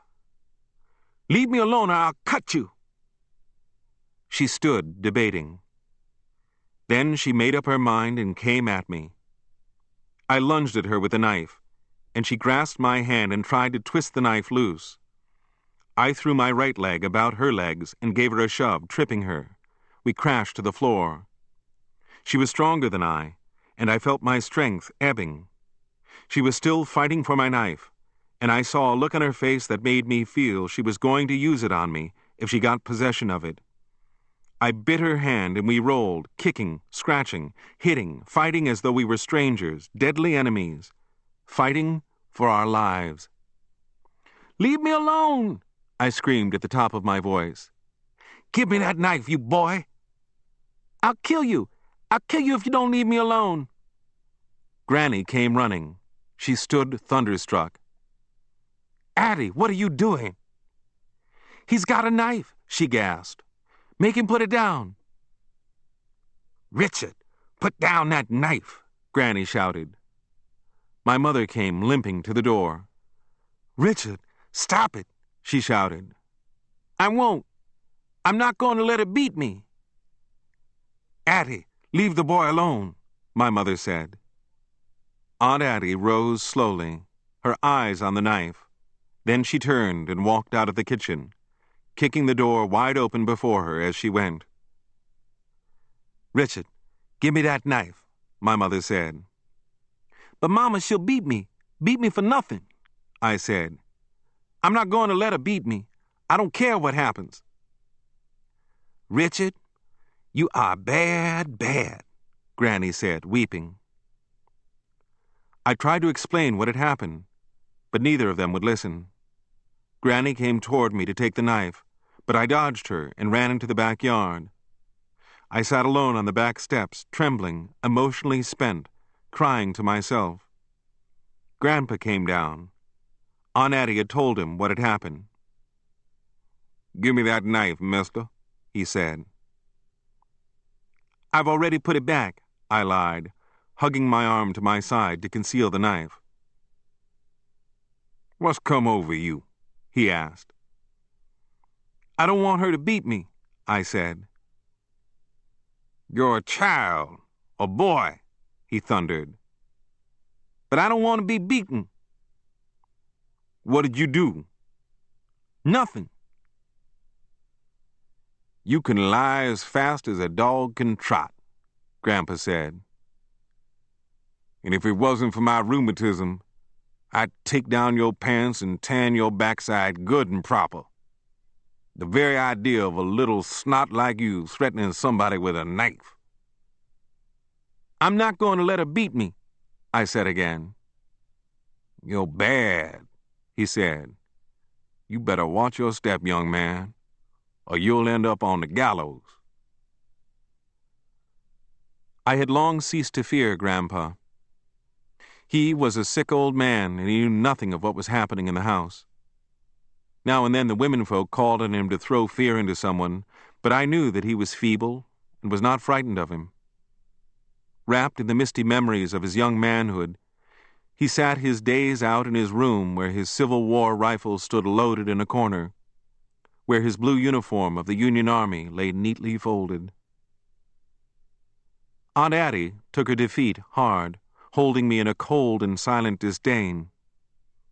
I was conscious that she had descended to my own emotional level in her effort to rule me, and my respect for her sank. Until she married years later, we rarely spoke to each other, though we ate at the same table and slept under the same roof. Though I was but a skinny, half-frightened boy, and she was the secretary of the church and the church's day school teacher. God blessed our home with the love that binds. I continued at the church school despite Aunt Addie's never calling upon me to recite or go to the blackboard. Consequently, I stopped studying. I spent my time playing with the boys and found that the only games they knew were brutal ones. Baseball, marbles, boxing, running were tabooed recreations, the devil's work. Instead, they played a wildcat game called Popping the Whip, a seemingly innocent diversion whose excitement came only in spurts, but spurts that could hurl one to the edge of death itself. Whenever we were discovered standing idle on the school grounds, Aunt Addie would suggest that we pop the whip. It would have been safer for our bodies and saner for our souls had she urged us to shoot craps. One day at noon, Aunt Addie ordered us to pop the whip. I had never played the game before, and I fell in with good faith. We formed a long line, each boy taking hold of another boy's hand until we were stretched out like a long string of human beads. Although I didn't know it, I was on the tip end of the human whip. The leading boy, the handle of the whip, started off at a trot, weaving to the left and to the right, increasing speed until the whip of flesh was curving at breakneck gallop. I clutched the hand of the boy next to me with all the strength I had, sensing that if I didn't hold on, I would be tossed off. The whip grew taut as human flesh and bone could bear, and I felt that my arm was being torn from its socket. Suddenly my breath left me. I was swung in a small, sharp arc. The whip was now being popped, and I could hold on no more. The momentum of the whip flung me off my feet into the air, like a bit of leather being flicked off a horsewhip, and I hurtled headlong through space and landed in a ditch. I rolled over, stunned, head bruised and bleeding. Aunt Addie was laughing, the first and only time I ever saw her laugh on God's holy ground. In the home, Granny maintained a hard religious regime.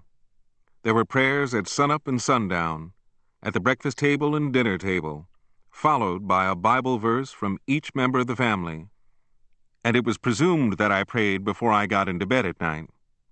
I shirked as many of the weekday church services as possible, giving as my excuse that I had to study.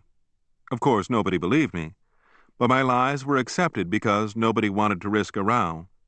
The daily prayers were a torment, and my knees became sore from kneeling so long and often. Finally, I devised a method of kneeling that was not really kneeling. I learned, through arduous repetition, how to balance myself on the toes of my shoes and rest my head against a wall in some convenient corner. Nobody, except God, was any the wiser, and I did not think that he cared.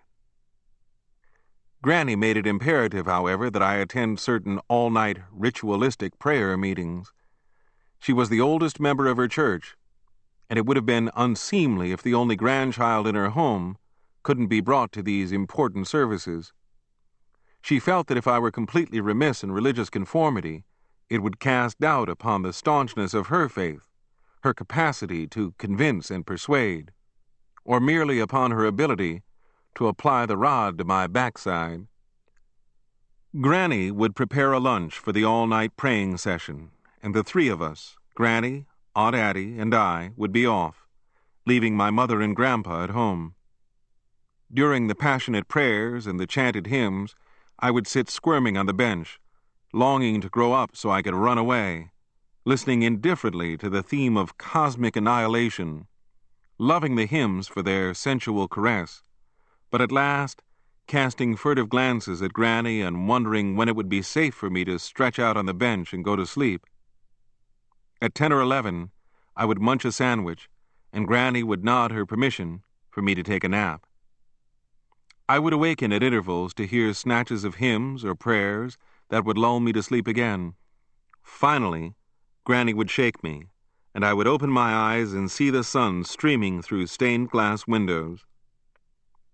Many of the religious symbols appealed to my sensibilities, and I responded to the dramatic vision of life held by the church, feeling that to live day by day with death as one's sole thought was to be so compassionately sensitive toward all life as to view all men as slowly dying, and the trembling sense of fate that welled up, sweet and melancholy, from the hymns, blended with the sense of fate that I had already caught from life.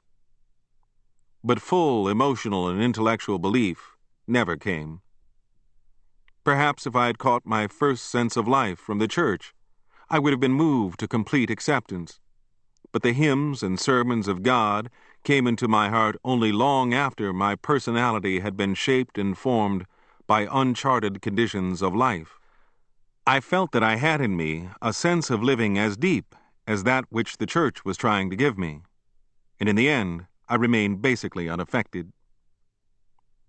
My body grew, even on mush and lard gravy, a miracle, which the church certainly should have claimed credit for.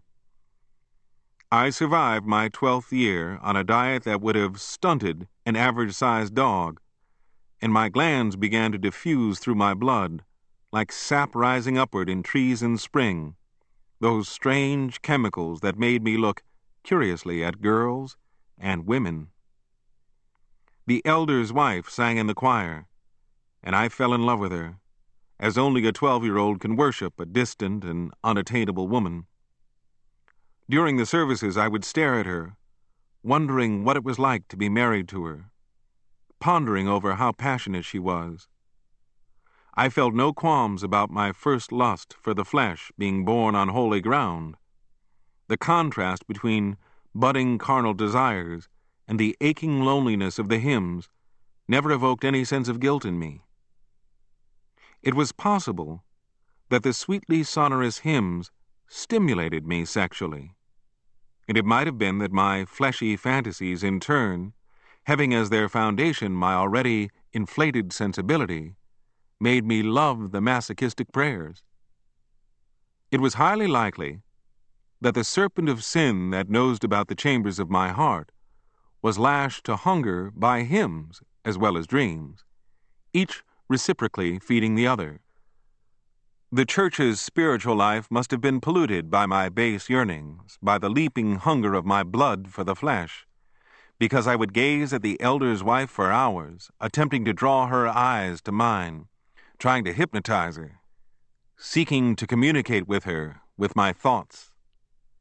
If my desires had been converted into a concrete religious symbol, the symbol would have looked something like this: a black imp with 2 horns, a long, curving, forked tail, cloven hoofs, a scaly, naked body, wet, sticky fingers, moist, sensual lips, and lascivious eyes feasting upon the face of the elder's wife. A religious revival was announced, and Granny felt that it was her last chance to bring me to God before I entered the precincts of sin at the public school, for I had already given loud and final notice that I would no longer attend the church school. There was a discernible lessening in Aunt Addie's hostility. Perhaps she had come to the conclusion that my lost soul was more valuable than petty pride. Even my mother's attitude was, "Richard, you ought to know God through some church." The entire family became kind and forgiving, but I knew the motives that prompted their change, and it drove me an ever greater emotional distance from them. Some of my classmates, who had, on the advice of their parents, avoided me, now came to visit, and I could tell in a split second that they had been instructed in what to say. One boy, who lived across the street, called on me one afternoon, and his self-consciousness betrayed him. He spoke so naively and clumsily that I could see the bare bones of his holy plot and hear the creaking of the machinery of Granny's maneuvering. "Richard, do you know we are all worried about you?" he asked. "Worried about me? Who's worried about me?" I asked in feigned surprise. "All of us," he said, his eyes avoiding mine. "Why?" I asked. "You're not saved," he said sadly. "I'm all right," I said, laughing. "Don't laugh, Richard. It's serious," he said. "But I tell you that I'm all right." "Say, Richard, I'd like to be a good friend of yours." "I thought we were friends already," I said. "I mean true brothers in Christ," he said. "We know each other," I said in a soft voice tinged with irony. "But not in Christ," he said. "Friendship is friendship with me." "But don't you want to save your soul?"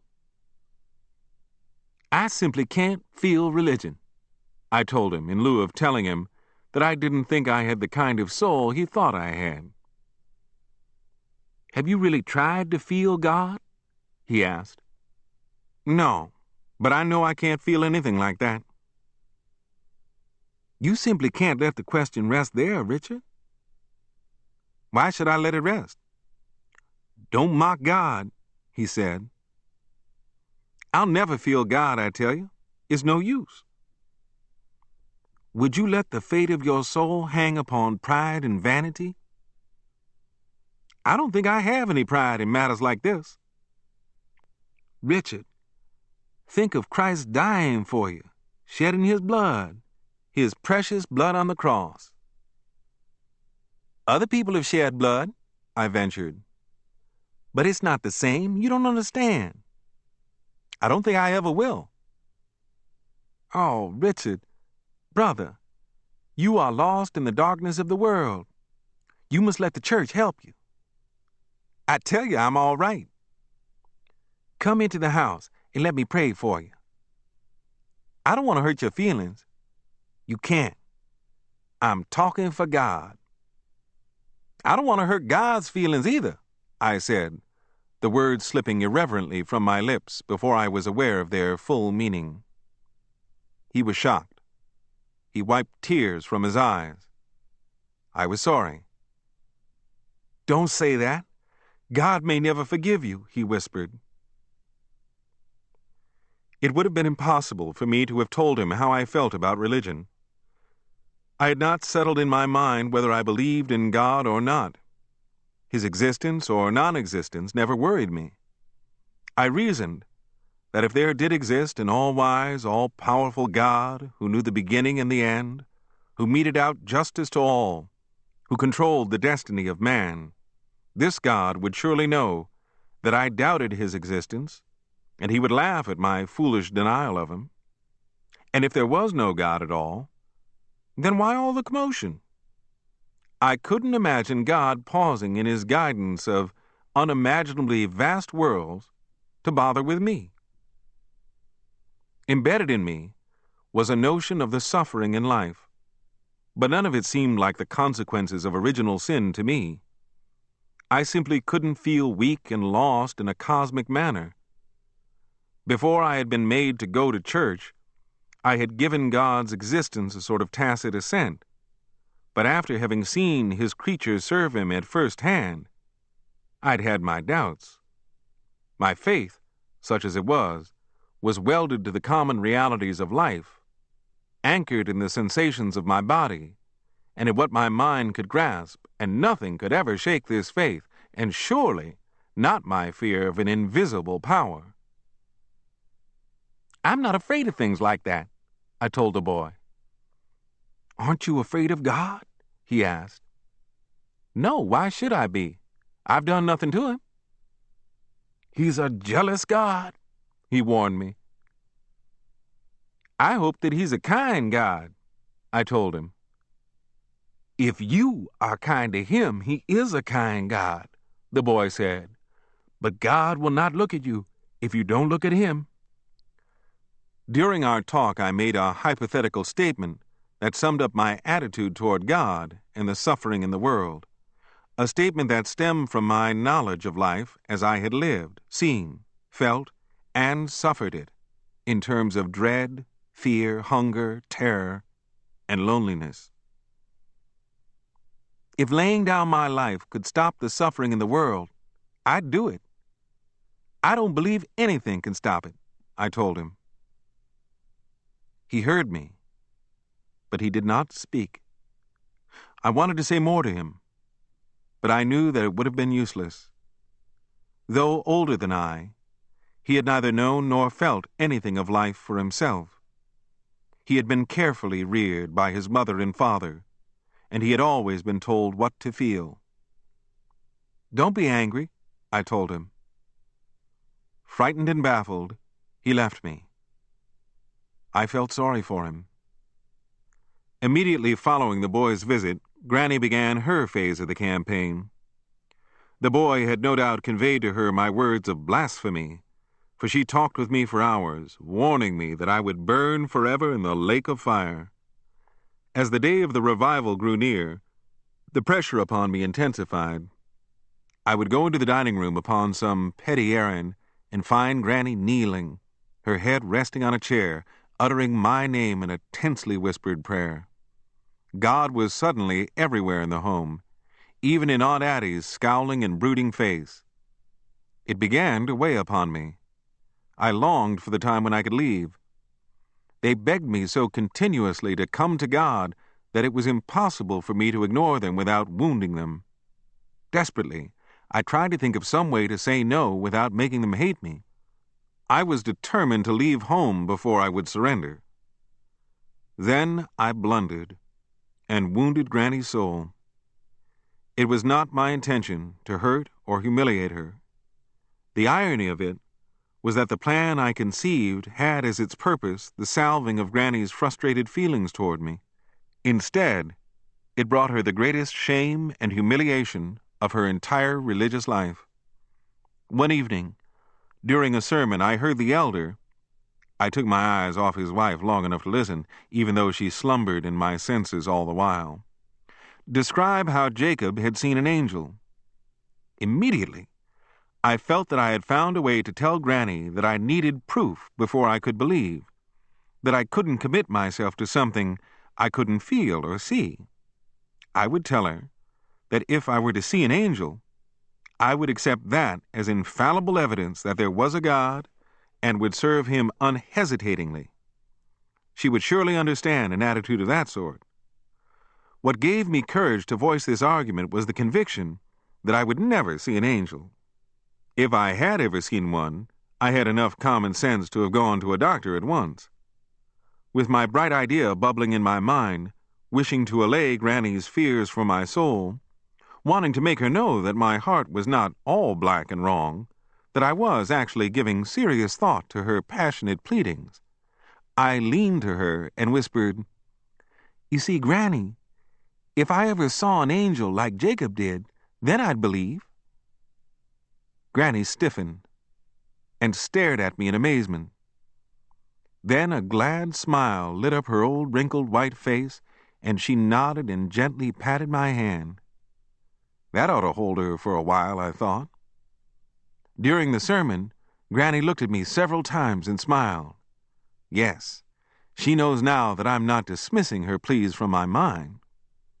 Feeling that my plan was working, I resumed my worship of the elder's wife with a cleansed conscience, wondering what it would be like to kiss her, longing to feel some of the sensuous emotions of which my reading had made me conscious.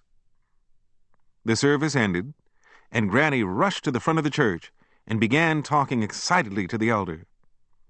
I saw the elder looking at me in surprise. "Oh, goddamn, she's telling him," I thought with anger. But I had not guessed 1,000th of it. The elder hurried toward me. Automatically, I rose. He extended his hand, and I shook it. "Your grandmother told me," he said in awed tones. I was speechless with anger. "I didn't want her to tell you that," I said. "She says that you have seen an angel." The words literally poured out of his mouth. I was so overwhelmed that I gritted my teeth. Finally, I could speak, and I grabbed his arm. No, sir. No, sir," I stammered. "I didn't say that. She misunderstood me." The last thing on earth I wanted was a mess like this. The elder blinked his eyes in bewilderment. "What did you tell her?" he asked. "I told her that if I ever saw an angel, then I would believe," I said, feeling foolish, ashamed, hating and pitying my believing Granny. The elder's face became bleak and stricken. He was stunned with disappointment. You didn't see an angel?" he asked. "No, sir," I said emphatically, shaking my head vigorously so there could be no possible further misunderstanding. "I see," he breathed in a sigh. His eyes looked longingly into a corner of the church. "With God, you know, anything is possible," he hinted hopefully. "But I didn't see anything," I said. "I'm sorry about this." "If you pray, then God will come to you," he said. The church grew suddenly hot. I wanted to bolt out of it and never see it again, but the elder took hold of my arm and would not let me move. Elder, this is all a mistake. I didn't want anything like this to happen, I said. Listen, I'm older than you are, Richard, he said. I think that you have in your heart the gift of God.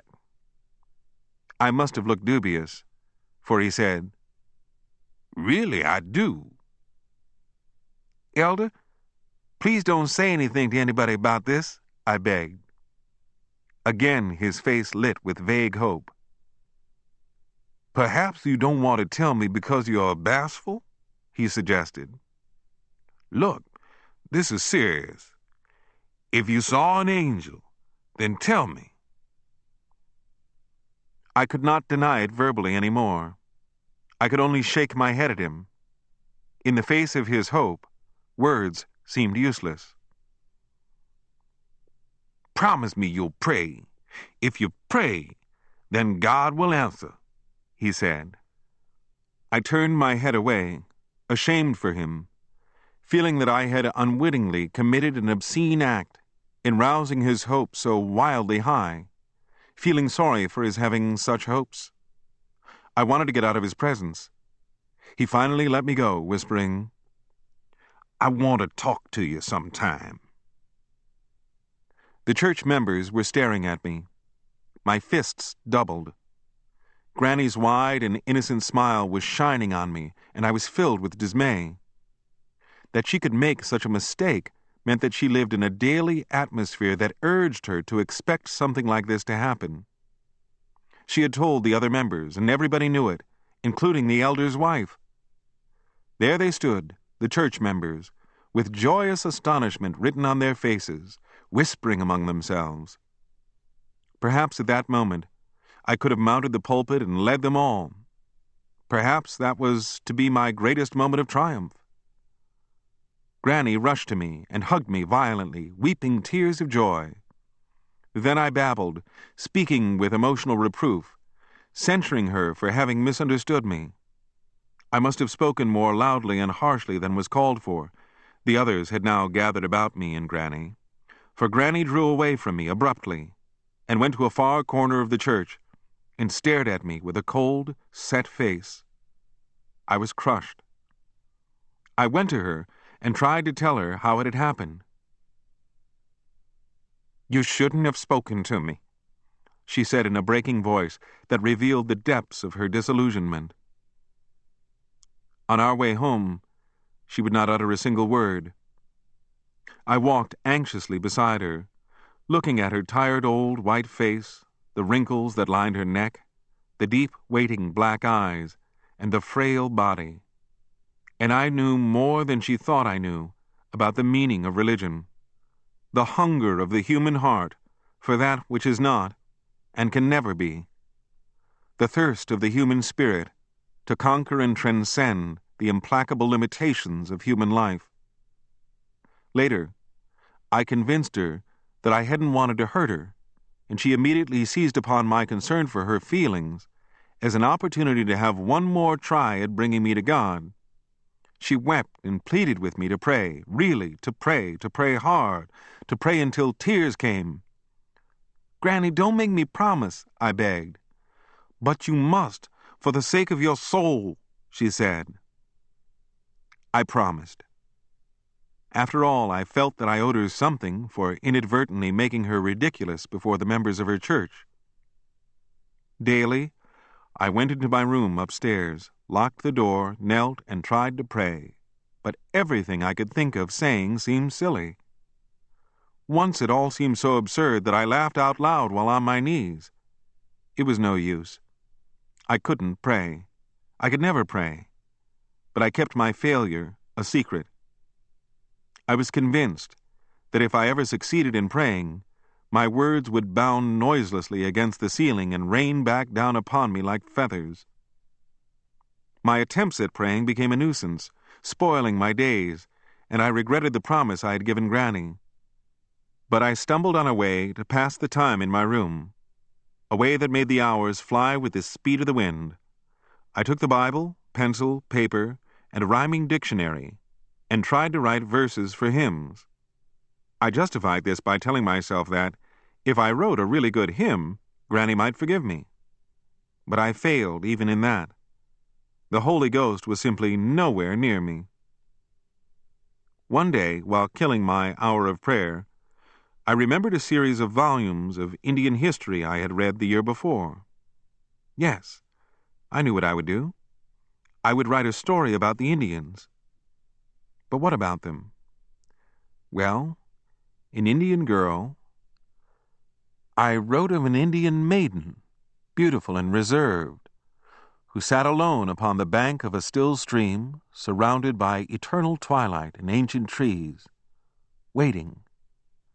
The girl was keeping some vow which I could not describe, and, not knowing how to develop the story, I resolved that the girl had to die. She rose slowly and walked toward the dark stream, her face stately and cold. She entered the water and walked on until the water reached her shoulders, her chin, then covered her. Not a murmur or a gasp came from her, even in dying. And at last the darkness of the night descended and softly kissed the surface of the watery grave, and the only sound was the lonely rustle of the ancient trees, I wrote, as I penned the final line. I was excited. I read it over and saw that there was a yawning void in it. There was no plot, no action, nothing save atmosphere and longing and death. But I had never in my life done anything like it. I had made something. No matter how bad it was mine. Now, to whom could I show it? Not my relatives. They would think I'd gone crazy. I decided to read it to a young woman who lived next door. I interrupted her as she was washing dishes, and, swearing her to secrecy, I read the composition aloud. When I finished, she smiled at me oddly, her eyes baffled and astonished. "What's that for?" she asked. "Nothing," I said. "But why did you write it?" "I just wanted to." "Where did you get the idea?" I wagged my head, pulled down the corners of my mouth, stuffed my manuscript into my pocket, and looked at her in a cocky manner that said, "Oh, it's nothing at all. I write stuff like this all the time. It's easy, if you know how." But I merely said in a humble, quiet voice, "Oh, I don't know. I just thought it up." "What are you going to do with it?" "Nothing." God only knows what she thought. My environment contained nothing more alien than writing, or the desire to express oneself in writing. But I never forgot the look of astonishment and bewilderment on the young woman's face when I had finished reading and glanced at her. Her inability to grasp what I had done or was trying to do somehow gratified me. Afterwards, whenever I thought of her reaction, I smiled happily for some unaccountable reason. Chapter 5. No longer set apart for being sinful, I felt that I could breathe again, live again, that I had been released from a prison. The cosmic images of dread were now gone, and the external world became a reality, quivering daily before me. Instead of brooding and trying foolishly to pray, I could run and roam, mingle with boys and girls, feel at home with people, share a little of life in common with others, satisfy my hunger to be and live. Granny and Aunt Addie changed toward me, giving me up for lost. They told me that they were dead to the world, and those of their blood who lived in that world were therefore dead to them. From urgent solicitude, they dropped to coldness and hostility. Only my mother, who had in the meantime recovered somewhat, maintained her interest in me, urging me to study hard and make up for squandered time. Freedom brought problems. I needed textbooks and had to wait for months to obtain them. Granny said that she would not buy worldly books for me. My clothes were a despair. So hostile did Granny and Aunt Addie become that they ordered me to wash and iron my own clothes. Eating was still skimpy, but I had now adjusted myself to the starch, lard, and greens diet. I went to school, feeling that my life depended not so much upon learning as upon getting into another world of people. Until I entered Jim Hill Public School, I'd had but 1 year of unbroken study. With the exception of 1 year at the church school, each time I had begun a school term, something happened to disrupt it. Already my personality was lopsided. My knowledge of feeling was far greater than my knowledge of fact. Though I was not aware of it, the next 4 years were to be the only opportunity for formal study in my life. The first school day presented the usual problem, and I was emotionally prepared to meet it. Upon what terms would I be allowed to remain upon the school grounds? With pencil and tablet, I walked nonchalantly into the schoolyard, wearing a cheap, brand-new straw hat. I mingled with the boys, hoping to pass unnoticed, but knowing that, sooner or later, I would be spotted for a newcomer. And trouble came quickly. A black boy bounded past me, thumping my straw hat to the ground and yelling, "Straw Katie!" I picked up my hat, and another boy ran past, slapping my hat even harder. "Straw Katie!" Again I picked up my hat and waited. The cry spread. Boys gathered around, pointing, chanting, "Straw Katie! Straw Katie!" I didn't feel that I'd been really challenged so far. No particular boy had stood his ground and taunted me.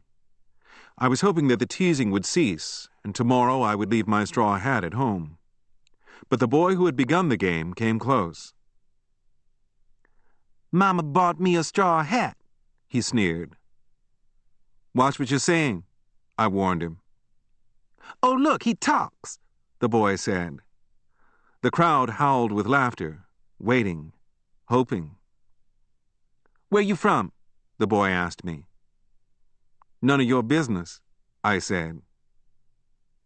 "Now look, don't you go and get sassy, or I'll cut you down," he said. "I'll say what I please," I said. The boy picked up a tiny rock and put it on his shoulder and walked close again. "Knock it off," he invited me. I hesitated for a moment, then acted.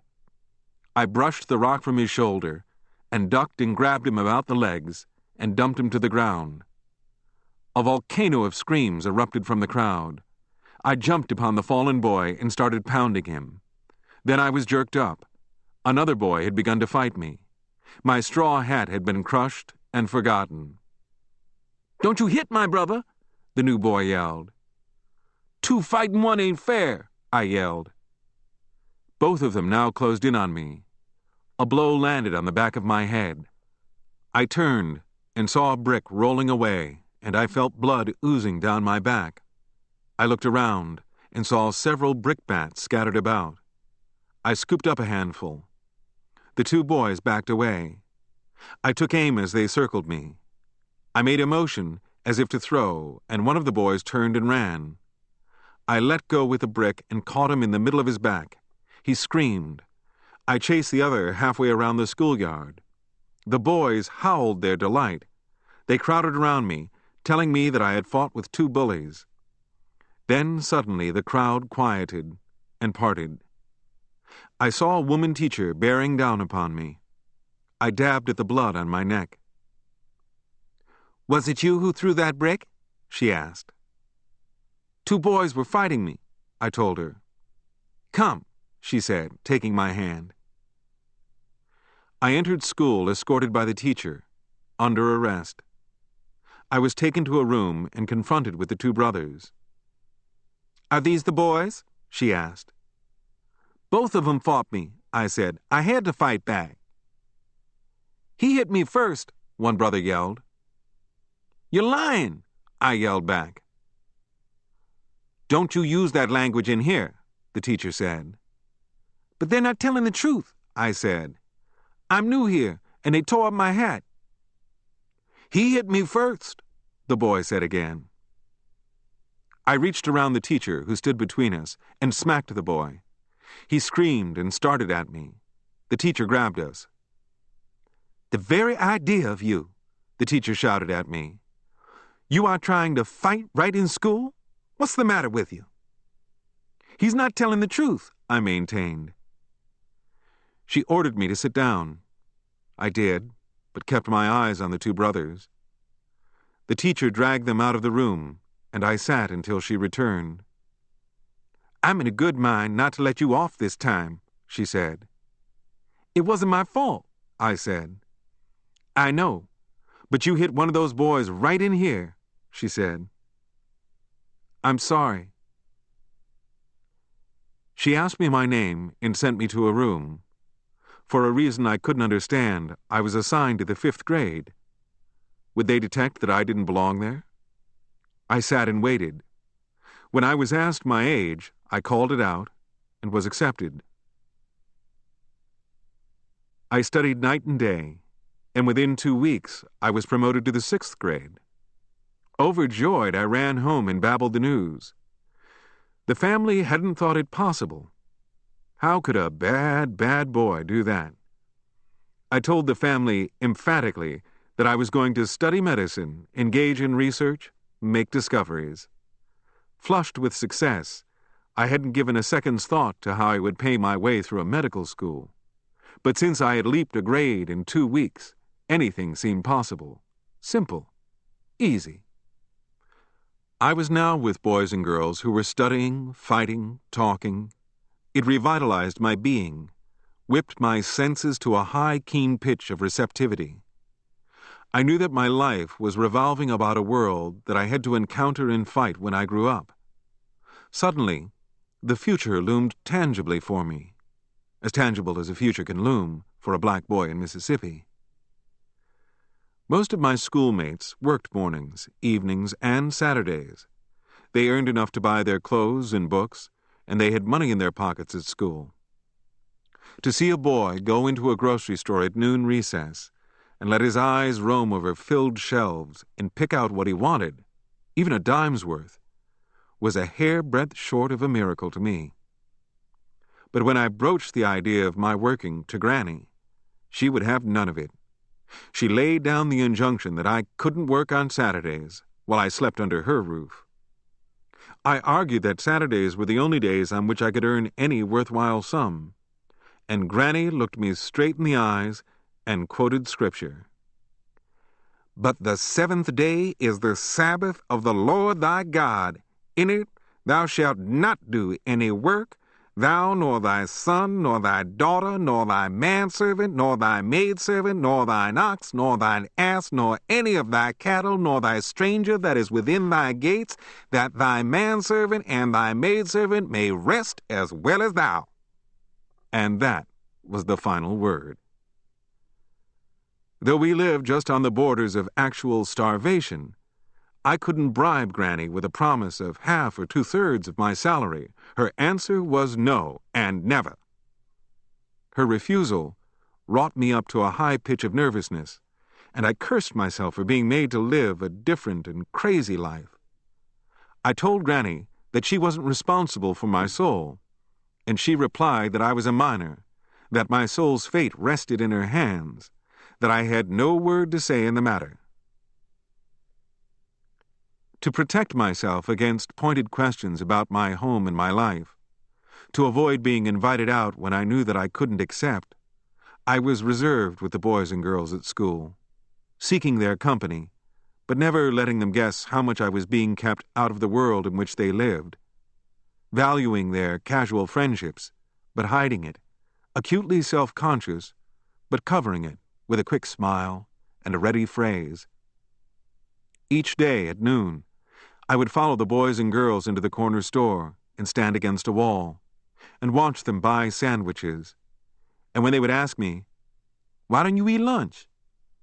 I would answer with a shrug of my shoulders, "Oh, I'm not hungry at noon, ever." And I would swallow my saliva as I saw them split open loaves of bread and line them with juicy sardines. Again and again I vowed that someday I would end this hunger of mine, this apartness, this eternal difference. And I didn't suspect that I would never get intimately into their lives, that I was doomed to live with them but not of them, that I had my own strange and separate road, a road which in later years would make them wonder how I had come to tread it. I now saw a world leap to life before my eyes, because I could explore it, and that meant not going home when school was out, but wandering, watching, asking, talking. Had I gone home to eat my plate of greens, Granny wouldn't have allowed me out again, so the penalty I paid for roaming was to forfeit my food for 12 hours.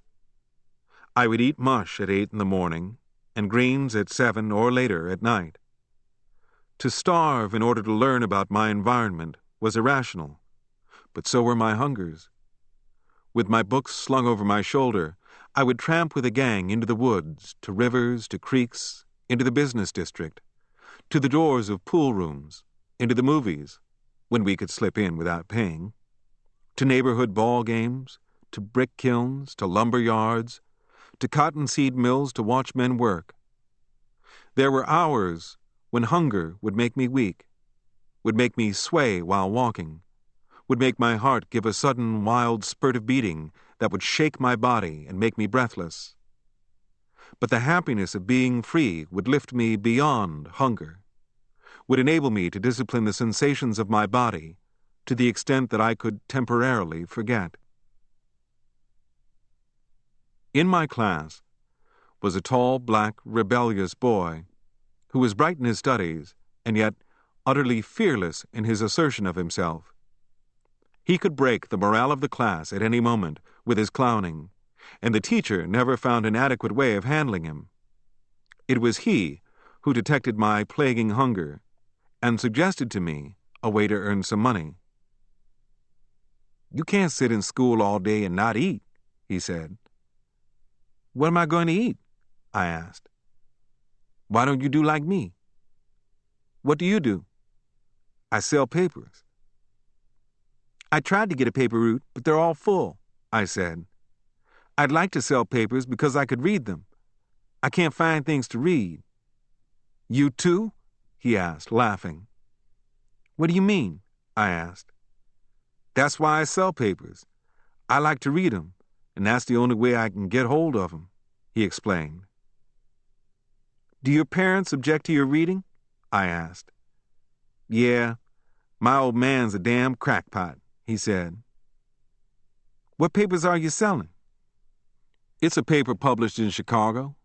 It comes out each week, and it has a magazine supplement," he informed me. "What kind of paper is it?" "Well, I never read the newspaper. It isn't much. But boy, the magazine supplement. What stories! I'm reading the serial of Zane Grey's Riders of the Purple Sage." I stared at him in complete disbelief. "Riders of the Purple Sage?" I exclaimed. "Yes." "Do you think I can sell those papers?" "Sure. I make over 50 cents a week and have stuff to read," he explained. I followed him home, and he gave me a copy of the newspaper and the magazine supplement. The newspaper was thin, ill-edited, and designed to circulate among rural, white Protestant readers.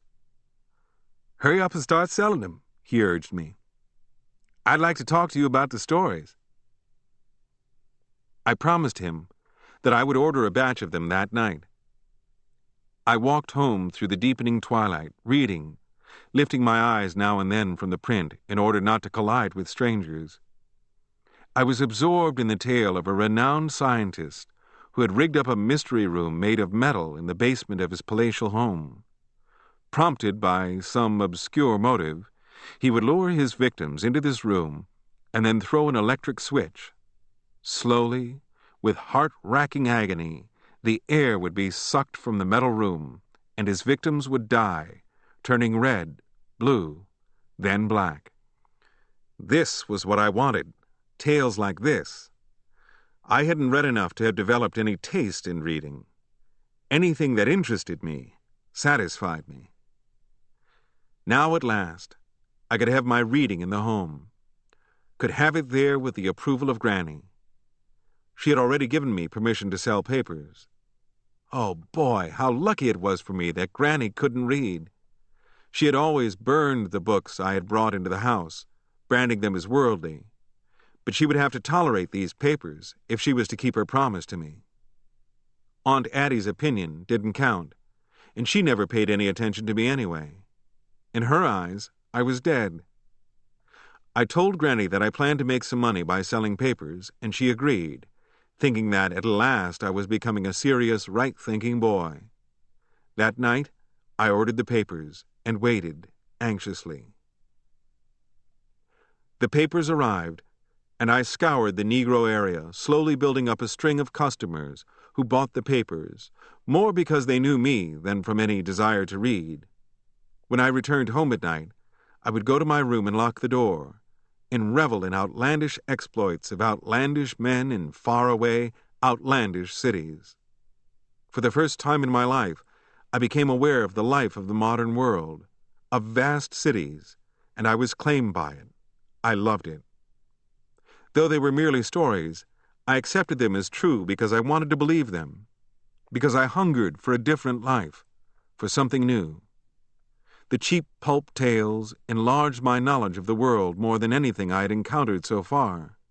To me, with my roundhouse, saloon door, and river levee background, they were revolutionary, my gateway to the world.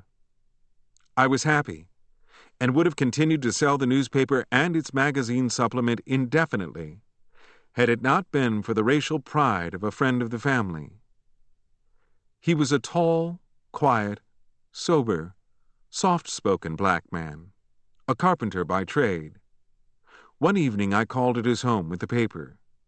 He gave me a dime, then looked at me oddly. "You know, son," he said, "I sure like to see you make a little money each week." "Thank you, sir," I said. "But tell me, who told you to sell these papers?" he asked. "Nobody." "Where do you get them from?" "Chicago." "Do you ever read them?" "Sure. I read the stories in the magazine supplement," I explained, "but I never read the newspaper." He was silent a moment. "Did a white man ask you to sell these papers?" he asked. "No, sir," I answered, puzzled now. "Why do you ask?" "Do your folks know you're selling these papers?" "Yes, sir, but what's wrong?" "How did you know where to write for these papers?" he asked, ignoring my questions. "A friend of mine sells them. He gave me the address." "Is this friend of yours a white man?" "No, sir, he's colored. But why are you asking me all this?" He didn't answer. He was sitting on the steps of his front porch. He rose slowly. "Wait right here a minute, son," he said. "I want to show you something." Now, what was wrong? The papers were all right. At least they seemed so to me. I waited, annoyed, eager to be gone on my rounds so that I could have time to get home and lie in bed and read the next installment of a thrilling horror story. The man returned with a carefully folded copy of the newspaper. He handed it to me. "Did you see this?" he asked, pointing to a lurid cartoon. "No, sir," I said. "I don't read the newspaper. I only read the magazine." "Well, just look at that. Take your time and tell me what you think," he said. It was the previous week's issue, and I looked at the picture of a huge black man with a greasy, sweaty face, thick lips, flat nose, golden teeth, sitting at a polished, wide-top desk in a swivel chair. The man had on a pair of gleaming yellow shoes, and his feet were propped upon the desk. His thick lips nursed a big black cigar that held white ashes an inch long. In the man's red-dotted tie was a dazzling horseshoe stick pin, glaring conspicuously. The man wore red suspenders, and his shirt was striped silk, and there were huge diamond rings on his fat black fingers. A chain of gold girded his belly, and from the fob of his watch a rabbit's foot dangled. On the floor, at the side of the desk, was a spittoon overflowing with mucus. Across the wall of the room in which the man sat was a bold sign reading, "The White House." Under the sign was a portrait of Abraham Lincoln, the features distorted, to make the face look like that of a gangster. My eyes went to the top of the cartoon, and I read, "The only dream of a nigger is to be president and to sleep with white women. Americans, do we want this in our fair land? Organize and save white womanhood." I stared, trying to grasp the point of the picture and the captions, wondering why it all seemed so strange and yet familiar. "Do you know what this means?" the man asked me. "Gee, I don't know," I confessed. "Did you ever hear of the Ku Klux Klan?" he asked me softly. "Sure, why?" "Do you know what the Ku Kluxes do to colored people?" "They kill us." "They keep us from voting and getting good jobs?" I said. "Well, the paper you're selling preaches the Ku Klux Klan doctrines," he said. "Oh, no," I exclaimed. "Son, you're holding it in your hands," he said. "I read the magazine, but I never read the paper," I said vaguely, thoroughly rattled. "Listen, son," he said. "Listen. You're a black boy, and you're trying to make a few pennies, all right. I don't want to stop you from selling these papers if you want to sell them, but I've read these papers now for 2 months, and I know what they're trying to do. If you sell them, you're just helping white people to kill you." "But these papers come from Chicago," I protested naively, feeling unsure of the entire world now, feeling that racial propaganda surely could not be published in Chicago, the city to which Negroes were fleeing by the thousands. "I don't care where the paper comes from," he said. "Just you listen to this." He read aloud a long article in which lynching was passionately advocated as a solution for the problem of the Negro. Even though I heard him reading it, I couldn't believe it. "Let me see that," I said. I took the paper from him and sat on the edge of the steps. In the paling light, I turned the pages and read articles so brutally anti-Negro that goose pimples broke out over my skin. "Do you like that?" he asked me. "No, sir," I breathed. "Do you see what you're doing?" "I didn't know," I mumbled. "Are you going to sell those papers now?" "No, sir, never again." "They tell me that you're smart in school. When I read those papers you were selling, I didn't know what to make of it. Then I said to myself that boy doesn't know what he's selling. Now, a lot of folks wanted to speak to you about these papers, but they were scared. They thought you were mixed up with some white Ku Kluxers, and if they told you to stop, you would put the Kluxers on them. But I said, shucks, that boy just don't know what he's doing." I handed him his dime, but he would not take it. "Keep the dime, son," he said. "But for God's sake, find something else to sell." I didn't try to sell any more of the papers that night. I walked home with them under my arm, feeling that some Negro would leap from a bush or fence and waylay me. How on earth could I have made so grave a mistake? The way I had erred was simple, but utterly unbelievable. I had been so enthralled by reading the serial stories in the magazine supplement that I hadn't read a single issue of the newspaper. I decided to keep my misadventure a secret, that I would tell no one that I had been unwittingly an agent for pro-Ku Klux Klan literature. I tossed the papers into a ditch, and when I reached home I told Granny in a quiet, offhand way that the company didn't want to send me any more papers because they already had too many agents in Jackson, a lie which I thought was an understatement of the actual truth. Granny didn't care one way or the other, since I had been making so little money in selling them that I hadn't been able to help much with household expenses. The father of the boy who had urged me to sell the papers also found out their propagandistic nature and forbade his son to sell them. But the boy and I never discussed the subject. We were too ashamed of ourselves. One day he asked me guardedly, "Say, are you still selling those papers?" "Oh, no, I don't have time," I said, my eyes avoiding his. "I'm not either," he said, pulling down the corners of his mouth. "I'm too busy." I burned at my studies. At the beginning of the school term, I read my civics and English and geography volumes through, and only referred to them when in class.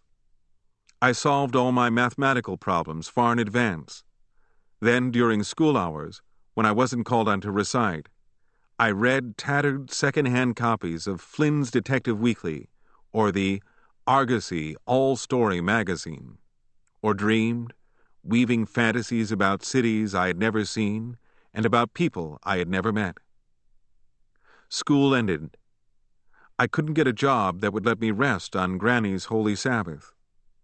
The long, hot, idle summer days palled on me. I sat at home brooding, nursing bodily and spiritual hunger. In the afternoons, after the sun had spent its force, I played ball with the neighborhood boys. At night I sat on the front steps and stared blankly at the passing people, wagons, cars. On one such lazy, hot summer night, Granny, my mother, and Aunt Addie were sitting on the front porch, arguing some obscure point of religious doctrine. I sat huddled on the steps, my cheeks resting sullenly in my palms, half listening to what the grown-ups were saying, and half lost in a daydream. Suddenly, the dispute evoked an idea in me, and forgetting that I had no right to speak without permission, I piped up and had my say. I must have sounded reekingly blasphemous, for Granny said, "Shut up, you," and leaned forward promptly to chastise me with one of her casual, backhanded slaps on my mouth. But I had by now become adept at dodging blows, and I nimbly ducked my head. She missed me.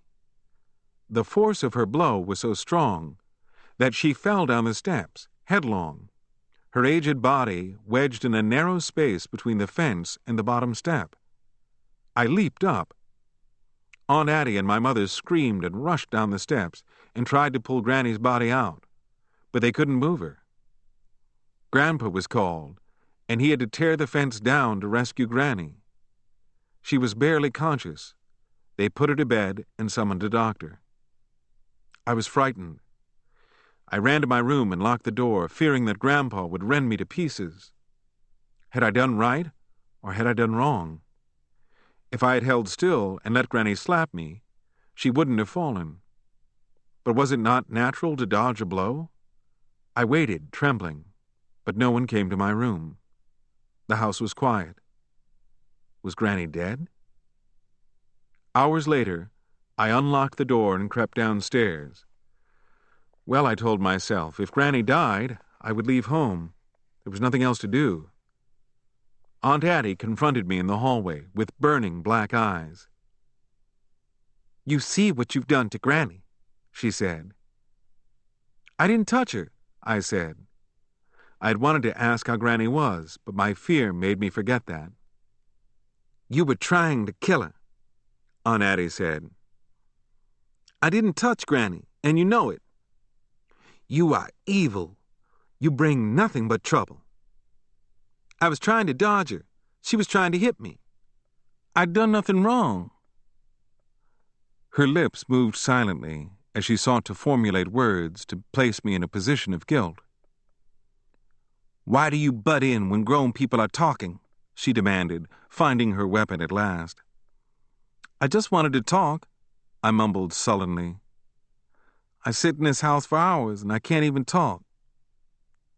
Hereafter, you keep your mouth shut until you're spoken to, she advised me. But Granny oughtn't always be hitting at me like that, I said as delicately as possible. Boy, don't you stand there and say what Granny ought to do, she blazed, finding her ground of accusation. If you don't keep your mouth shut, then I'll hit you, she continued. I'm only trying to explain why Granny fell, I said. Shut up now, or I'll wring your neck, you fool. You're another fool, I came back at her, angry now. She trembled with fury. I'll fix you this night, she said, rushing at me. I dodged her and ran into the kitchen and grabbed the long bread knife. She followed me, and I confronted her. I was so hysterical that I was crying. If you touch me, I'll cut you, so help me, I said in gasps. I'm going to leave here as soon as I can work and make a living, but as long as I'm here, you better not touch me. We stood looking into each other's eyes, our bodies trembling with hate.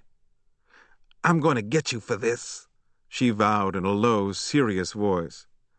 I'll get you when you haven't got a knife. I'll always keep a knife for you, I told her. You've got to sleep at night, she whimpered with rage.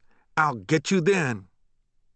If you touch me when I'm sleeping, I'll kill you, I told her. She walked out of the kitchen, kicking the door open before her as she went. Aunt Addie had a habit of kicking doors. She always paused before a partly open door and kicked it open.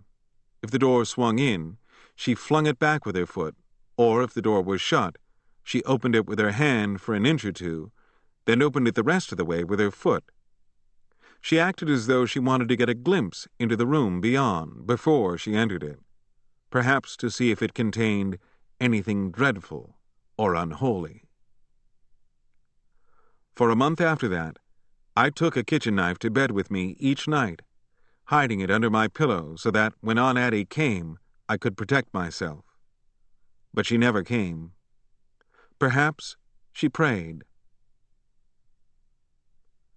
Granny was abed for 6 weeks. She had wrenched her back when her slap missed me.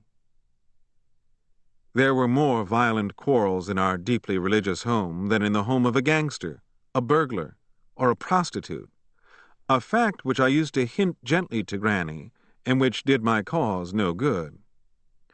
Granny bore the standard for God, but she was always fighting. The peace that passes understanding never dwelt with us. I too fought, but I fought because I felt I had to keep from being crushed, to fend off continuous attack. But Granny and Aunt Addie quarreled and fought not only with me, but with each other, over minor points of religious doctrine, or over some imagined infraction of what they chose to call their moral code. Wherever I found religion in my life, I found strife, the attempt of one individual or group to rule another in the name of God. The naked will to power seemed always to walk in the wake of a hymn. As summer waned, I obtained a strange job. Our next-door neighbor, a janitor, decided to change his profession and become an insurance agent. He was handicapped by illiteracy, and he offered me the job of accompanying him on trips into the Delta plantation area to write and figure for him, at wages of $5 a week. I made several trips with Brother Mance, as he was called, to plantation shacks, sleeping on shuck mattresses, eating salt pork and black-eyed peas for breakfast, dinner, and supper, and drinking, for once, all the milk I wanted. I had all but forgotten that I had been born on a plantation, and I was astonished at the ignorance of the children I met. I had been pitying myself for not having books to read, and now I saw children who had never read a book. Their chronic shyness made me seem bold and city-wise. A black mother would try to lure her brood into the room to shake hands with me, and they would linger at the door jamb, peering at me with one eye, giggling hysterically. At night, seated at a crude table with a kerosene lamp spluttering at my elbow, I would fill out insurance applications, and a sharecropper family, fresh from laboring in the fields, would stand and gape. Brother Mance would pace the floor, extolling my abilities with pen and paper. Many of the naive black families bought their insurance from us because they felt that they were connecting themselves with something that would make their children write and speak like that pretty boy from Jackson. The trips were hard. Riding trains, autos, or buggies, moving from morning till night, we went from shack to shack, plantation to plantation. Exhausted, I filled out applications. I saw a bare, bleak pool of black life, and I hated it. The people were alike, their homes were alike, and their farms were alike. On Sundays, Brother Mance would go to the nearest country church and give his sales talk, preaching it in the form of a sermon, clapping his hands as he did so, spitting on the floor to mark off his paragraphs, and stomping his feet in the spit to punctuate his sentences, all of which captivated the black sharecroppers. After the performance, the wall-eyed yokels would flock to Brother Mance, and I would fill out applications until my fingers ached. I returned home with a pocket full of money that melted into the bottomless hunger of the household. My mother was proud. Even Aunt Addie's hostility melted temporarily. To Granny, I had accomplished a miracle, and some of my sinful qualities evaporated, for she felt that success spelled the reward of righteousness, and that failure was the wages of sin. But God called Brother Mance to heaven that winter, and since the insurance company would not accept a minor as an agent, my status reverted to a worldly one. The holy household was still burdened with a wayward boy, to whom, in spite of all, sin somehow insisted upon clinging. School opened, and I began the 7th grade. My old hunger was still with me, and I lived on what I didn't eat. Perhaps the sunshine, the fresh air, and the pot liquor from Green's kept me going. Of an evening I would sit in my room reading, and suddenly I would become aware of smelling meat frying in a neighbor's kitchen, and would wonder what it was like to eat as much meat as one wanted. My mind would drift into a fantasy, and I would imagine myself a son in a family that had meat on the table at each meal. Then I would become disgusted with my futile daydreams, and would rise and shut the window to bar the torturing scent of meat. When I came downstairs one morning and went into the dining room for my bowl of mush and lard gravy, I felt at once that something serious was happening in the family. Grandpa, as usual, wasn't at the table. He always had his meals in his room. Granny nodded me to my seat. I sat and bowed my head. From under my brows I saw my mother's tight face. Aunt Addie's eyes were closed, her forehead furrowed, her lips trembling. Granny buried her face in her hands. I wanted to ask what had happened, but I knew that I wouldn't get an answer. Granny prayed and invoked the blessings of God for each of us, asking Him to guide us if it was His will, and then she told God that, "My poor old husband lies sick this beautiful morning," and asked God if it was His will to heal him. That was how I learned of Grandpa's final illness. On many occasions, I learned of some event, a death, a birth, or an impending visit, some happening in the neighborhood, at her church, or at some relative's home, first through Granny's informative prayers at the breakfast or dinner table. Grandpa was a tall, black, lean man with a long face, snow-white teeth, and a head of woolly white hair. In anger, he bared his teeth, a habit, Granny said, that he had formed while fighting in the trenches of the Civil War, and hissed, while his fists would clench until the veins swelled. In his rare laughs, he bared his teeth in the same way, only now his teeth did not flash long, and his body was relaxed.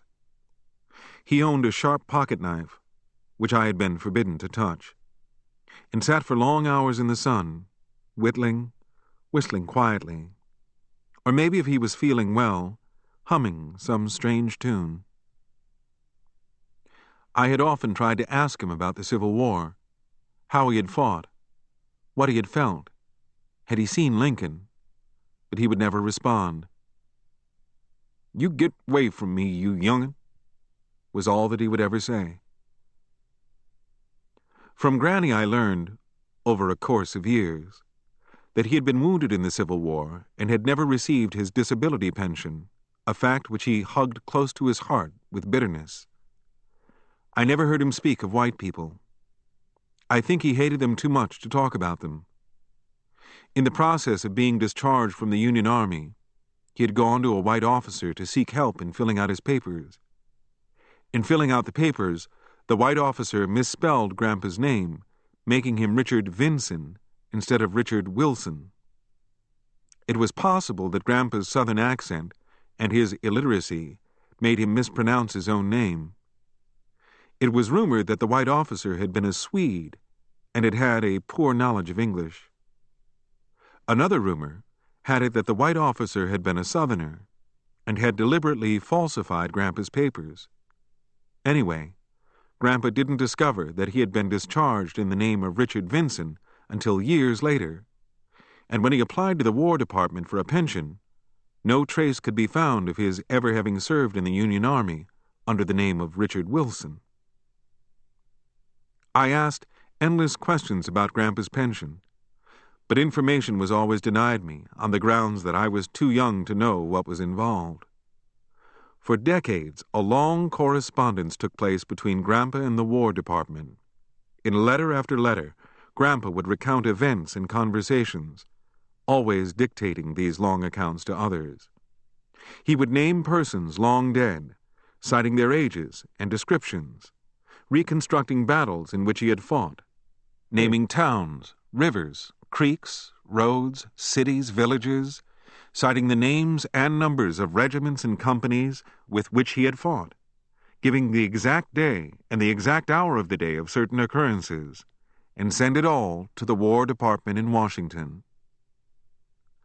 I used to get the mail early in the morning, and whenever there was a long, businesslike envelope in the stack, I would know that Grandpa had got an answer from the War Department, and I would run upstairs with it. Grandpa would lift his head from the pillow, take the letter from me, and open it himself. He would stare at the black print for a long time, then reluctantly, distrustfully, hand the letter to me. "Well?" he would say. And I would read him the letter, reading slowly and pronouncing each word with extreme care, telling him that his claims for a pension had not been substantiated, and that his application had been rejected. Grandpa would not blink an eye. Then he would curse softly under his breath. "It's them goddamn rebels," he would hiss. As though doubting what I had read, he would dress up and take the letter to at least a dozen of his friends in the neighborhood and ask them to read it to him. Finally, he would know it from memory. At last, he would put the letter away carefully and begin his brooding again, trying to recall out of his past some telling fact that might help him in getting his pension. Like Kay of Kafka's novel The Castle, he tried desperately to persuade the authorities of his true identity, right up to the day of his death, and failed. Often, when there was no food in the house, I would dream of the government sending a letter that would read something like this: "Dear Sir, your claim for a pension has been verified. The matter of your name has been satisfactorily cleared up. In accordance with official regulations, we are hereby instructing the Secretary of the Treasury to compile and compute and send to you, as soon as it is convenient, the total amount of all monies past due, together with interest, for the past blank years, the amount being blank dollars. We regret profoundly that you have been so long delayed in this matter. You may be assured that your sacrifice has been a boon and a solace to your country. But no letter like that ever came, and Grandpa was so sullen most of the time that I stopped dreaming of him and his hopes. Whenever he walked into my presence, I became silent, waiting for him to speak, wondering if he were going to upbraid me for something. I would relax when he left. My will to talk to him gradually died. It was from Granny's conversations, year after year, that the meager details of Grandpa's life came to me. When the Civil War broke out, he ran off from his master and groped his way through the Confederate lines to the north. He darkly boasted of having killed "more'n my fair share of them damn rebels," while en route to enlist in the Union Army. Militantly resentful of slavery, he joined the Union Army to kill Southern whites. He waded in icy streams, slept in mud, suffered, fought. Mustered out, he returned to the South and, during elections, guarded ballot boxes with his army rifle so that Negroes could vote. But when the Negro had been driven from political power, his spirit had been crushed. He was convinced that the war had not really ended, that it would start again. And now, as we ate breakfast, we ate in silence. There was never any talk at our table. Granny said that talking while eating was sinful, that God might make the food choke you. We thought of Grandpa's pension. During the days that followed, letters were written, affidavits were drawn up and sworn to, conferences were held, but nothing came of it all. It was my conviction, supported by no evidence, save my own emotional fear of whites, that Grandpa had been cheated out of his pension because of his opposition to white supremacy. I came in from school one afternoon, and Aunt Addie met me in the hallway. Her face was trembling, and her eyes were red. "Go upstairs and say goodbye to your grandpa," she said. "What's happened?" She didn't answer. I ran upstairs and was met by Uncle Clark, who had come from Greenwood. Granny caught my hand. "Come and say goodbye to your grandpa," she said. She led me to Grandpa's room. He was lying fully dressed upon the bed, looking as well as he ever looked. His eyes were open, but he was so still that I didn't know if he was dead or alive. "Papa, here's Richard," Granny whispered. Grandpa looked at me, flashed his white teeth for a fraction of a second.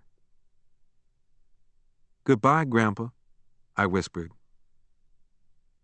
"Goodbye, son," he spoke hoarsely. "Rejoice, for God has picked out my seat in heaven." His voice died. I hadn't understood what he had said, and I wondered if I should ask him to repeat it. But Granny took my hand and led me from the room. The house was quiet. There was no crying. My mother sat silent in her rocking chair, staring out the window. Now and then she would lower her face to her hands. Granny and Aunt Addie moved silently about the house. I sat mute, waiting for Grandpa to die. I was still puzzled about what he had tried to say to me. It seemed important that I should know his final words. I followed Granny into the kitchen. "Granny, what did Grandpa say? I didn't quite hear him," I whispered. She whirled and gave me one of her backhanded slaps across the mouth. "Shut up! The angel of death's in the house." "I just wanted to know," I said, nursing my bruised lips. She looked at me and relented. He said that God had picked out his seat in heaven, she said. Now you know. So sit down and quit asking fool questions. When I awakened the next morning, my mother told me that Grandpa had gone home. Get on your hat and coat, Granny said. What do you want me to do? I asked. Quit asking questions and do what you are told, she said. I dressed for the outdoors. Go to Tom and tell him that Papa's gone home. Ask him to come here and take charge of things, Granny said. Tom, her eldest son, had recently moved from Hazelhurst to Jackson and lived near the outskirts of town. Feeling that I was bearing an important message, I ran every inch of the 2 miles. I thought that news of a death should be told at once. I came inside of my uncle's house with a heaving chest. I bounded up the steps and rapped on the door. My little cousin Maggie opened the door. Where's Uncle Tom? I asked. He's sleeping, she said. I ran into his room, went to his bed, and shook him. Uncle Tom, Granny says to come at once. Grandpa's dead, I panted. He stared at me a long time. You certainly are a prize fool, he said quietly. Don't you know that's no way to tell a person that his father's dead? I stared at him, baffled, panting. I ran all the way out here, I gasped. I'm out of breath. I'm sorry. He rose slowly and began to dress, ignoring me. He didn't utter a word for 5 minutes. What are you waiting for? He asked me. Nothing, I said. I walked home slowly, asking myself what on earth was the matter with me. Why it was, I never seemed to do things as people expected them to be done. Every word and gesture I made seemed to provoke hostility. I had never been able to talk to others, and I had to guess at their meanings and motives. I had not intentionally tried to shock Uncle Tom, and yet his anger at me seemed to outweigh his sorrow for his father. Finding no answer, I told myself that I was a fool to worry about it, that no matter what I did, I would be wrong somehow, as far as my family was concerned. I wasn't allowed to go to Grandpa's funeral. I was ordered to stay home and mind the house. I sat reading detective stories until the family returned from the graveyard. They told me nothing, and I asked no questions. The routine of the house flowed on as usual. For me, there was sleep, mush, greens, school, study, loneliness, yearning, and then sleep again. My clothing became so shabby that I was ashamed to go to school. Many of the boys in my class were wearing their first long pantsuits. I grew so bitter that I decided to have it out with Granny. I would tell her that if she didn't let me work on Saturdays, I would leave home. But when I opened the subject, she wouldn't listen. I followed her about the house, demanding the right to work on Saturday. Her answer was no, and no, and no. Then I'll quit school, I declared. Quit then, see how much I care, she said. I'll go away from here and you'll never hear from me. No, you won't, she said tauntingly. How can I ever learn enough to get a job? I asked her, switching my tactics. I showed her my ragged stockings, my patched pants. Look, I won't go to school like this. I'm not asking you for money or to do anything. I only want to work. I have nothing to do with whether you go to school or not, she said. You left the church, and you're on your own. You are with the world. You're dead to me, dead to Christ. That old church of yours is messing up my life, I said. Don't you say that in this house. It's true, and you know it. God's punishing you, she said, and you're too proud to ask him for help. I'm going to get a job anyway. Then you can't live here, she said. Then I'll leave, I said, trembling violently. You won't leave, she repeated. You think I'm joking, don't you? I asked, determined to make her know how I felt. I'll leave this minute. I ran to my room, got a battered suitcase, and began packing my ragged clothes. I didn't have a penny, but I was going to leave. She came to the door. You little fool, put that suitcase down. I'm going where I can work. She snatched the suitcase out of my hands. She was trembling. All right, she said.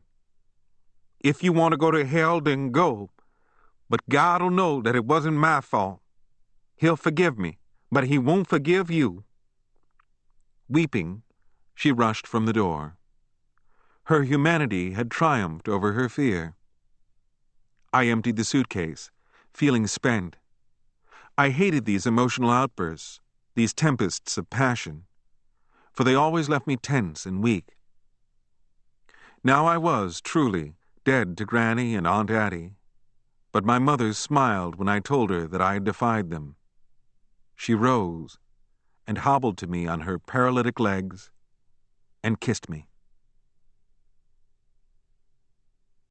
Chapter 6. The next day at school, I inquired among the students about jobs and was given the name of a white family who wanted a boy to do chores.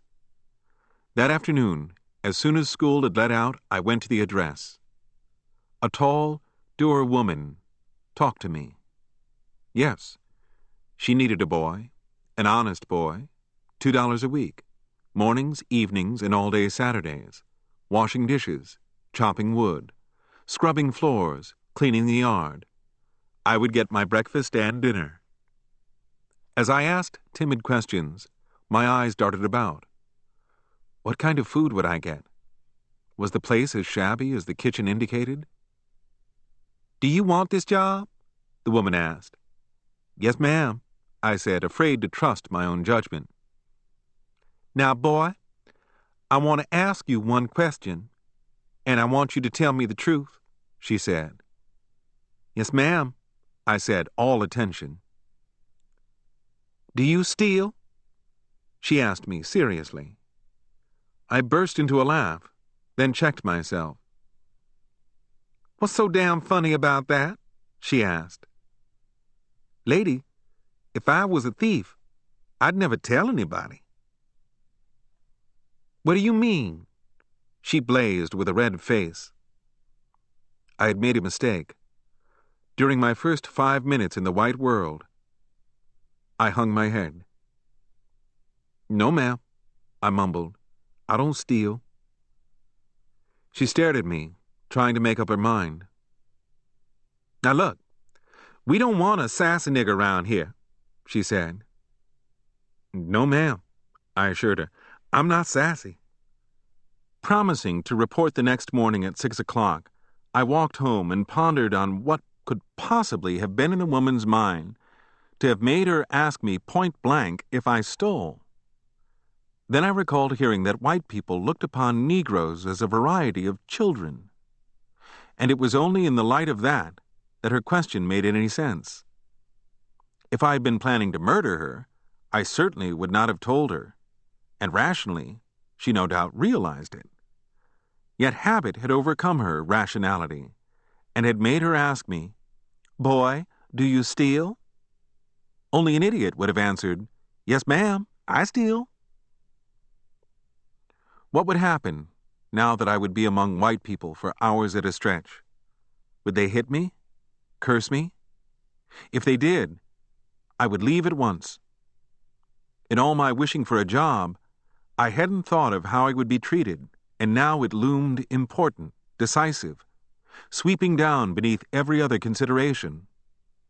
I would be polite, humble, saying yes, sir, and no, sir, yes, ma'am, and no, ma'am, but I would draw a line over which they must not step. Oh, maybe I'm just thinking up trouble, I told myself. They might like me. The next morning, I chopped wood for the cook stove, lugged in scuttles of coal for the grates, washed the front porch, and swept the back porch, swept the kitchen, helped wait on the table, and washed the dishes. I was sweating. I swept the front walk and ran to the store to shop. When I returned, the woman said, "Your breakfast is in the kitchen." "Thank you, ma'am."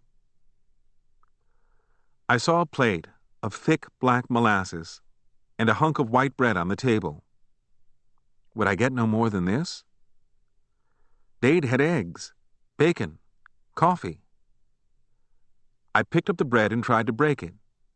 It was stale and hard. Well, I would drink the molasses. I lifted the plate and brought it to my lips. I saw floating on the surface of the black liquid green and white bits of mold. God damn, I can't eat this, I told myself. The food wasn't even clean. The woman came into the kitchen as I was putting on my coat. "You didn't eat," she said. "No, ma'am," I said. "I'm not hungry." "You'll eat at home?" she asked hopefully. "Well, I just wasn't hungry this morning, ma'am," I lied. "You don't like molasses and bread," she said dramatically. "Oh, yes, ma'am, I do," I defended myself quickly, not wanting her to think that I dared criticize what she had given me. "I don't know what's happening to you niggers nowadays," she sighed, wagging her head. She looked closely at the molasses. "It's a sin to throw out molasses like that. I'll put it up for you this evening." "Yes, ma'am," I said heartily. Neatly, she covered the plate of molasses with another plate, then felt the bread and dumped it into the garbage. She turned to me, her face lit with an idea.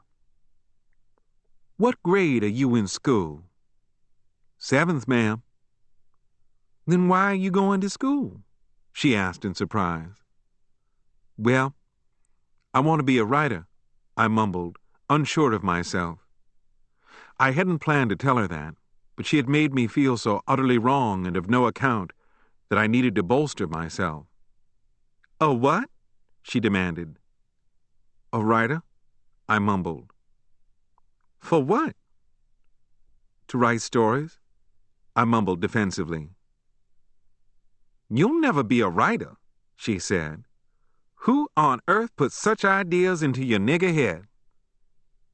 "Nobody," I said.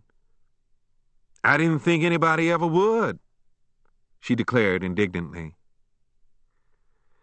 As I walked around her house to the street, I knew that I wouldn't go back. The woman had assaulted my ego. She had assumed that she knew my place in life, what I felt, what I ought to be, and I resented it with all my heart. Perhaps she was right. Perhaps I would never be a writer, but I didn't want her to say so. Had I kept the job, I would have learned quickly just how white people acted toward Negroes, but I was too naive to think that there were many white people like that. I told myself that there were good white people, people with money and sensitive feelings. As a whole, I felt that they were bad, but I would be lucky enough to find the exceptions. Fearing that my family might think I was finicky, I lied to them, telling them that the white woman had already hired a boy. At school, I continued to ask about jobs and was directed to another address. As soon as school was out, I made for the house. Yes, the woman said that she wanted a boy who could milk a cow, feed chickens, gather vegetables, help serve breakfast and dinner. "But I can't milk a cow, ma'am," I said. "Where are you from?" she asked incredulously. "Here in Jackson," I said. "You mean to stand there, nigger, and tell me that you live in Jackson and don't know how to milk a cow?" she demanded in surprise. I said nothing, but I was quickly learning the reality, a Negro's reality, of the white world. One woman had assumed that I would tell her if I stole, and now this woman was amazed that I couldn't milk a cow. I, a nigger, who dared live in Jackson. They were all turning out to be alike. differing only in detail. I faced a wall in the woman's mind, a wall that she didn't know was there. "I just never learned," I said finally. "I'll show you how to milk a cow," she said, as though glad to be charitable enough to repair a nigger's knowledge on that score. "It's easy." The place was large. They had a cow, chickens, a garden, all of which spelled food, and that decided me. I told her that I would take the job, and I reported for work the next morning. My tasks were simple, but many. I milked the cow under her supervision, gathered eggs, swept, and was through in time to serve breakfast. The dining room table was set for 5. There were eggs, bacon, toast, jam, butter, milk, apples. That seemed promising. The woman told me to bring the food in as they called for it, and I familiarized myself with the kitchen so that I could act quickly when called upon. Finally, the woman came into the dining room, followed by a pale young man who sat down and stared at the food. "What the hell?" he snarled. "Every morning it's these damn eggs for breakfast." "Listen, you son of a bitch," the woman said, sitting too. "You don't have to eat 'em." "You might try serving some dirt," he said, and forked up the bacon. I felt that I was dreaming. Were they like that all the time? If so, I wouldn't stay here. A young girl came and flopped into her chair. "That's right, you bitch," the young man said. "Knock the food right out of my goddamn mouth." "You know what you can do," the girl said. I stared at them so intently that I wasn't aware that the young man was watching me.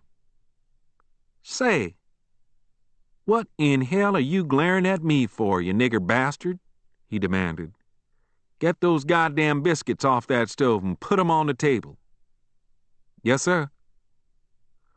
2 middle-aged men came in and sat down.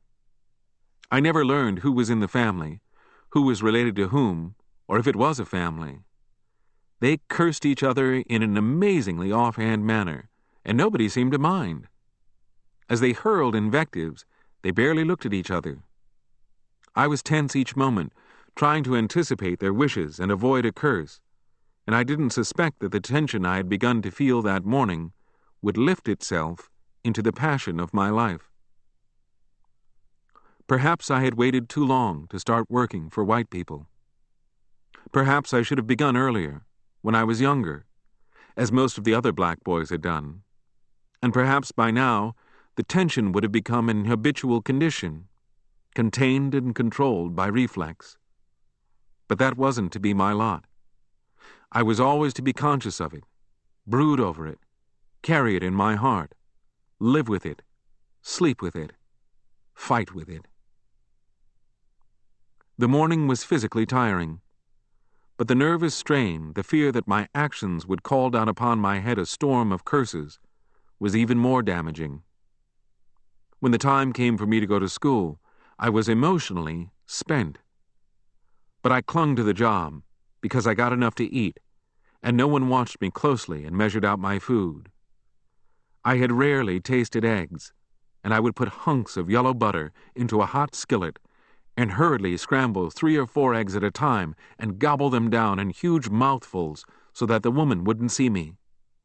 And I would take tumblers of milk behind a convenient door and drain them in a swallow, as though they contained water. Though the food I ate strengthened my body, I acquired another problem. I had fallen down in my studies at school. Had I been physically stronger, had not my new tension sapped my already limited energy, I might have been able to work mornings and evenings and still carry my studies successfully. But in the middle of the day, I would grow groggy. In the classroom, I would feel that the teacher and the pupils were receding from me, and I would know that I was drifting off to sleep. I would go to the water fountain in the corridor and let cold water run over my wrists, chilling my blood, hoping in that way to keep awake. But the job had its boon. At the midday recess, I would crowd gladly into the corner store and eat sandwiches with the boys, slamming down my own money on the counter for what I wanted, swapping descriptions of the homes of white folks in which we worked. I used to divert them with vivid word pictures of the cursing family, their brooding silences, their indifference toward one another. I told them of the food I managed to eat when the woman's back was turned, and they were filled with friendly envy. The boys would now examine some new article of clothing I had bought. None of us allowed a week to pass without buying something new, paying 50 cents down and 50 cents per week. We knew that we were being cheated, but we never had enough cash to buy in any other way. My mother began a rapid recovery. I was happy when she expressed the hope that someday soon we might have a home of our own. Though Granny was angry and disgusted, my mother began to attend a Methodist church in the neighborhood, and I went to Sunday school, not because my mother begged me to, which she did, but to meet and talk with my classmates. In the black Protestant church, I entered a new world.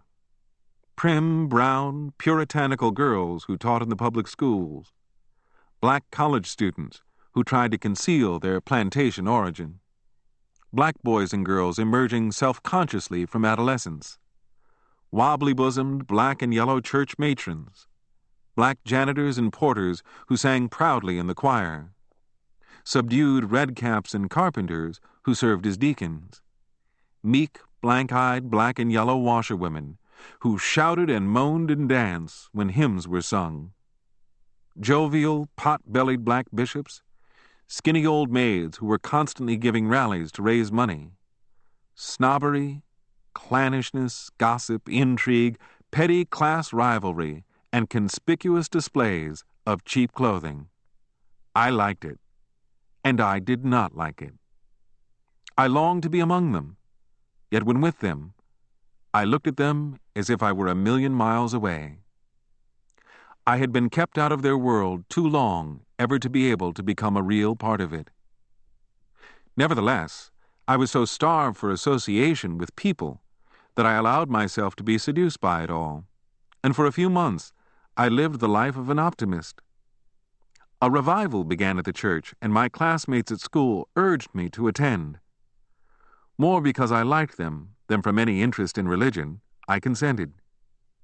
As the services progressed night after night, my mother tried to persuade me to join, to save my soul at last, to become a member of a responsible community church. Despite the fact that I told them I could never feel any religion, the boys of my gang begged me to come to God. "You believe in God, don't you?" they asked. I evaded the question. "But this is a new day," they said, pulling down the corners of their lips. "We don't holler and moan in church no more. Come to church and be a member of the community." "Oh, I don't know," I said. "We don't want to push you," they said delicately, implying that if I wanted to associate with them, I would have to join. On the last night of the revival, the preacher asked all those who were members of the church to stand. A good majority of those present rose. Next, the preacher called upon the Christians who were not members of any church to stand. More responded.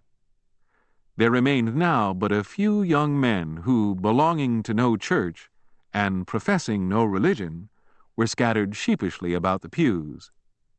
Having thus isolated the sinners, the preacher told the deacons to prevail upon those who lived in darkness to discuss the state of their souls with him. The deacons sped to their tasks and asked us to go into a room and talk with a man chosen and anointed of God. They held our arms and smiled as they bent and talked to us. Surrounded by people I knew and liked, with my mother's eyes looking pleadingly into mine, it was hard to refuse. I followed the others into a room where the preacher stood. He smiled and shook our hands.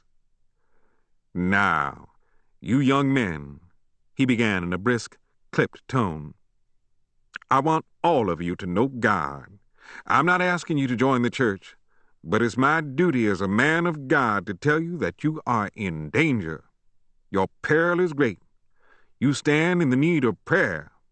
Now, I'm going to ask each of you a personal favor. I want you to let the members of this church send up a prayer to God for you. Now, is there any soul here so cold, so hard, so lost, that he would say no to that? Can you refuse to let the good people of this community pray for you? He paused dramatically, and no one answered. All the techniques of his appeal were familiar to me, and I sat there feeling foolish, wanting to leap through the window and go home and forget about it. But I sat still, filled more with disgust than sin. Would any man in this room dare fling no into God's face? The preacher asked. There was silence. Now I'm going to ask all of you to rise and go into the church and take a seat on the front bench, he said, edging on to more definite commitments. Just stand up, he said, lifting his hands, palms up, as though he had the power to make us rise by magic. That's it, young man, he encouraged the first boy who rose. I followed them, and we sat like wet ducks on a bench facing the congregation. Some part of me was cursing. A low, soft hymn began. This may be the last time, I don't know.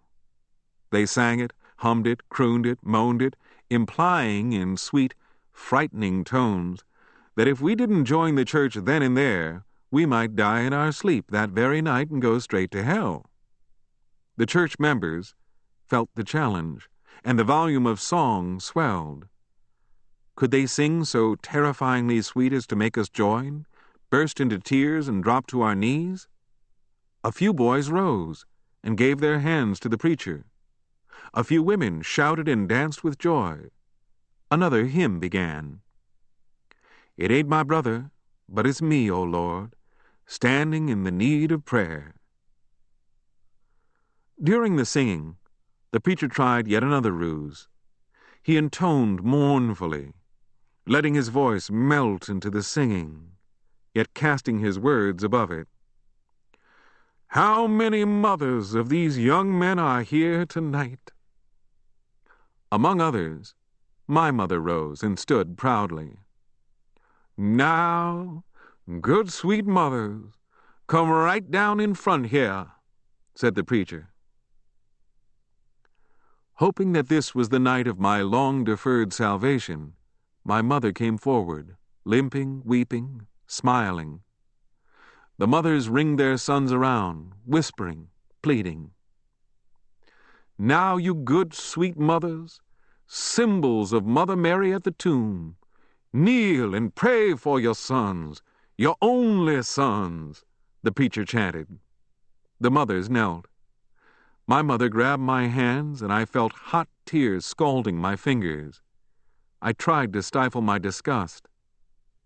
We young men had been trapped by the community, the tribe in which we lived and of which we were a part.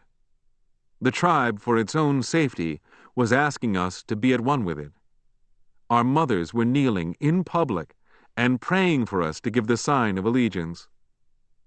The hymn ended, and the preacher launched into a highly emotional and symbolic sermon, recounting how our mothers had given birth to us, how they had nursed us from infancy, how they had tended us when we were sick, how they had seen us grow up, how they had watched over us, how they had always known what was best for us.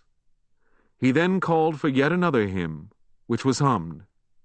He chanted above it in a melancholy tone, Now I'm asking the first mother who really loves her son to bring him to me for baptism. God damn, I thought. It had happened quicker than I had expected. My mother was looking steadily at me. Come, son, let your old mother take you to God, she begged. I brought you into the world. Now let me help to save you. She caught my hand, and I held back. I've been as good a mother as I could, she whispered through her tears. God is hearing every word, the preacher underscored her plea. This business of saving souls had no ethics. Every human relationship was shamelessly exploited. In essence, the tribe was asking us whether we shared its feelings. If we refused to join the church, it was equivalent to saying no, to placing ourselves in the position of moral monsters. One mother led her beaten and frightened son to the preacher amid shouts of amen and hallelujah. "Don't you love your old crippled mother, Richard?" my mother asked. "Don't leave me standing here with my empty hands," she said, afraid that I would humiliate her in public. It was no longer a question of my believing in God. It was no longer a matter of whether I would steal or lie or murder. It was a simple, urgent matter of public pride, a matter of how much I had in common with other people. If I refused, it meant that I didn't love my mother. And no man in that tight little black community had ever been crazy enough to let himself be placed in such a position.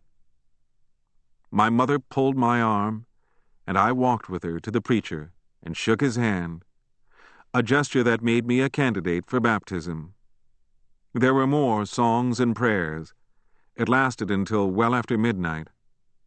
I walked home limp as a rag. I hadn't felt anything except sullen anger and a crushing sense of shame. Yet I was somehow glad that I had got it over with. No barriers now stood between me and the community. "Mama, I don't feel a thing," I told her truthfully. "Don't you worry. You'll grow into feeling it," she assured me. And when I confessed to the other boys that I felt nothing, they too admitted that they felt nothing. "But the main thing is to be a member of the church," they said. The Sunday of the baptism arrived. I dressed in my best and showed up sweating. The candidates were huddled together to listen to a sermon in which the road of salvation was mapped out from the cradle to the grave. We were then called to the front of the church and lined up. The preacher, draped in white robes, dipped a small branch of a tree in a huge bowl of water and hovered above the head of the first candidate. "I baptize thee in the name of the Father, the Son, and the Holy Ghost," he pronounced sonorously as he shook the wet branch. Drops trickled down the boy's face. From one boy to another he went, dipping the branch each time. Finally my turn came, and I felt foolish, tense. I wanted to yell for him to stop.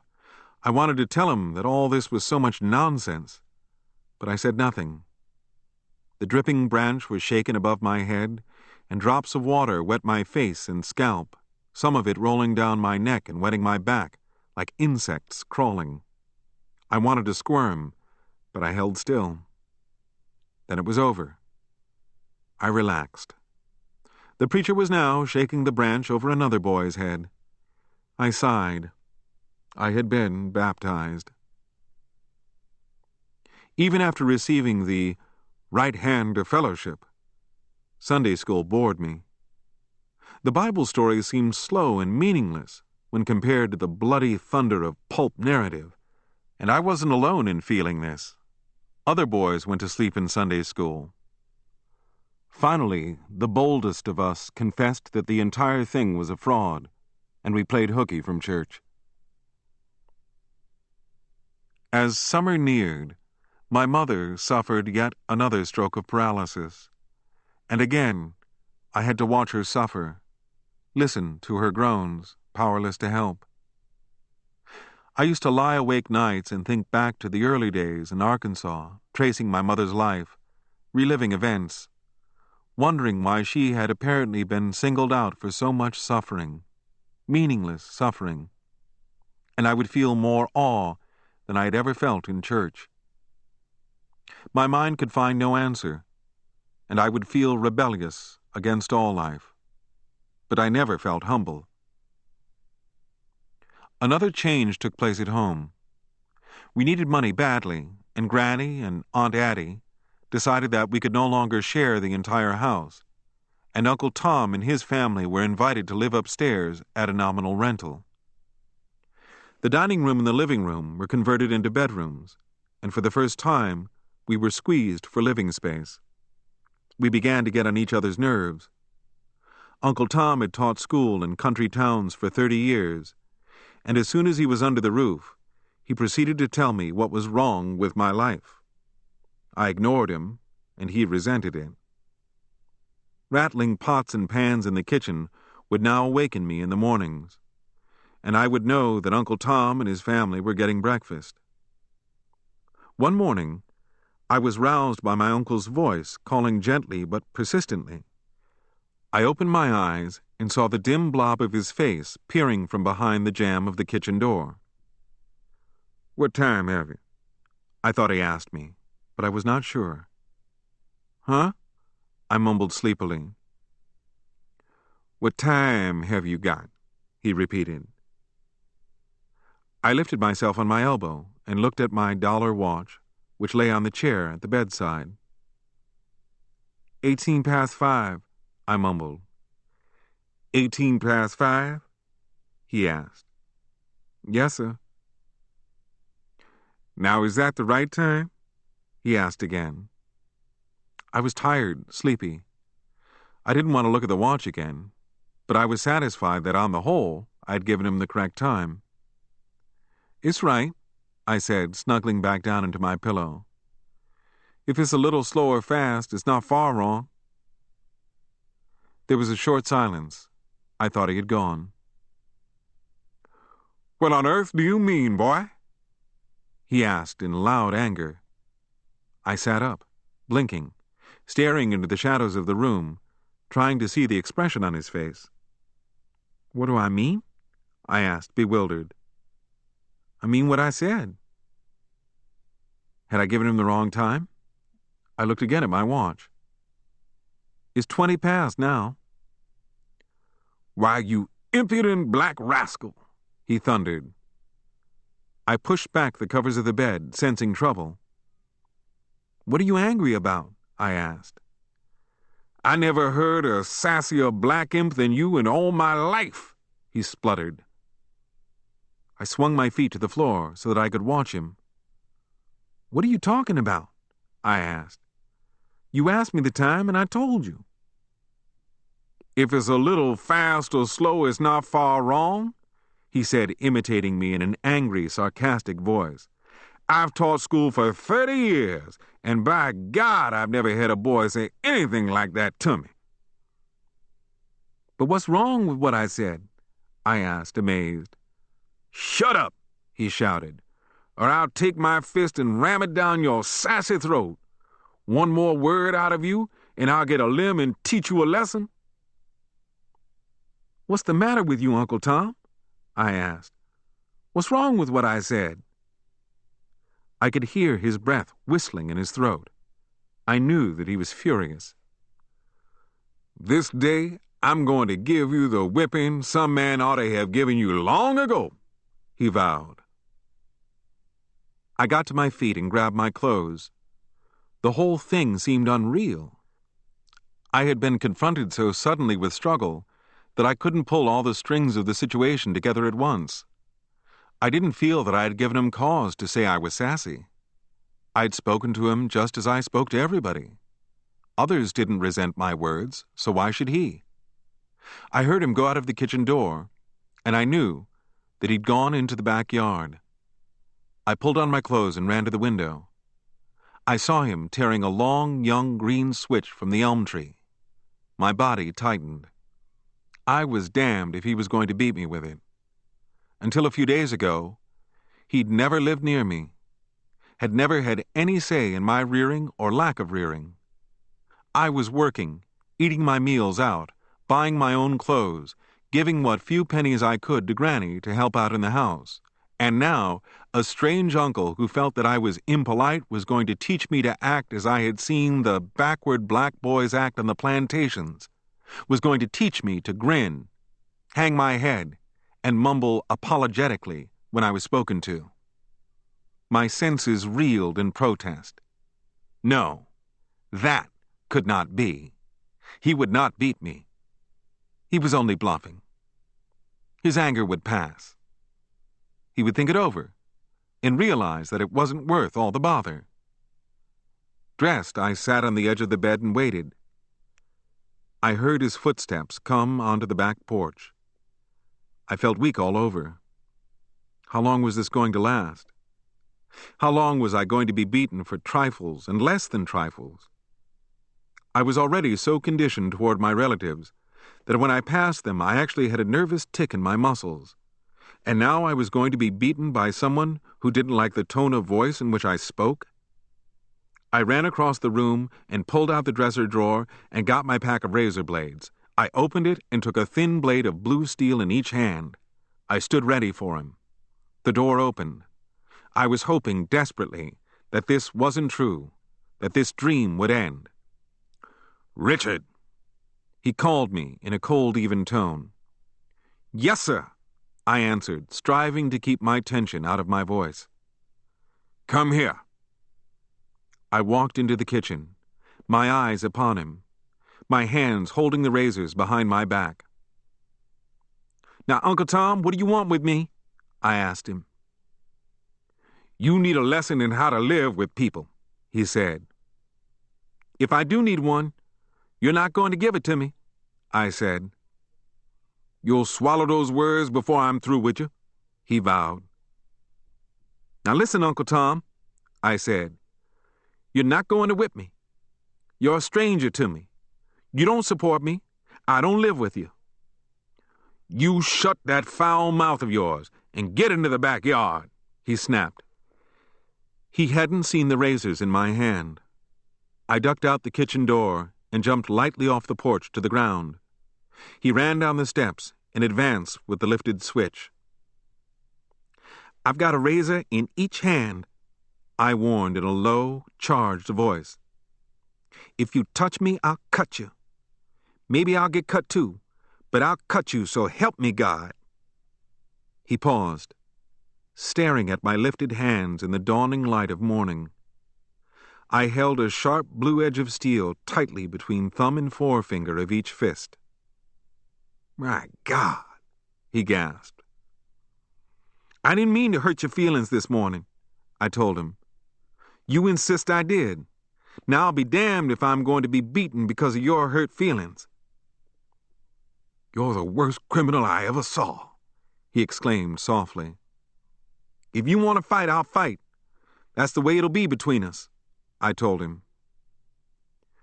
"You'll never amount to anything," he said, shaking his head and blinking his eyes in astonishment.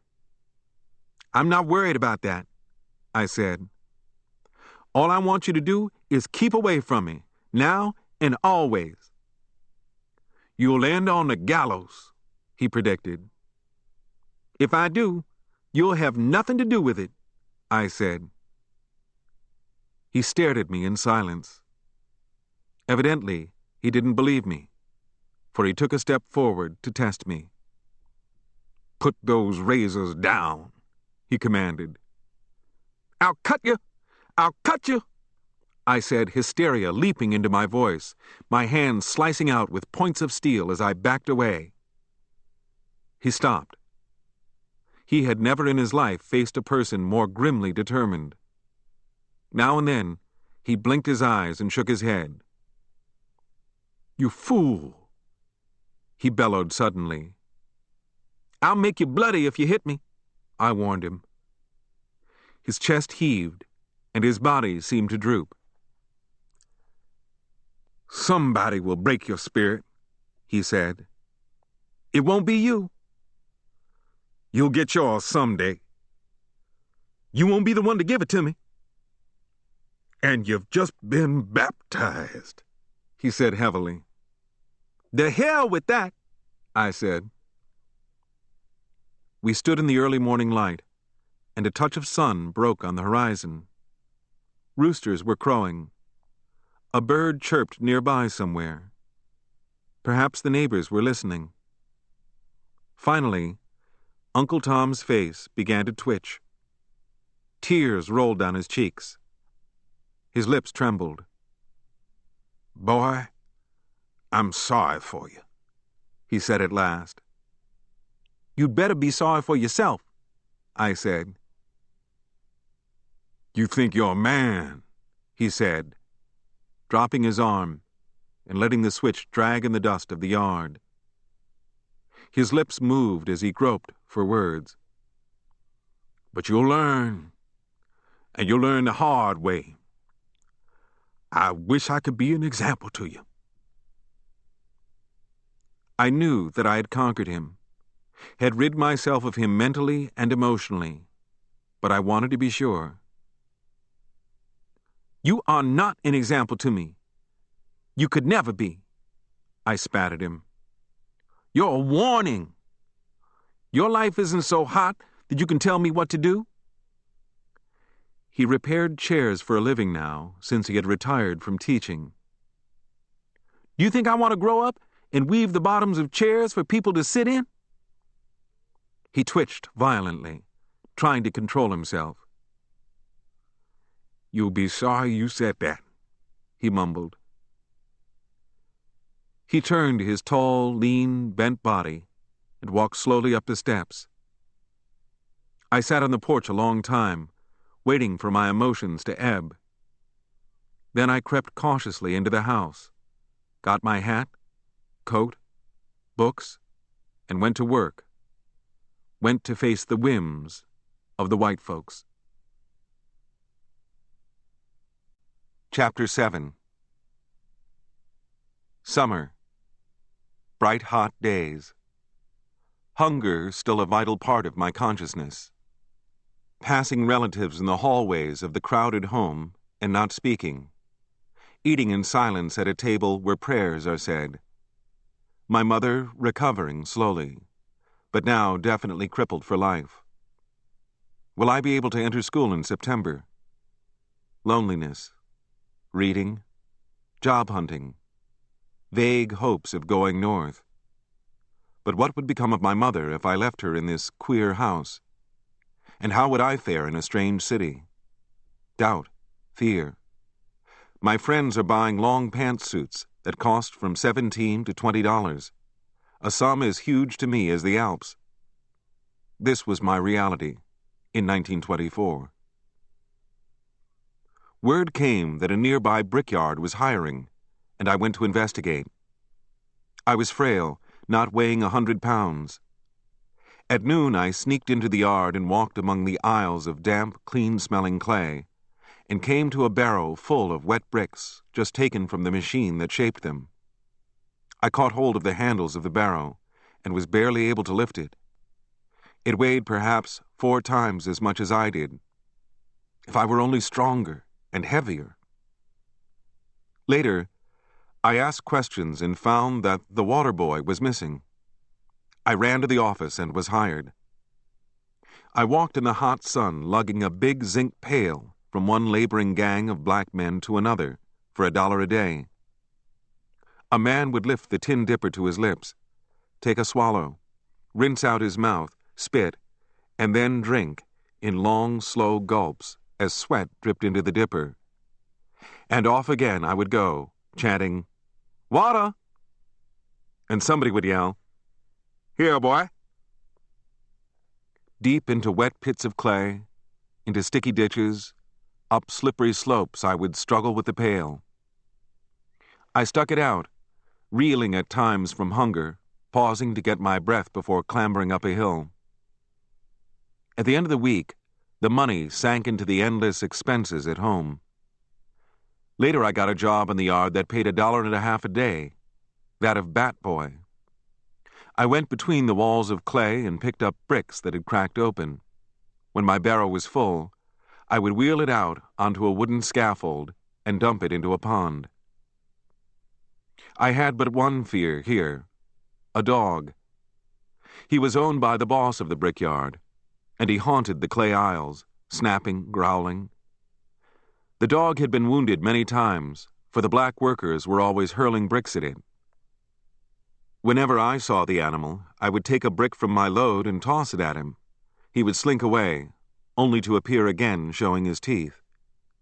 Several of the Negroes had been bitten and had been ill. The boss had been asked to leash the dog, but he had refused. One afternoon I was wheeling my barrow toward the pond when something sharp sank into my thigh. I whirled. The dog crouched a few feet away, snarling. I'd been bitten. I drove the dog away and opened my trousers. Teeth marks showed deep and red. I didn't mind the stinging hurt, but I was afraid of infection. When I went to the office to report that the boss's dog had bitten me, I was met by a tall blonde white girl. "What do you want?" she asked. "I want to see the boss, ma'am." "For what?" "His dog bit me, ma'am, and I'm afraid I might get an infection." "Where did he bite you?" "On my leg," I lied, shying from telling her where the bite was. "Let's see," she said. "No, ma'am. Can I see the boss?" "He isn't here now," she said, and went back to her typing. I returned to work, stopping occasionally to examine the teeth marks. They were swelling. Later in the afternoon, a tall white man wearing a cool white suit, a Panama hat, and white shoes came toward me. "Is this the nigger?" he asked a black boy as he pointed at me. "Yes, sir," the black boy answered. "Come here, nigger," he called me. I went to him. "They tell me my dog bit you," he said. "Yes, sir." I pulled down my trousers and he looked. He grunted, then laughed. "A dog bite can't hurt a nigger." "It's swelling and it hurts," I said. "If it bothers you, let me know," he said. "But I never saw a dog yet that could really hurt a nigger." He turned and walked away, and the black boys gathered to watch his tall form disappear down the aisles of wet bricks. "Son of a bitch. He'll get here someday. Boy, their hearts are hard. Lord, white man'll do anything." "Break up that prayer meeting," the white straw boss yelled. The wheelbarrows rolled again. A boy came close to me. "You better see a doctor," he whispered. "I ain't got no money," I said. 2 days passed, and luckily, the redness and swelling went away. Summer wore on, and the brickyard closed. Again I was out of work. I heard that caddies were wanted, and I tramped 5 miles to the golf links. I was hired by a florid-faced white man at the rate of 50 cents for 9 holes. I didn't know the game, and I lost 3 balls in as many minutes. It seemed that my eyes couldn't trace the flight of the balls. The man dismissed me. I watched the other boys do their jobs, and within half an hour, I had another golf bag and was following a ball. I made $1. I returned home disgusted, tired, hungry, hating the sight of a golf course. School opened, and though I hadn't prepared myself, I enrolled. The school was far across town, and the walking distance alone consumed my breakfast of mush and lard gravy. I attended classes without books for a month, then got a job working mornings and evenings for $3 a week. I grew silent and reserved as the nature of the world in which I lived became plain and undeniable. The bleakness of the future affected my will to study. Granny had already thrown out hints that it was time for me to be on my own. But what had I learned so far that would help me to make a living? Nothing. I could be a porter like my father before me, but what else? And the problem of living as a Negro was cold and hard.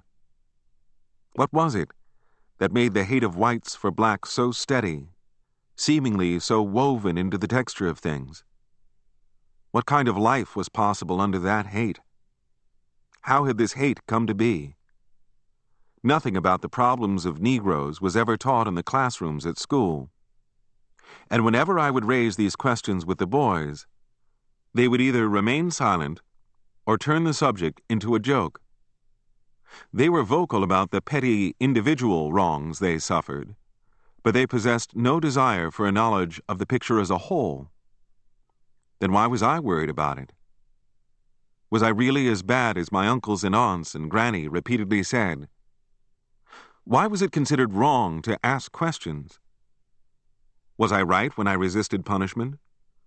It was inconceivable to me that one should surrender to what seemed wrong, and most of the people I had met seemed wrong.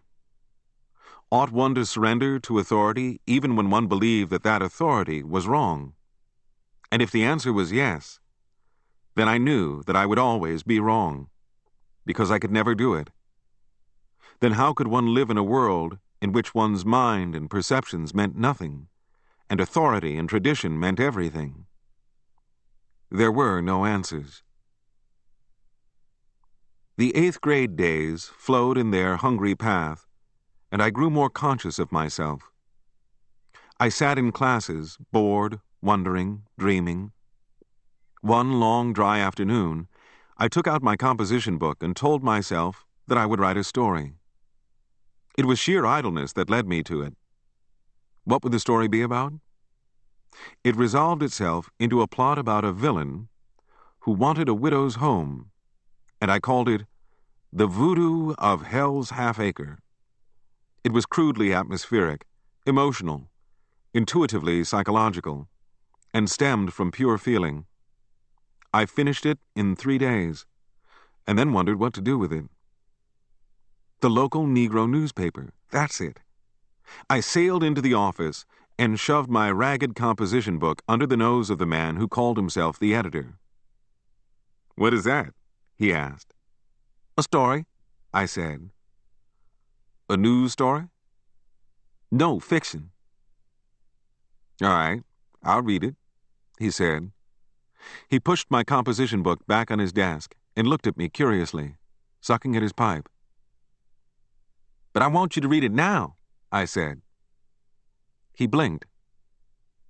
I had no idea how newspapers were run. I thought that one took a story to an editor and he sat down then and there and read it and said yes or no. "I'll read this and let you know about it tomorrow," he said. I was disappointed. I had taken time to write it, and he seemed distant and uninterested. "Give me the story," I said, reaching for it. He turned from me, took up the book, and read 10 pages or more. "Won't you come in tomorrow?" he asked. "I'll have it finished then." I honestly relented. "All right," I said. "I'll stop in tomorrow." I left with the conviction that he wouldn't read it. Now where else could I take it after he had turned it down? The next afternoon, en route to my job, I stepped into the newspaper office. "Where's my story?" I asked. "It's in galleys," he said. "What's that?" I asked. I didn't know what galleys were. "It's set up in type," he said. "We're publishing it." "How much money will I get?" I asked, excited. "We can't pay for manuscript," he said. "But you sell your papers for money," I said with logic. "Yes, but we're young in business," he explained. "But you're asking me to give you my story, but you don't give your papers away," I said. He laughed. "Look, you're just starting. This story will put your name before our readers. Now that's something," he said. "But if the story is good enough to sell to your readers, then you ought to give me some of the money you get from it," I insisted. He laughed again, and I sensed that I was amusing him. "I'm going to offer you something more valuable than money," he said. "I'll give you a chance to learn to write." I was pleased, but I still thought he was taking advantage of me. "When will you publish my story?" "I'm dividing it into 3 installments," he said. "The first installment appears this week, but the main thing is, will you get news for me on a space rate basis?" I work mornings and evenings for $3 a week, I said. Oh, he said, then you better keep that. But what are you doing this summer? Nothing. Then come to see me before you take another job, he said, and write some more stories. A few days later, my classmates came to me with baffled eyes, holding copies of the Southern Register in their hands. Did you really write that story? They asked me. Yes. Why? Because I wanted to. Where did you get it from? I made it up. You didn't. You copied it out of a book. If I had, no one would publish it. But what are they publishing it for? So people can read it. Who told you to do that? Nobody. Then why did you do it? Because I wanted to, I said again. They were convinced that I had not told them the truth. We'd never had any instruction in literary matters at school. The literature of the nation or the Negro had never been mentioned. My schoolmates couldn't understand why anyone would want to write a story. And above all, they couldn't understand why I had called it the voodoo of Hell's Half-Acre. The mood out of which a story was written was the most alien thing conceivable to them. They looked at me with new eyes, and a distance, a suspiciousness came between us. If I'd thought anything in writing the story, I thought that perhaps it would make me more acceptable to them, and now it was cutting me off from them more completely than ever. At home, the effects were no less disturbing. Granny came into my room early one morning and sat on the edge of my bed. "Richard, what is this you're putting in the papers?" she asked. "A story," I said. "About what?" "It's just a story, Granny." "But they tell me it's been in 3 times." "It's the same story. It's in 3 parts." "But what's it about?" she insisted. I hedged, fearful of getting into a religious argument. "It's just a story I made up," I said. "Then it's a lie," she said. "Oh, Christ," I said. "You must get out of this house if you take the name of the Lord in vain," she said. "Granny, please, I'm sorry," I pleaded. "But it's hard to tell you about the story. You see, Granny, everybody knows that the story isn't true, but—" "Then why write it?" she asked. "Because people might want to read it." "That's the devil's work," she said, and left. My mother also was worried. "Son, you ought to be more serious," she said. "You're growing up now, and you won't be able to get jobs if you let people think you're weak-minded. Suppose the superintendent of schools would ask you to teach here in Jackson, and he found out that you had been writing stories." I couldn't answer her. "I'll be all right, Mama," I said. Uncle Tom, though surprised, was highly critical and contemptuous. The story had no point, he said, and who ever heard of a story by the title of The Voodoo of Hell's Half-Acre? Aunt Addie said that it was a sin for anyone to use the word hell, and that what was wrong with me was that I had nobody to guide me. She blamed the whole thing upon my upbringing. In the end, I was so angry that I refused to talk about the story. From no quarter, with the exception of the Negro newspaper editor, had there come a single encouraging word. It was rumored that the principal wanted to know why I had used the word hell. I felt that I had committed a crime. Had I been conscious of the full extent to which I was pushing against the current of my environment, I would have been frightened altogether out of my attempts at writing. But my reactions were limited to the attitude of the people about me, and I didn't speculate or generalize. I dreamed of going north and writing books, novels. The North symbolized to me all that I hadn't felt and seen. It had no relation whatever to what actually existed. Yet by imagining a place where everything was possible, I kept hope alive in me. But where had I got this notion of doing something in the future, of going away from home and accomplishing something that would be recognized by others? I had, of course, read my Horatio Alger stories, my pulp stories, and I knew my get-rich-quick Wallingford series from cover to cover, though I had sense enough not to hope to get rich. Even to my naive imagination, that possibility was too remote. I knew that I lived in a country in which the aspirations of black people were limited, marked off. Yet I felt that I had to go somewhere and do something to redeem my being alive.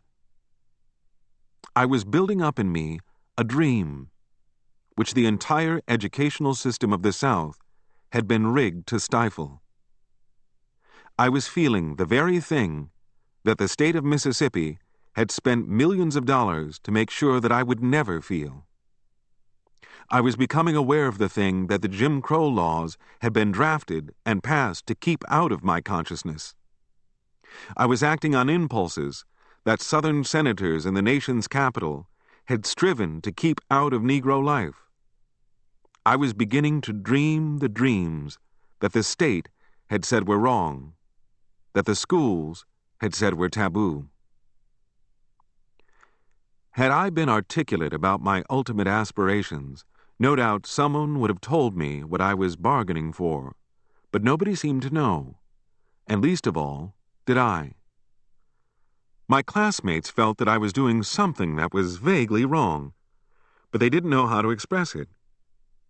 As the outside world grew more meaningful, I became more concerned, tense, and my classmates and my teachers would say, "Why do you ask so many questions?" or "Keep quiet."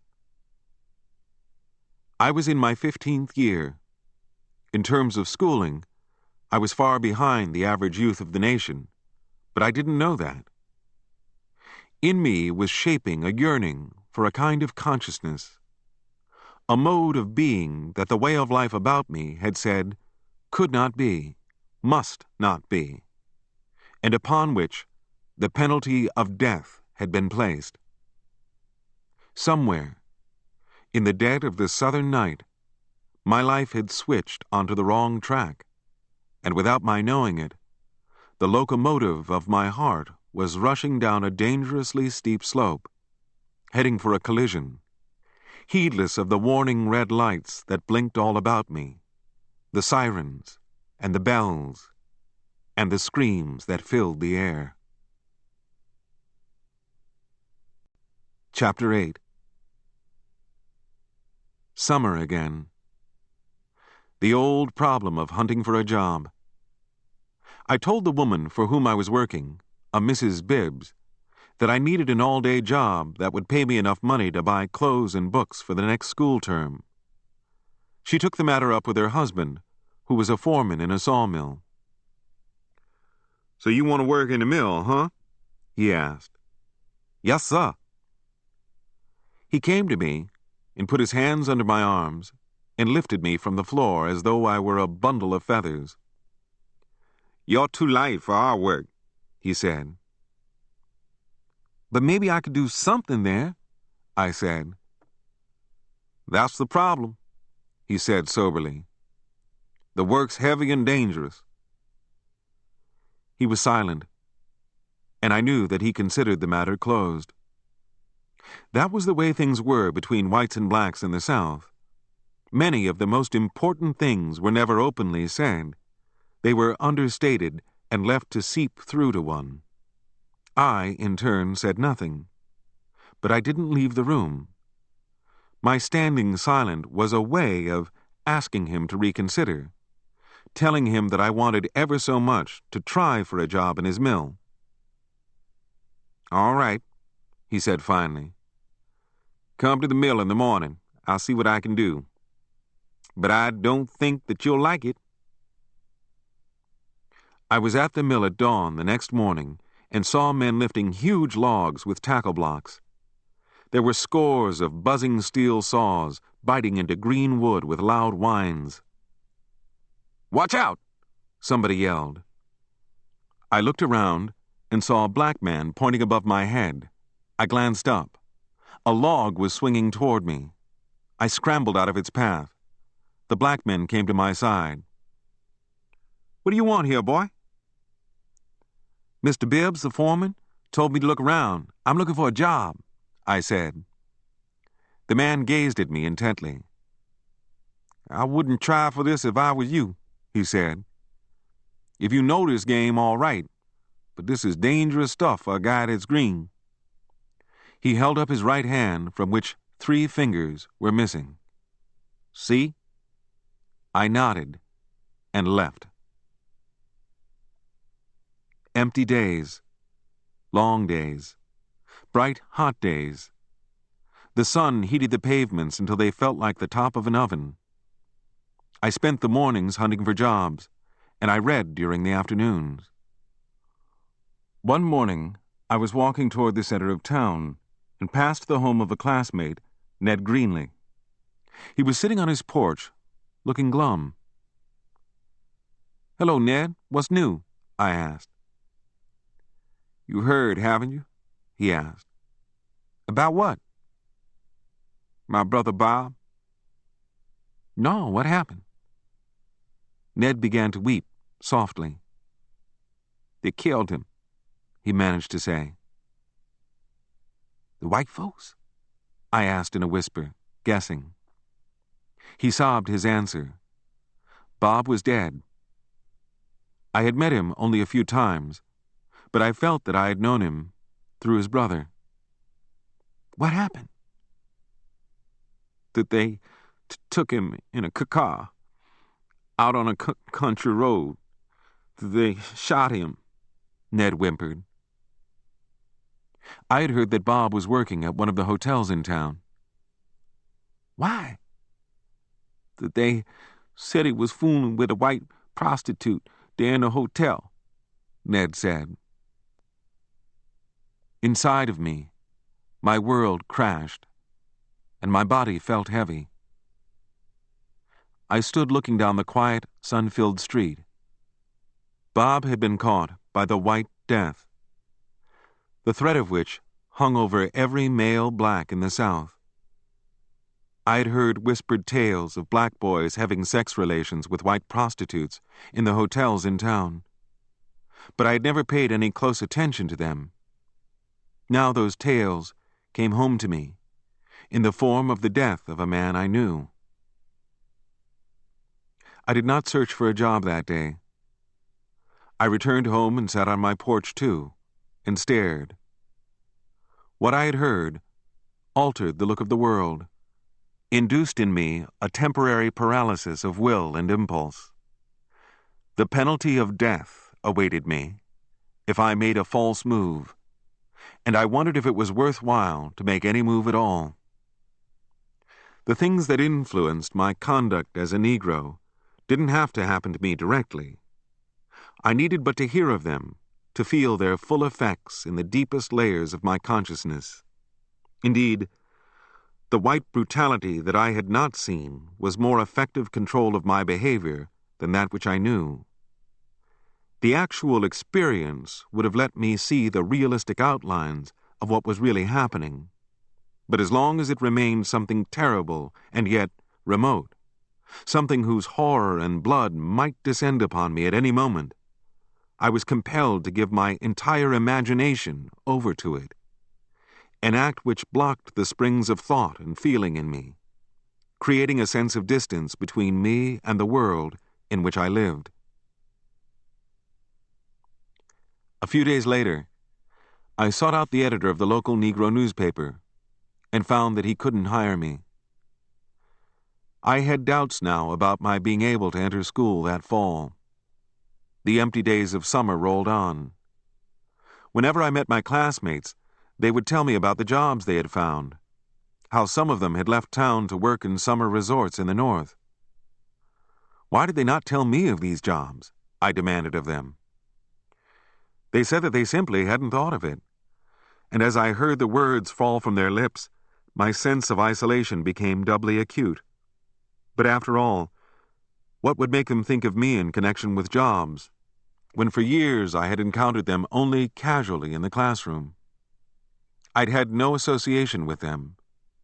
The religious home in which I lived, my mush and lard gravy poverty, had cut me off from the normal processes of the lives of black boys my own age. One afternoon, I made a discovery in the home that stunned me.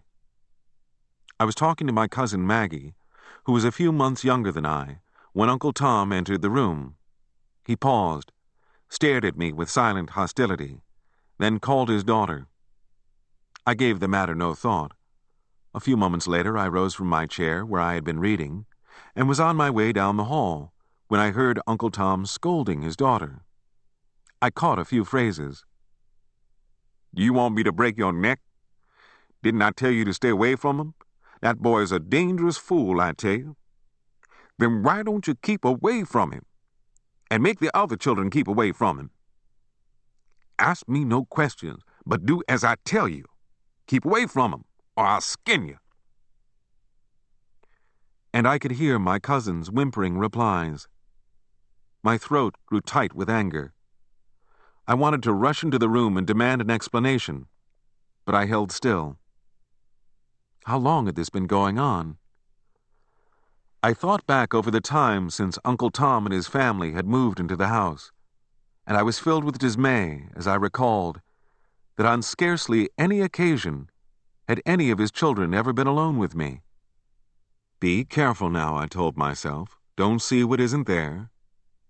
But no matter how carefully I weighed my memories, I could recall no innocent intimacy, no games, no playing, none of the association that usually exists between young people living in the same house. Then suddenly, I was reliving that early morning when I had held Uncle Tom at bay with my razors. Though I must have seemed brutal and desperate to him, I had never thought of myself as being so. And now I was appalled at how I was regarded.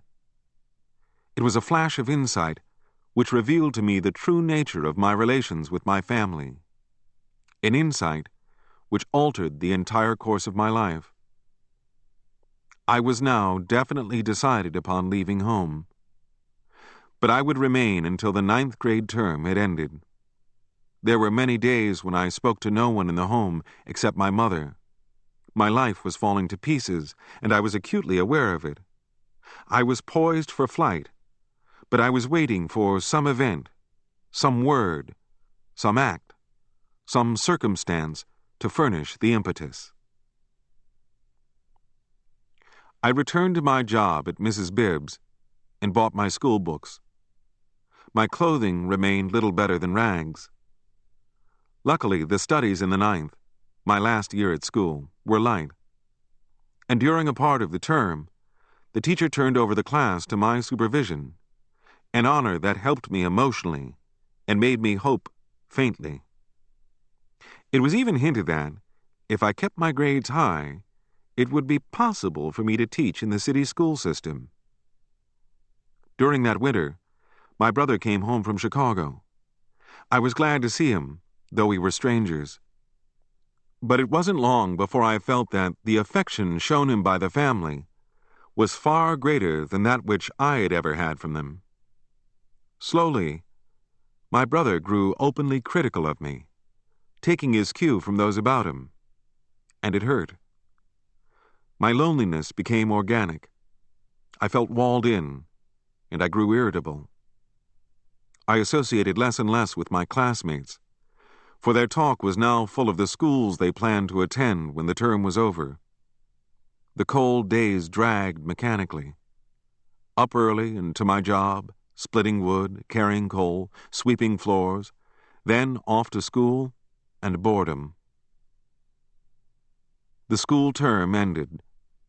I was selected as valedictorian of my class and assigned to write a paper to be delivered at one of the public auditoriums. One morning the principal summoned me to his office. "Well, Richard Wright, here's your speech," he said with smooth bluntness and shoved a stack of stapled sheets across his desk. "What speech?" I asked as I picked up the papers. The speech you're to say the night of graduation, he said. But, Professor, I've written my speech already, I said. He laughed confidently, indulgently. Listen, boy, you're going to speak to both white and colored people that night. What can you alone think of saying to them? You have no experience. I burned. I know that I'm not educated, Professor, I said. But the people are coming to hear the students, and I won't make a speech that you've written. He leaned back in his chair and looked at me in surprise. You know, we've never had a boy like you in this school before, he said. You've had your way around here. Just how you managed to do it, I don't know. But listen, take this speech and say it. I know what's best for you. You can't afford to just say anything before those white people that night. He paused and added meaningfully, The superintendent of schools will be there. You're in a position to make a good impression on him. I've been a principal for more years than you are old, boy. I've seen many a boy and girl graduate from this school, and none of them was too proud to recite a speech I wrote for them. I had to make up my mind quickly. I was faced with a matter of principle. I wanted to graduate, but I didn't want to make a public speech that was not my own. Professor, I'm going to say my own speech that night, I said. He grew angry. You're just a young, hot-headed fool, he said. He toyed with a pencil and looked at me. Suppose you don't graduate. But I passed my examinations, I said. Look, mister, he shot at me. I'm the man who says who passes at this school. I was so astonished that my body jerked. I had gone to this school for 2 years, and I had never suspected what kind of man the principal was. It simply had never occurred to me to wonder about him. Then I don't graduate, I said flatly. I turned to leave. Say, you come here, he called. I turned and faced him. He was smiling at me in a remote, superior sort of way. You know, I'm glad I talked to you, he said. I was seriously thinking of placing you in the school system, teaching, but now I don't think that you'll fit. He was tempting me, baiting me. This was the technique that snared black young minds into supporting the Southern way of life. Look, Professor, I may never get a chance to go to school again, I said. But I like to do things right. What do you mean? I've no money. I'm going to work. Now, this 9th grade diploma isn't going to help me much in life. I'm not bitter about it. It's not your fault. But I'm just not going to do things this way. Have you talked to anybody about this? He asked me. No, why? Are you sure? This is the first I've heard of it, Professor, I said, amazed again. You haven't talked to any white people about this? No, sir. I just wanted to know, he said. My amazement increased. The man was afraid now for his job. Professor, you don't understand me, I smiled. You're just a young, hot fool, he said, confident again. Wake up, boy. Learn the world you're living in. You're smart, and I know what you're after. I've kept closer track of you than you think. I know your relatives. Now, if you play safe, he smiled and winked, I'll help you go to school, to college. I want to learn, Professor, I told him. But there are some things I don't want to know. Goodbye, he said. I went home, hurt but determined. I'd been talking to a bought man, and he had tried to buy me. I felt that I'd been dealing with something unclean. That night, Griggs, a boy who had gone through many classes with me, came to the house. "Look, Dick, you're throwing away your future here in Jackson," he said. "Go to the principal. Talk to him. Take his speech and say it. I'm saying the one he wrote, so why can't you? What the hell? What can you lose?" "No," I said. "Why?" "I know only a hell of a little, but my speech is going to reflect that," I said. "Then you're going to be blacklisted for teaching jobs," he said. "Who the hell said I was going to teach?" I asked. "God, but you've got a will," he said. "It's not will. I just don't want to do things that way," I said. He left. 2 days later, Uncle Tom came to me. I knew that the principal had called him in. "I hear that the principal wants you to say a speech which you've rejected," he said. "Yes, sir, that's right," I said. "May I read the speech you've written?" he asked. "Certainly," I said, giving him the manuscript. "And may I see the one the principal wrote?" I gave him the principal's speech, too. He went to his room and read them. I sat quiet, waiting. He returned. "The principal's speech is the better speech," he said. "I don't doubt it," I replied. "But why did they ask me to write his speech if I can't deliver it?" "Would you let me work on your speech?" he asked. "No, sir." "Now look, Richard, this is your future." "Uncle Tom, I don't care to discuss this with you," I said. He stared at me, then left. The principal's speech was simpler and clearer than mine, but it didn't say anything. Mine was cloudy, but it said what I wanted to say. What could I do? I had half a mind not to show up at the graduation exercises.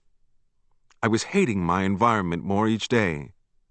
As soon as school was over, I would get a job, save money, and leave. Griggs, who had accepted a speech written by the principal, came to my house each day, and we went off into the woods to practice orating. Day in and day out, we spoke to the trees, to the creeks, frightening the birds, making the cows in the pastures stare at us in fear.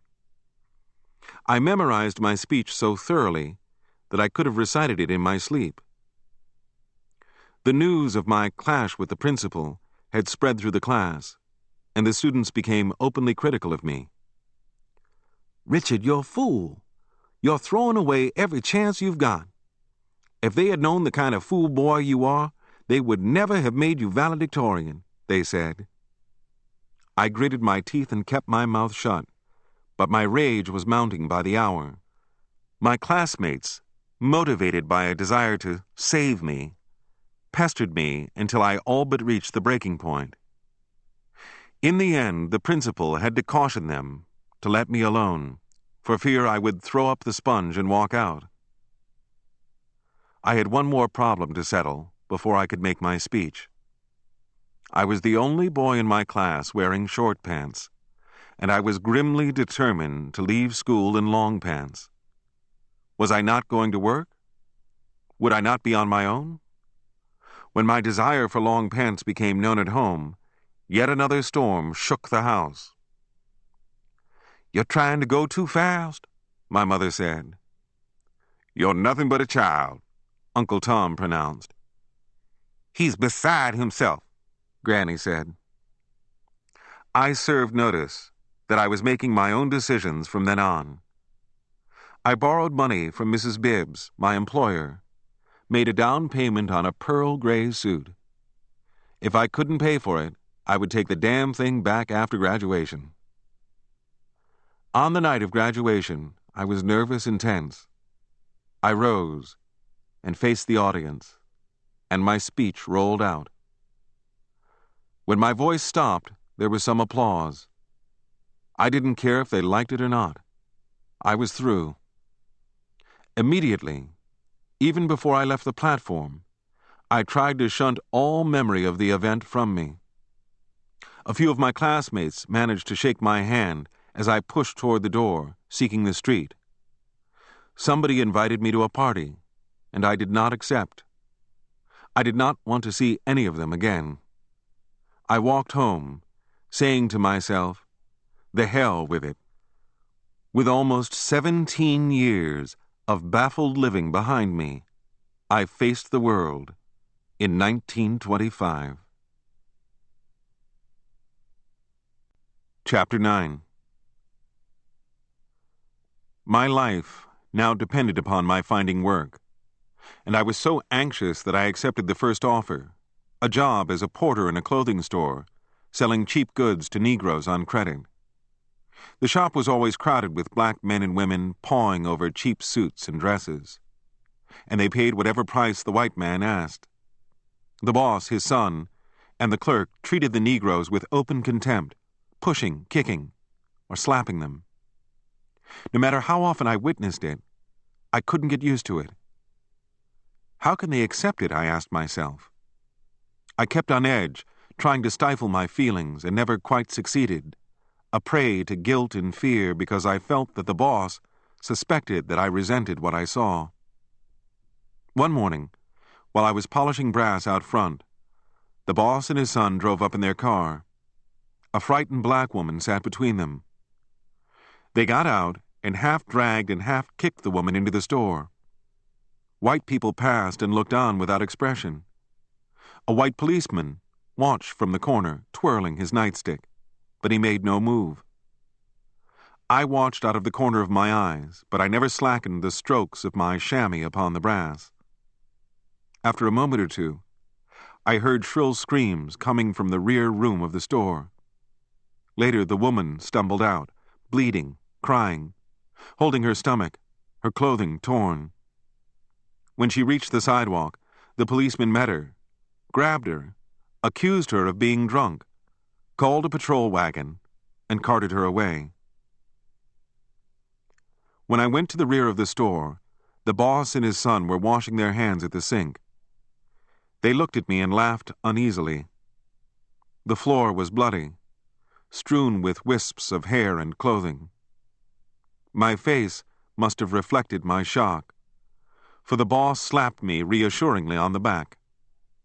"Boy, that's what we do to niggers when they don't pay their bills," he said. His son looked at me and grinned. "Here, have a cigarette," he said. Not knowing what to do, I took it. He lit his and held the match for me. This was a gesture of kindness, indicating that, even if they had beaten the black woman, they would not beat me, if I knew enough to keep my mouth shut. "Yassa," I said. After they had gone, I sat on the edge of a packing box and stared at the bloody floor until the cigarette went out. The store owned a bicycle, which I used in delivering purchases. One day, while returning from the suburbs, my bicycle tire was punctured. I walked along the hot, dusty road, sweating and leading the bicycle by the handlebars. A car slowed at my side. "What's the matter there, boy?" a white man called. I told him that my bicycle was broken and that I was walking back to town. "That's too bad," he said. "Hop on the running board." He stopped the car. I clutched hard at my bicycle with one hand and clung to the side of the car with the other. "All set?" "Yes, sir." The car started. It was full of young white men. They were drinking. I watched the flask pass from mouth to mouth. "Want a drink, boy?" one asked. The memory of my 6-year-old drinking came back and filled me with caution. But I laughed, the wind whipping my face. "Oh, no," I said.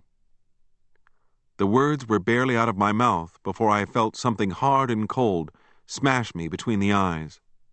It was an empty whiskey bottle. I saw stars and fell backwards from the speeding car into the dust of the road, my feet becoming entangled in the steel spokes of the bicycle. The car stopped, and the white men piled out and stood over me. "Nigger, ain't you learned no better sense than that yet?" asked the man who hit me. "Ain't you learned to say sir to a white man yet?" Dazed, I pulled to my feet. My elbows and legs were bleeding. Fists doubled, the white man advanced, kicking the bicycle out of the way. "Oh, leave the bastard alone. He's got enough," said one. They stood looking at me. I rubbed my shins, trying to stop the flow of blood. No doubt they felt a sort of contemptuous pity, for one asked, "You want to ride to town now, nigger? You reckon you know enough to ride now?" "I want to walk," I said simply. Maybe I sounded funny. They laughed. "Well, walk, you black son of a bitch." Before they got back into their car, they comforted me with, "Nigger, you sure ought to be glad it was us you talked to that way. You're a lucky bastard, 'cause if you'd said that to some other white man, you might have been a dead nigger now." I was learning rapidly how to watch white people, to observe their every move, every fleeting expression, how to interpret what was said and what left unsaid. Late one Saturday night, I made some deliveries in a white neighborhood. I was pedaling my bicycle back to the store as fast as I could, when a police car, swerving toward me, jammed me into the curbing. "Get down, nigger, and put up your hands," they ordered. I did. They climbed out of the car, guns drawn, faces set, and advanced slowly. "Keep still," they ordered. I reached my hands higher. They searched my pockets and packages. They seemed dissatisfied when they could find nothing incriminating. Finally, one of them said, "Boy, tell your boss not to send you out into white neighborhoods at this time of night." "Yes, sir," I said. I rode off, feeling that they might shoot at me, feeling that the pavement might disappear. It was like living in a dream, the reality of which might change at any moment. Each day in the store, I watched the brutality with growing hate, yet trying to keep my feelings from registering in my face. When the boss looked at me, I would avoid his eyes. Finally, the boss's son cornered me one morning. "Say, nigger, look here," he began. "Yes, sir." "What's on your mind?" "Nothing, sir," I said, trying to look amazed, trying to fool him. "Why don't you laugh and talk like the other niggers?" he asked. "Well, sir, there's nothing much to say or smile about," I said, smiling. His face was hard, baffled.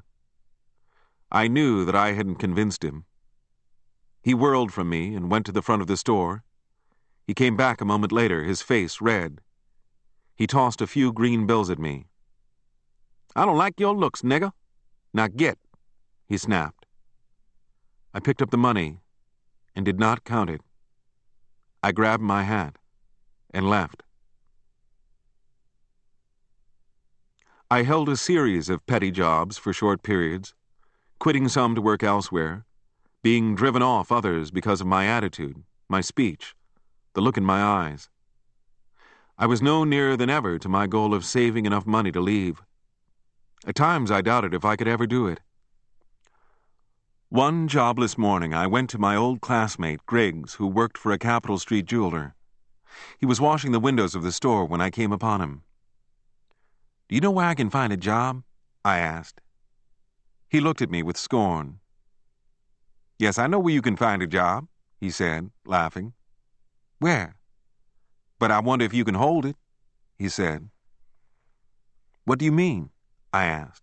"Where's the job?" "Take your time," he said. "You know, Dick, I know you. You've been trying to hold a job all summer, and you can't. Why? Because you're impatient. That's your big fault. I said nothing, because he was repeating what I had already heard him say. He lit a cigarette and blew out smoke leisurely. "Well," I said, egging him on to speak. "I wish to hell I could talk to you," he said. "I think I know what you want to tell me," I said. He clapped me on the shoulder. His face was full of fear, hate, concern for me. "Do you want to get killed?" he asked me. "Hell no." "Then for God's sake, learn how to live in the South." "What do you mean?" I demanded. "Let white people tell me that. Why should you?" "See?" he said triumphantly, pointing his finger at me.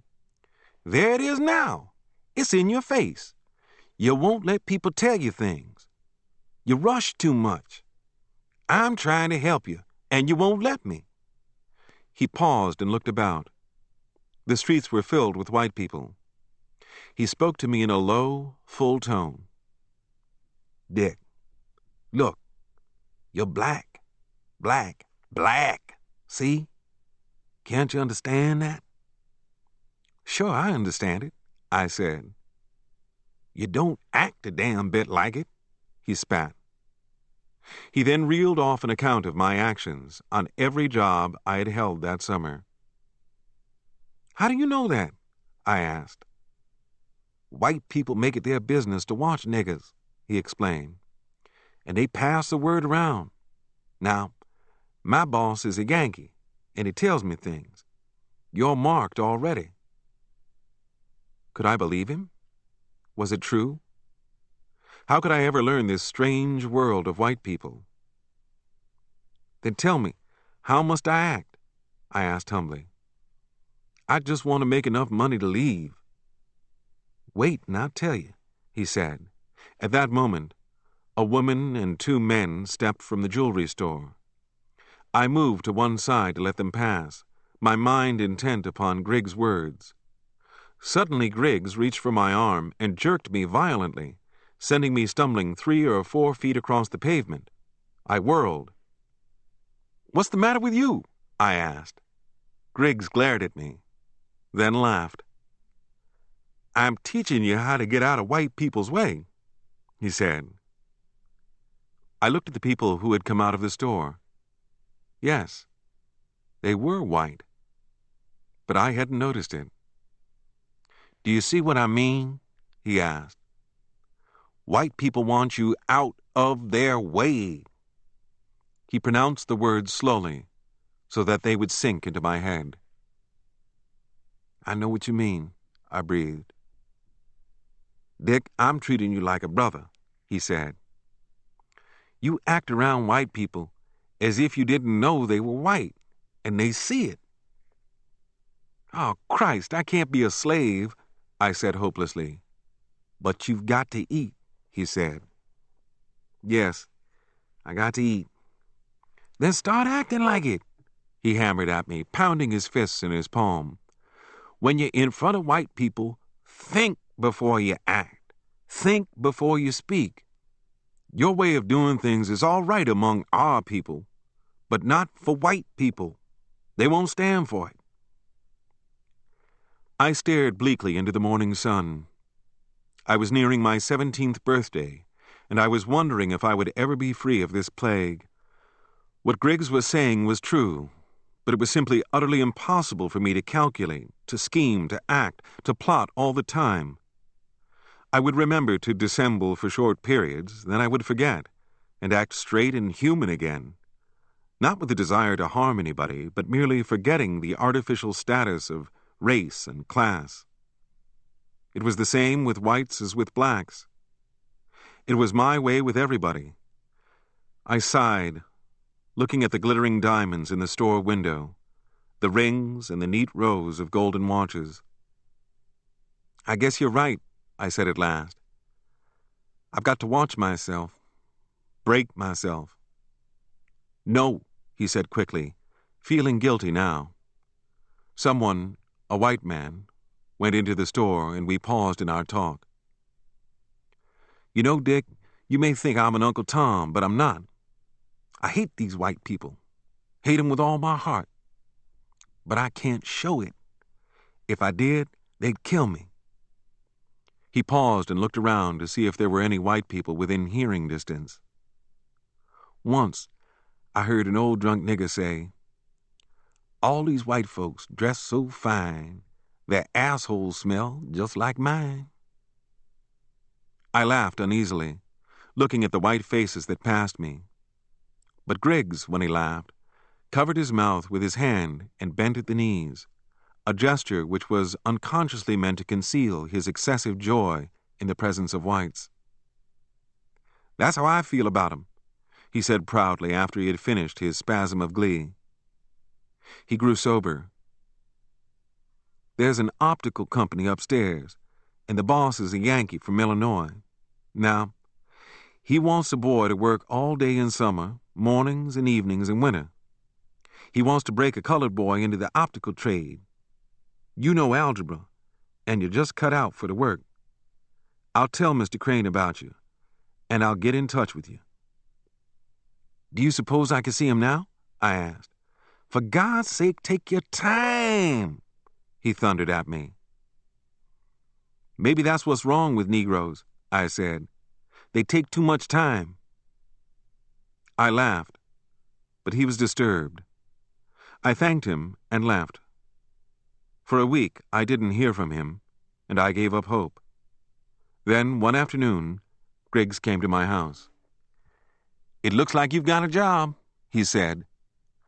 "You're going to have a chance to learn the trade, but remember to keep your head. Remember, you're black. You start tomorrow." "What will I get?" $5 a week to start with. They'll raise you if they like you," he explained. My hopes soared. Things weren't quite so bad after all. I would have a chance to learn a trade, and I need not give up school. I told him that I would take the job, that I would be humble. "You'll be working for a Yankee, and you ought to get along," he said. The next morning, I was outside the office of the optical company long before it opened. I was reminding myself that I must be polite, must think before I spoke, must think before I acted, must say, "Yes, sir," "No, sir," that I must so conduct myself that white people wouldn't think that I thought I was as good as they. Suddenly a white man came up to me. "What do you want?" he asked me. "I'm reporting for a job, sir," I said. "Okay, come in." I followed him up a flight of stairs, and he unlocked the door to the office. I was a little tense, but the young white man's manner put me at ease, and I sat and held my hat in my hand. A white girl came and began punching the typewriter. Soon another white man, thin and gray, entered and went into the rear room. Finally, a tall, red-faced white man arrived, shot me a quick glance, and sat at his desk. His brisk manner branded him a Yankee. "You're the new boy, eh?" "Yes, sir." "Let me get my mail out of the way, and I'll talk with you," he said pleasantly. "Yes, sir." I even pitched my voice to a low playing, trying to rob it of any suggestion or overtone of aggressiveness. Half an hour later, Mr. Crane called me to his desk and questioned me closely about my schooling, about how much mathematics I'd had.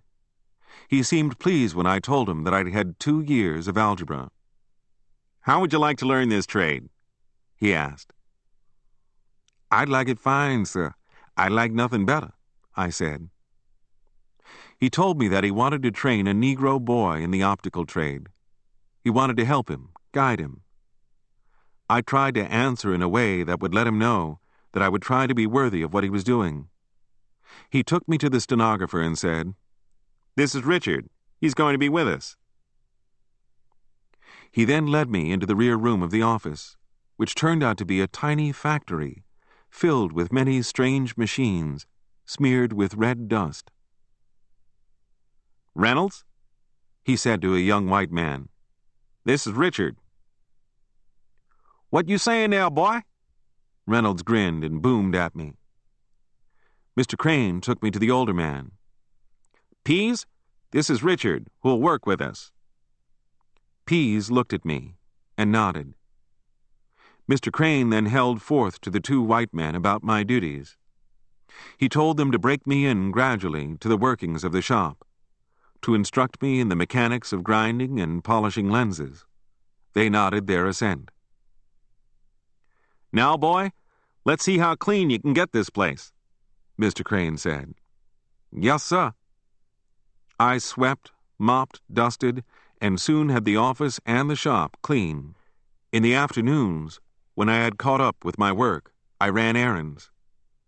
In an idle moment, I would stand and watch the two white men grinding lenses on the machines. They said nothing to me, and I said nothing to them. The first day passed, the second, the third. A week passed, and I received my $5. A month passed, but I was not learning anything, and nobody had volunteered to help me. One afternoon I walked up to Reynolds and asked him to tell me about the work. "What are you trying to do? Get smart, nigger?" he asked me. "No, sir," I said. I was baffled. Perhaps he just didn't want to help me. I went to Pease, reminding him that the boss had said that I was to be given a chance to learn the trade. "Nigger, you think you're white, don't you?" "No, sir." "You're acting mighty like it," he said. "I was only doing what the boss told me to do," I said. Pease shook his fist in my face. "This is white man's work around here," he said. From then on, they changed toward me. They said good morning no more. When I was just a bit slow in performing some duty, I was called a lazy black son of a bitch. I kept silent, striving to offer no excuse for worsening of relations. But one day, Reynolds called me to his machine. "Richard, how long is your thing?" he asked me. "What thing?" I asked. "You know what I mean," he said. "The thing the bull uses on the cow." I turned away from him. I had heard that whites regarded Negroes as animals in sex matters, and his words made me angry. "I heard that a nigger can stick his prick in the ground and spin around on it like a top," he said, chuckling. "I'd like to see you do that. I'd give you a dime if you did it." I ignored him. Mr. Pease was watching me closely. Then I saw them exchange glances. My job was not leading to what Mr. Crane had said it would. I had been humble, and now I was reaping the wages of humility. "Come here, boy," Pease said. I walked to his bench. "You didn't like what Reynolds just said, did you?" he asked. "Oh, it's all right," I said, smiling. "You didn't like it. I could see it in your face," he said. I stared at him and backed away. "Did you ever get into any trouble?" he asked. "No, sir." "What would you do if you got into trouble?" "I don't know, sir." "Well, watch yourself and don't get into trouble," he warned. I wanted to report these clashes to Mr. Crane, but the thought of what Pease or Reynolds would do to me if they learned that I had snitched stopped me. I worked through the days and tried to hide my resentment under a nervous, cryptic smile. The climax came at noon one summer day. Pease called me to his workbench. To get to him, I had to go between two narrow benches and stand with my back against a wall. "Richard, I want to ask you something," Pease began pleasantly, not looking up from his work. "Yes, sir." Reynolds came over and stood blocking the narrow passage between the benches. He folded his arms and stared at me solemnly. I looked from one to the other, sensing trouble. Pease looked up and spoke slowly, so there would be no possibility of my not understanding. "Richard, Reynolds here tells me that you called me Peas, he said. I stiffened. A void opened up in me. I knew that this was the showdown. He meant that I had failed to call him Mr. Peas. I looked at Reynolds. He was gripping a steel bar in his hand. I opened my mouth to speak, to protest, to assure Peas that I had never called him simply Peas, that I had never had any intention of doing so, when Reynolds grabbed me by the collar, ramming my head against a wall. "Now be careful, nigger," snarled Reynolds, baring his teeth. "I heard you call him Peas. If you say you didn't, you're calling me a liar, see?"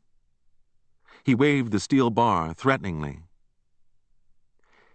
If I had said, "No, sir, Mr. Peas, I never called you Peas," I would, by inference, have been calling Reynolds a liar. If I had said, "Yes, sir, Mr. Peas, I called you Peas," I would have been pleading guilty to the worst insult that a Negro can offer a Southern white man. I stood, trying to think of a neutral course that would resolve this quickly risen nightmare, but my tongue would not move. "Richard, I asked you a question," Peas said. Anger was creeping into his voice. "I don't remember calling you Peas, Mr. Peas," I said cautiously. "And if I did, I sure didn't mean—" "You black son of a bitch! You called me Peas, then!" He spat, rising and slapping me till I bent sideways over a bench. Reynolds was on top of me, demanding, "Didn't you call him Peas? If you say you didn't, I'll rip your gut string loose with this fucking bar, you black granny dodger. You can't call a white man a liar and get away with it." I wilted. I begged them not to hit me. I knew what they wanted. They wanted me to leave the job. "I'll leave," I promised. "I'll leave right now." They gave me a minute to get out of the factory and warned me not to show up again or tell the boss. Reynolds loosened his hand on my collar, and I ducked out of the room. I didn't see Mr. Crane or the stenographer in the office. Pease and Reynolds had so timed it that Mr. Crane and the stenographer would be out when they turned on the terror. I went to the street and waited for the boss to return. I saw Griggs wiping glass shelves in the jewelry store, and I beckoned to him. He came out, and I told him what had happened. "Then what are you standing there like a fool for?" he demanded. "Won't you ever learn? Get home. They might come down."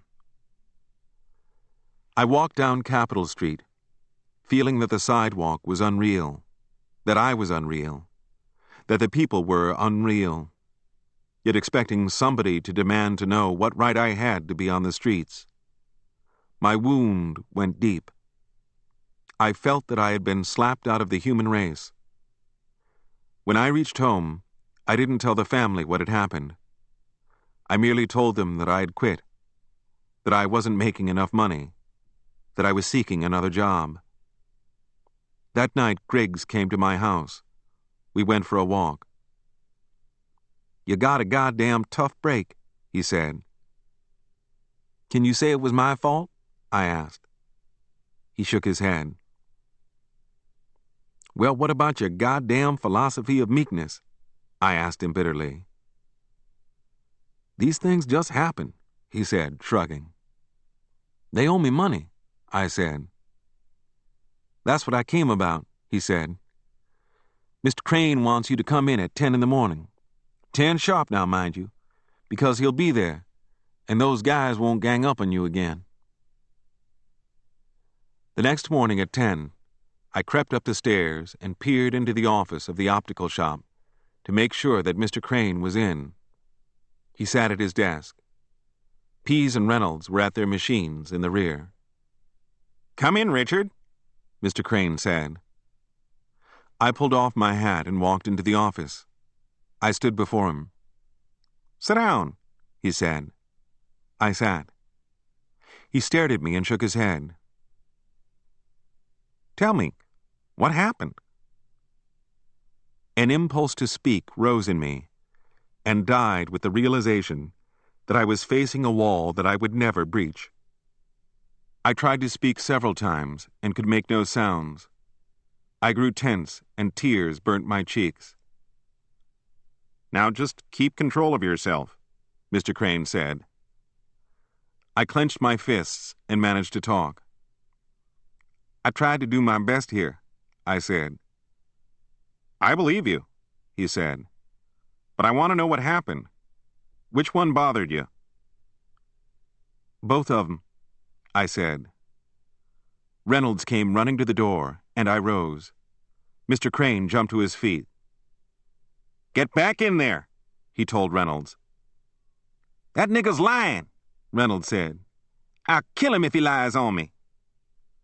"Get back in there or get out," Mr. Crane said. Reynolds backed away, keeping his eyes on me. "Go ahead," Mr. Crane said. "Tell me what happened." Then, again, I could not speak. What could I accomplish by telling him? I was black. I lived in the South.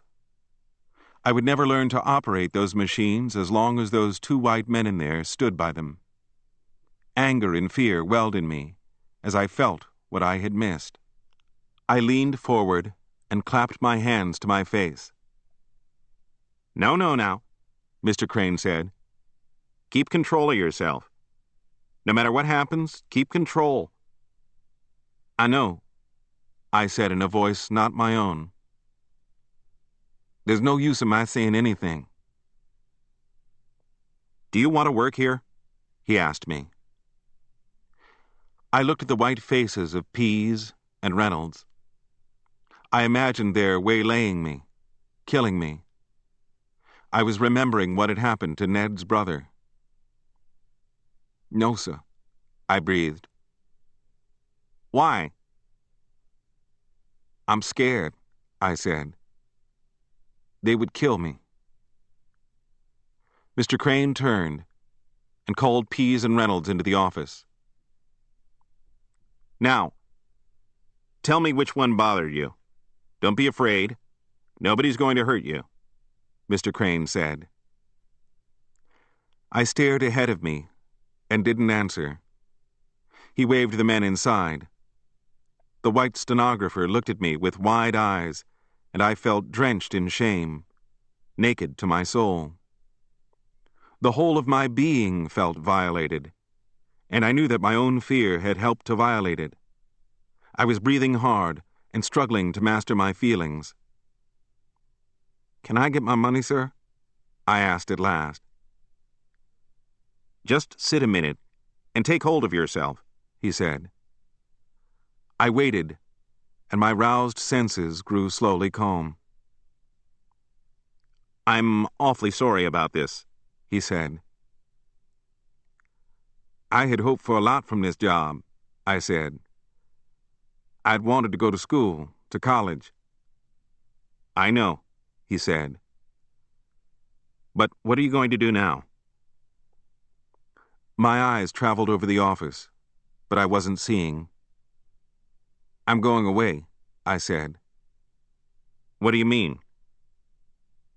"I'm going to get out of the South," I breathed.